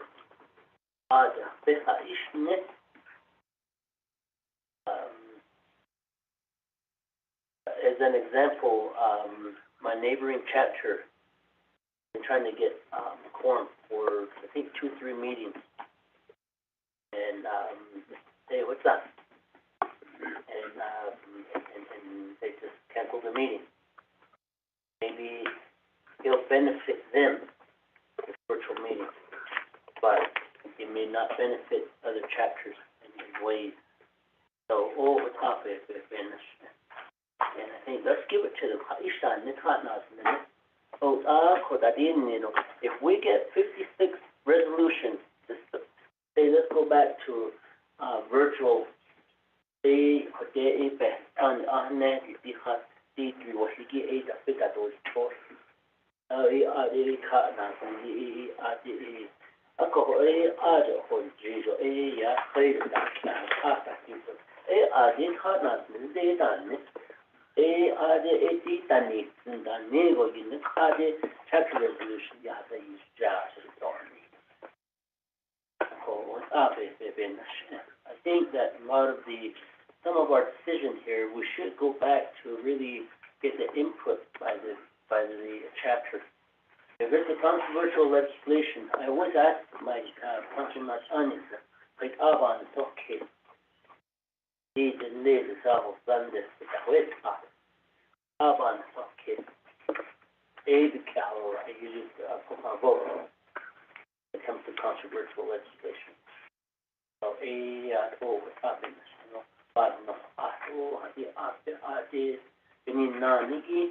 they are the first government, Navajo government entity that has direct contact with the Navajo citizens. Not the program, not us. They taught us. They get direction, they tell them go here. At times we're there at the chapter house and they'll ask us for input and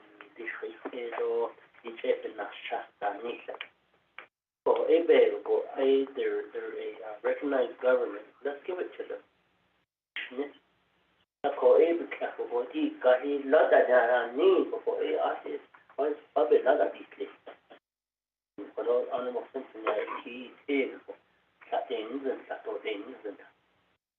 So most likely, I will ask my chapter, like, they tell me vote in favor of it, I'll vote in favor of it. If they vote it down, I'll vote it down. So it just comes down to that. They do it, yeah. I'd like to go ahead and yield the floor over to Honorable Nunn. Thank you, Madam Chair, and all committee members. Koroa, Shanalati, Sabe, Danhadi, Ahi, Yahonink, Sorsiki, to allow for virtual attendance at chapter meetings.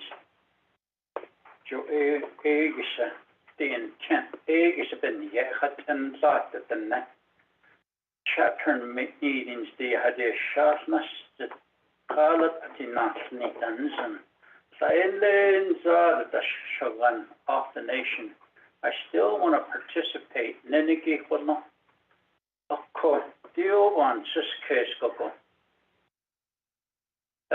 Chapter meetings, Kuroba Haotzi, Dil Kondo Lupano. Not only there, but chapters across the 110 chapters. Somewhere there's issues. Sa Hono, O Anisa Hono, the Hate Egila Sa Hono, Sa Doyat Egish Hono, Jo Egis Atekne, Sa Hono, no. Sadoyat egid and Eda, Hopaki Orliga. Of course, at the did the never saw Chunil or the over the Chunil in the Osa Horlohan. What egg is sad Horlon Edodi neither. Of course, sad Horlonike, sad Doyat egg, Lataban Natchet the net, Hopaki Yahakado and Aile. In the NATO chapter meetings, put up in the shot. Oh, big hadan. I don't want to hear that negative talk. I don't want to hear the same group from over here, from this family and their relatives over there, controlling the chapter. That's why I don't like to go to meetings. The Huppa chapter officials versus community members as well. Chapter officials versus the chapter staff as well. Chapter officials versus other chapter officials within the same chapter. They don't get along. Chapter officials versus a council delegate. Man, Aquaki Bishmas, Ani Kitchenada, Hopa, chapter officials against Club C, Aqua, power struggle, Nana, chapter staff against community members, voters. Put ego, Bahunitsan. So, Lakodo, new chapter, Bahayed Kito, Title 26 Amendment, and Nelam is Khan, Arshman. This act may be amended by the Navajo Nation Council, subject to approval of a majority of all chapters of the Navajo Nation. The majority would be 56, or this act may be amended by a referendum vote of a majority of all chapters as set forth in 11 Navajo Nation Code, Election Code. Legislation, after the council approves it, and after the Navajo Nation president signs it to approve it, 180 days later, then the chapters can submit their resolution. This does not make sense to me at all. So let's say we put in all this energy of talking, discussing how we're going to refine this legislation, and then we pass it after all the discussion, the debate. The president signs it, and what if the chapters, the majority of the chapters say, all that work that we've done is like nothing.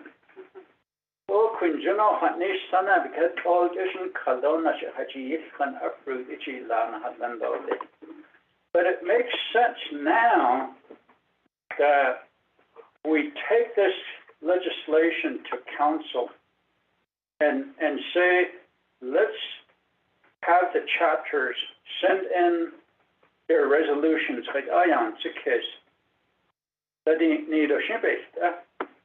or by referendum.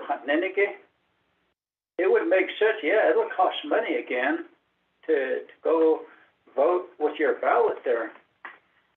And some things, to me, it makes sense to go towards a referendum. Or in this case, to save money, chapters could pass resolutions and submit them now. And like some other things, earlier, Marriage Act Amendment, no,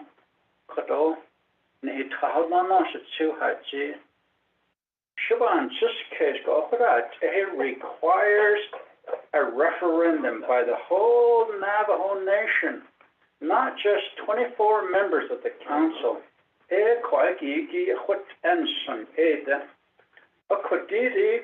Chapter virtual, it could go either way.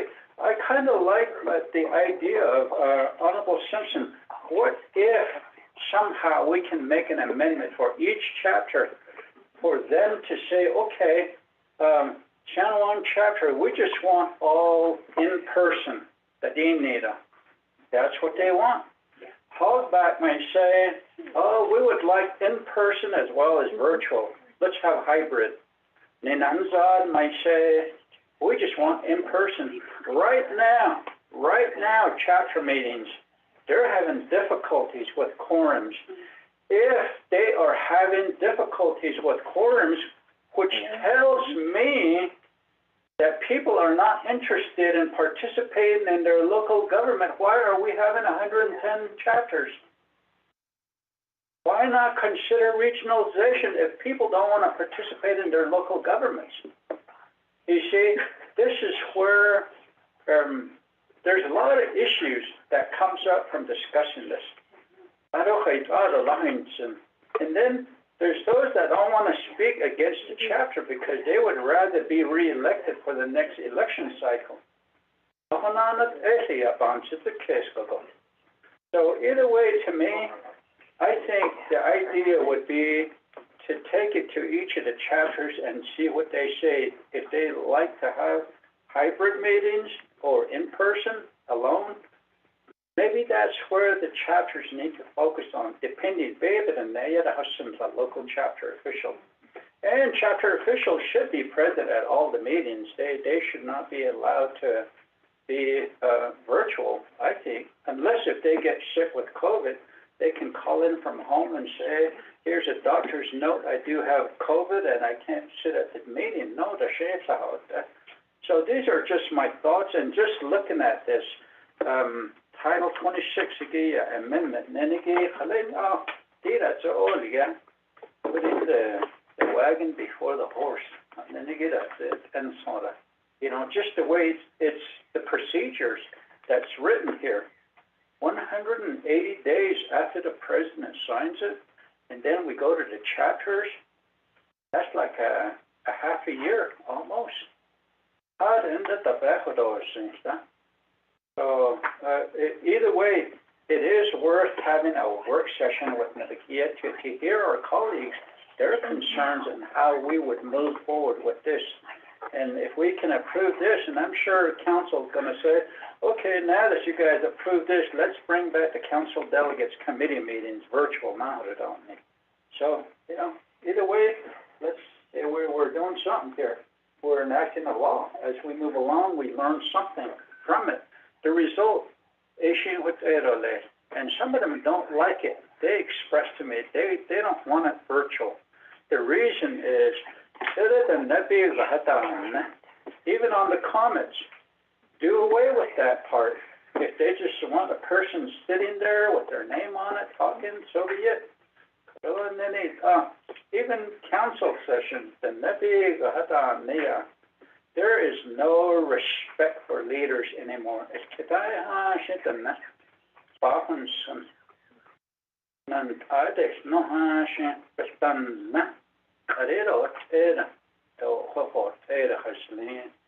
This social media thing, to me, is a very adverse media tool. Misinformation is distributed to make people believe something.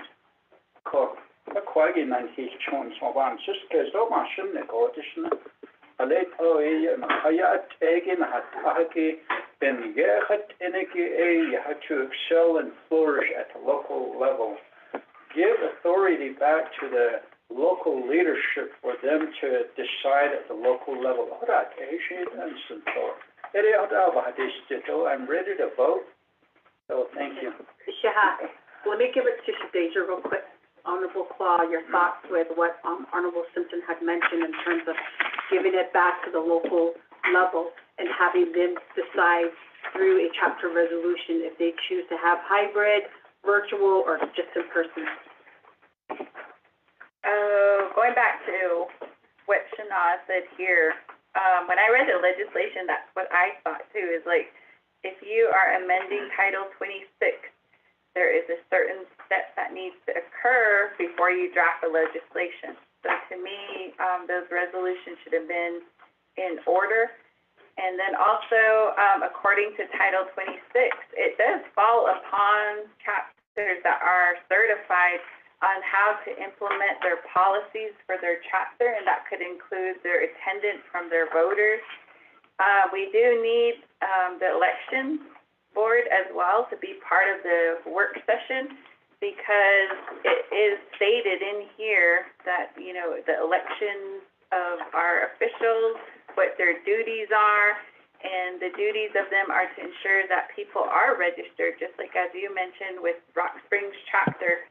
So they too need to be part of the work session. And then I too feel like with Shana, Honorable Simpson here, that it does go back to the people. It's the people's choice. It's their government. So in here there is a provision that states referendum as well. So I do believe that, but the way this is written, this is out of order in my opinion. So I just wanted to add that in.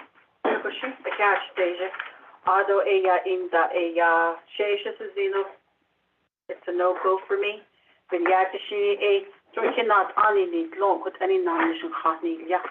Although I know Oak Springs has been having the hardest time because they have no internet connectivity. although St. Michael's and the Alconajos, and it's very hard to try to steer them in the right direction. But I agree with my colleagues, majority of you all, cited to where, let's give it back to local government in Chicago. So with that, I know that there was, the recommendation of that, so, at this time, with Honorable Simpson's recommendation, Ms. Khan, are we gonna put that in with this legislation as it goes from here to NABI? Or do we make that recommendation on the floor at NABI to request for work session, extensively with elections, chapter unit, DCD, and then that? So right now, I'd like to go ahead and give it to, Mr. Tahi. Madam Chair, members of RDC, what we can do, and this would be my recommendation, is we have, the input that was provided, during this discussion in the committee report, so that way it's put on record. My only concern is if we make an amendment to the legislation, we might change the intent of it without Mrs. Khan and Office of Legislative Counsel thoroughly reviewing, the legislation as she did indicate. So we can put into the committee report that this is RDC's recommendation, as it moves forward as the State Committee. So this way, it's put on record, it's part of the legislative process, it'll be on dip before it even gets to the State Committee for them to consider. I can't, Mr. Tahi. Just last comment, Madam Chair. Thank you, Madam Chair, members of the RDC, and Mr. James, and staff. For me, I truly believe in the voice back to the people. I truly believe in that. That's why I recommended, how we should pursue this. Now, being a member of Herfield chapter, if I was requested to, as an individual, as a community member, so do you support hybrid? I would say no. This in person, I support that. But this legislation, like I said, I'm caught in the middle. It needs to go back to the people and let them decide at each chapter that they want hybrid meeting or in-person meeting. Let them decide that through a chapter election or through a referendum at the local level, just like reducing the quorum. That's what I'm trying to go for, because it'll work for some chapters, and some of the chapters, it won't work for them. But, like I said, it's just something we give the voice back to the people. I think you. So, Kodo Ms. Kanye has to, get that fine language of, what you had requested, Honorable Simpson. She wants to draft, work with you to draft another legislation stating that. Am I correct on that? Or Ms. Khan? My suggestion was to allow me to discuss this issue with the Office of Legislative Counsel, and if after discussion that we decide that it does not change the intent of the legislation, to try to figure out language that would allow each chapter itself to vote, so that each chapter then itself votes whether to do virtual, to include virtual attendance. And then also the second part of that discussion with my colleagues would be whether or not that decision would be by referendum by the chapter, as opposed to whoever is in the chapter meeting at that time. Whether it should be by whether it is sufficient to be by just a chapter meeting without a referendum. And I'm sorry if I'm confusing you, but it in my mind, it has a few other issues that feed into it. And so if our office decides that it doesn't change the intent of the legislation, and also that that we can put language as to how the chapter does that in the legislation, then it would go as an amendment. If it turns out that it does changes the intent of the resolution, then we would suggest a separate legislation if it changes the intent of the that discussion needs to happen possibly tomorrow or after this meeting today. And I cannot provide the answer right now. I need a little time. Our office would need time to discuss it. And also, I might have to bring in, the chapter unit or DOJ's chapter unit. Yeah. Madam Chair, with that, I know it's gonna take a lot of work. I know there's gonna be a work session on this, and I'll just go ahead, request, possibly take council through REC to draft me, if it's possible, just draft me an amendment, and I can pursue that, just go to the council, I can do that. Pushing? We'll go say that, we don't use it. So with that, we're gonna continue with the legislation, but with that, with some research and homework to be done amongst colleagues there within OLC, that the amendment will be forthcoming, which, Honorable Simpson said that he is willing to go ahead and, inform the Navajo Nation Council at Navi York Council with that amendment. Honorable Otto? I wanna move with the COA. No, I'm just teasing. That recommendation, do we have to, do a, directive or, through an amendment? Yeah. Because, if it's through an amendment, I'll entertain it now. That way it can be on the record, or if it's through a directive, whatever. That's all. Thank you. So would it, Honorable Ness? Thank you, Chair. Just a reminder, Ms. Khan, Title 26 does cite that if there's local referendums, as some of the chapters might say, this is how we want to decide, they have to fund it themselves. So with that, does this require an amendment to add that amendment to that, to this legislation that, Honorable Simpson have brought up? Or would it be an amendment until such time it gets to Navi or council? It's that one. Okay, the council, the indoor Navi, okay? So Baba needs in, yeah. Okay, so I'd like to go ahead and yield the floor back over to the sponsor. You've been just listening with Amy. That was very interesting. I'll leave it at that. Other members of, RDC, I don't know how to respond. There's, all of you guys asked different questions. Some of them you guys answered yourself, and I don't know which one to respond back to. But my intent of this legislation was, you know, that Fort Defiance Agency Council, they have 26 chapters. And so they move forward with requesting to move forward and doing the virtual.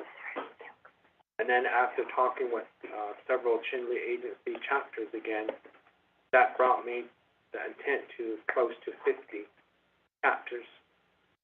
And so with that gave me the confidence to move forward with this legislation.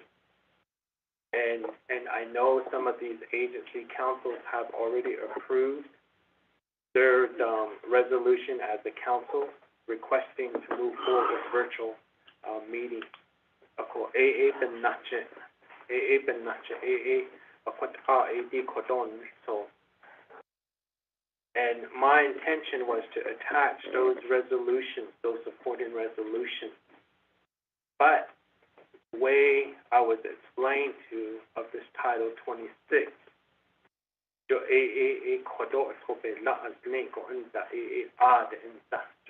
illegal counsel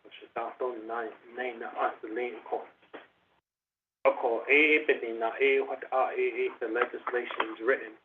And so with that, I'd like to give some time to our Chief Legislative Counsel, Ms. Dana Bambo. She's on the line, and have her explain to us of the reason of why the 180 days is coming into effect and how it was written on this legislation. Should that go question, I'll let her do all of that explanation for the Resource and Development Committee. I'll give the floor over to Bambo. Dana, are you, *6 to unmute, I believe, Okay. Chair James allows you the floor, yes. You can hear me? Yes, ma'am. Great, thank you very much.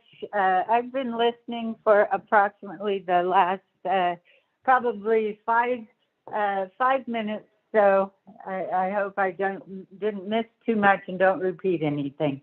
And Ms. Khan is there, so she's also an expert. Okay, so I think it's already been gone over and understood that the resolutions of the 50% or actually the 56 chapters, they need to be done afterwards, after the council has approved the legislation and the president has signed it. We need the resolutions afterwards so that they're actually approving what was approved by the council and then signed by the president. So those have to come in afterwards. Certainly supporting legislations can come in before, of course, but afterwards, after the legislation is signed by the president, is when we need the approval legislation. The 180 days is actually just a, it's not set in stone anyway, any place. It's just so that there is a cutoff time. You could put 60 days, you could put 90 days, you could put 360 days.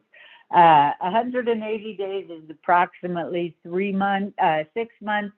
So it looks like chapters could, that was enough time, but not too much time. But once again, the amount of time is up to leadership, up to the council.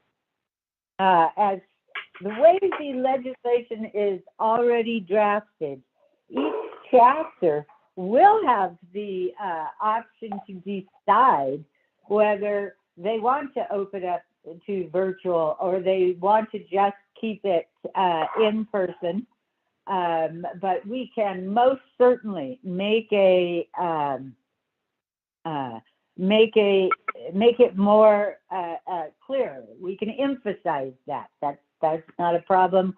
We will prepare an amendment to do that, to emphasize that in the end it is the each chapter's decision as to whether they're individually, that chapter itself will have just stay in person or will do a hybrid or such.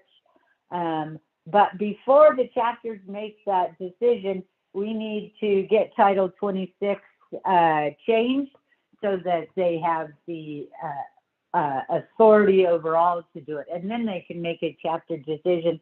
And as Ms. Khan said, we will look into it and make a determination of whether that chapter decision needs a referendum or it could just be done by resolution, chapter resolution. And I think, one thing that I did tell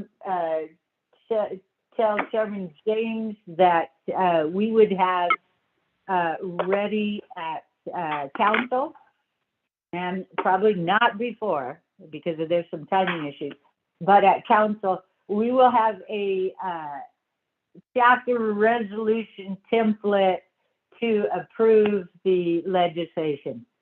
And so we'll have that ready and chapters can use it or not use it, but it will be easier for them.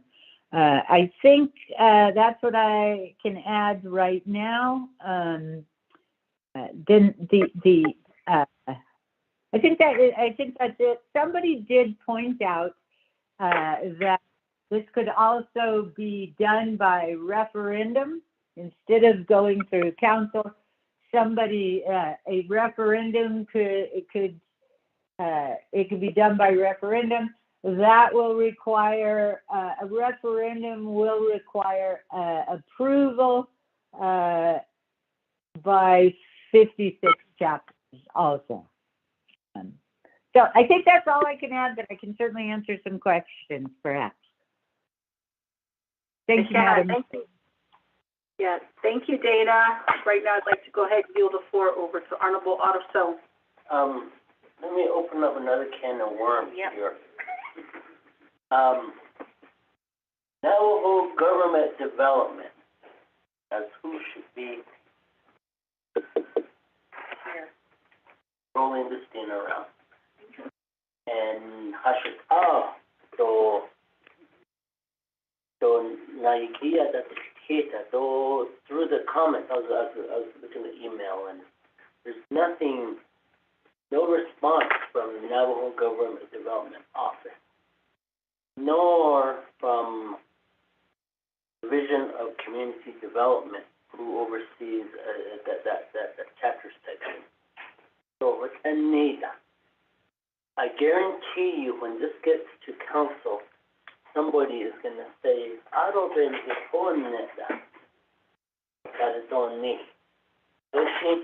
So, I think that as we get to Nabakia committee, I think we need to really bring in government development, and maybe they can be the tool to go in and start, because they have staff, and they can reach out to the chapters and do this. The other is that earlier,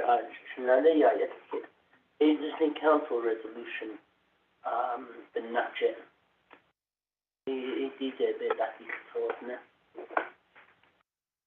and one area that I was thinking is that Agency Council,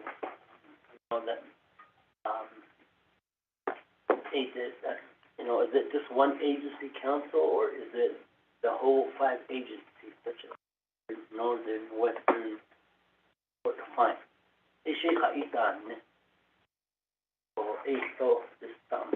Thank you. Yes. Honorable Otto So. So again, Kodo, Shanat Ani, Honorable Chair Bench James, we've heard going forward, just pretty much the collective of concerns and, with individuals that, some of the members of RDC, in terms of which direction they want to go. So, Kodo Eya, there is already going to be calls for an amendment, which will come at the floor of NABI or either council, with the assistance of Legislative Services working with Honorable Danny Simpson. Adon Linigi Eya, Ado Sheeta Hadadon, Jishi on Linigi, how it's going to shape, but there is a good landscape of questions under Title 26, and I believe that's just a concern of colleague Kodo. So Kodo Sheeya Kodo vote that those Niso be she be no NAS, but then it has to go to NABI and then also council. She not on no Sinigi. I don't talk about Kodo in Shazadi in regards to this legislation. So I believe we already have our next steps, and then just to work with Honorable Simpson on it. So she would not those kids or Honorable Chair James. Thank you. Thank you for all of those comments. Although Resource Development Committee,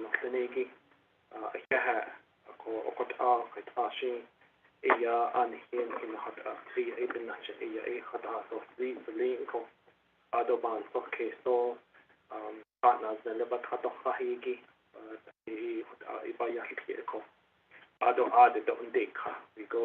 we go to our chapter meetings. Asian Aden Hidden Haya Aquanzan Don Ha Aquanzan Doko Asian Betna and the Shigi a Don Nico. I already knew that this was going to be a really challenging legislation from the get-go, because it's the first time that we're dealing with virtual within Title 26. We want change, we want to see change. That's why we were elected into these positions that he did know that they to see change. anisha kododo le jashi ne no change the no be yelti ashi kodon hitaso edo le hitaso ni edo le chukotla le ado kodo shanali in like earlier I stated, I've heard from the Fort Defiance Agency Council and then just some of Chinle Agency Council. I have not heard anything from Western, Northern, or Eastern, but I haven't even asked myself yet to call.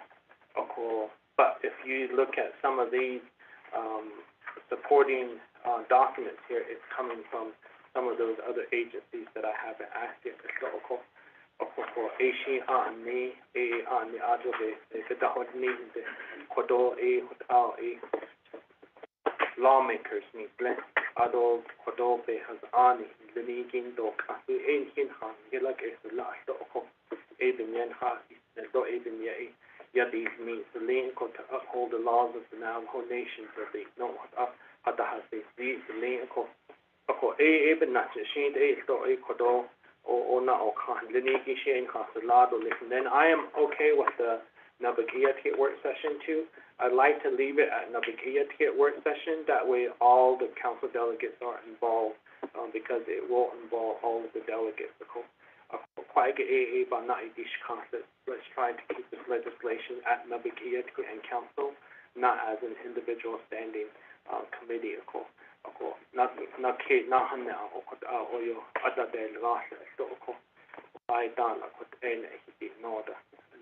So that's my only request is let's just keep the work session at Nabakia and all of that.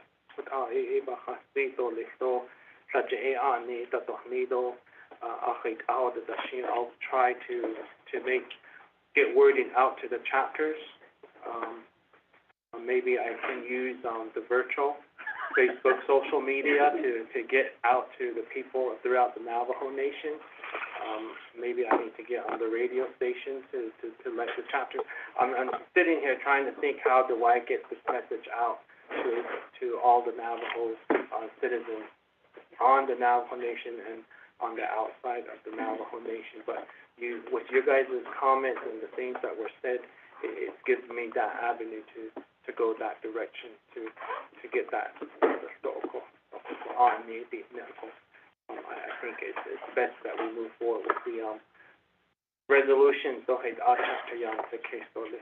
Ideya pahanana resolution of Ahmasaniki.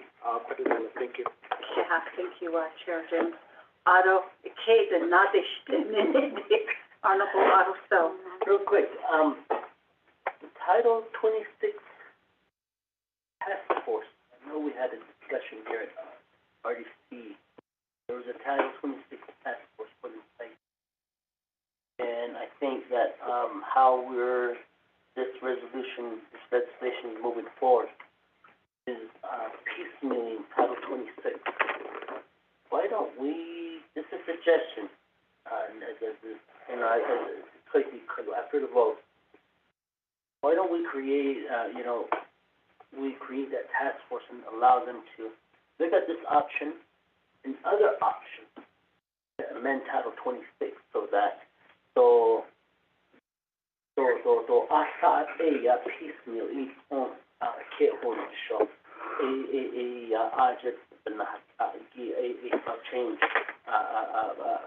change into the dialogue is that the chapter in the chapter the Title 26 alone on here. So not a lot of the only way it can be changed is through the chapters. That's what the Department of Justice tells us. Leave them alone, basically, the way I see it. So, even now, why don't we just recommend there at Nabakia Committee that create a task force and have them put this idea together. Not only this, virtual, but other options, other aspects that could be changed. As an example, the 1,000 people threshold. And the 1,000 people threshold to be a chapter, you have to have 1,000, not voters, population. But provisions in the law that says, they were grandfathered in. That grandfathered in clause, where is it at? And that's when the Department of Justice just walked away and said, they don't tell me. Even, how do we enforce Title 26? Because it's not only virtual meetings, it's about the chapter status. Is it fair to a chapter that is complying with Title 26, but you have a chapter that's not complying with Title 26? Is it fair that they want equal footing with, other communities that have the larger voting base? That's council, I voiced that concern, and I got pushback from it. But, open, Title 26, and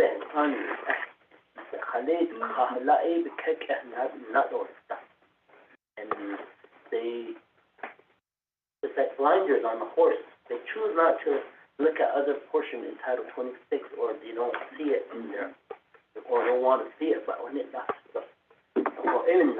Maybe we can move forward to have that larger discussion, to have a Title 26 task force put in place and give them a deadline, and a hard deadline, and let's develop legislation and give it to them. To change it. You want change? Let's give it to them. I guarantee you, all the chapters are going to be not on the bandwagon. Thank you. Wishing the Shah National Attorney for those final recommendations, so they not be the Shia, they be hot those. So the Sheikh, I go banky, yes, he talk with the Sheikh, vote the NATO. Sophie? Madam Chair, members of the RDC, this is a roll call vote for legislation number 0202-23. Honorable Shana Kloss. I vote red. Honorable Shana Kloss votes red. Honorable Rick Nez. Delegate Rick Nez votes red. Delegate Rick Nez votes red. Honorable Danny Simpson. Red. Honorable Danny Simpson votes red. Honorable Otto Stokes. Red. Honorable Otto Stokes votes red. Honorable Casey Johnston, you, Vice Chair.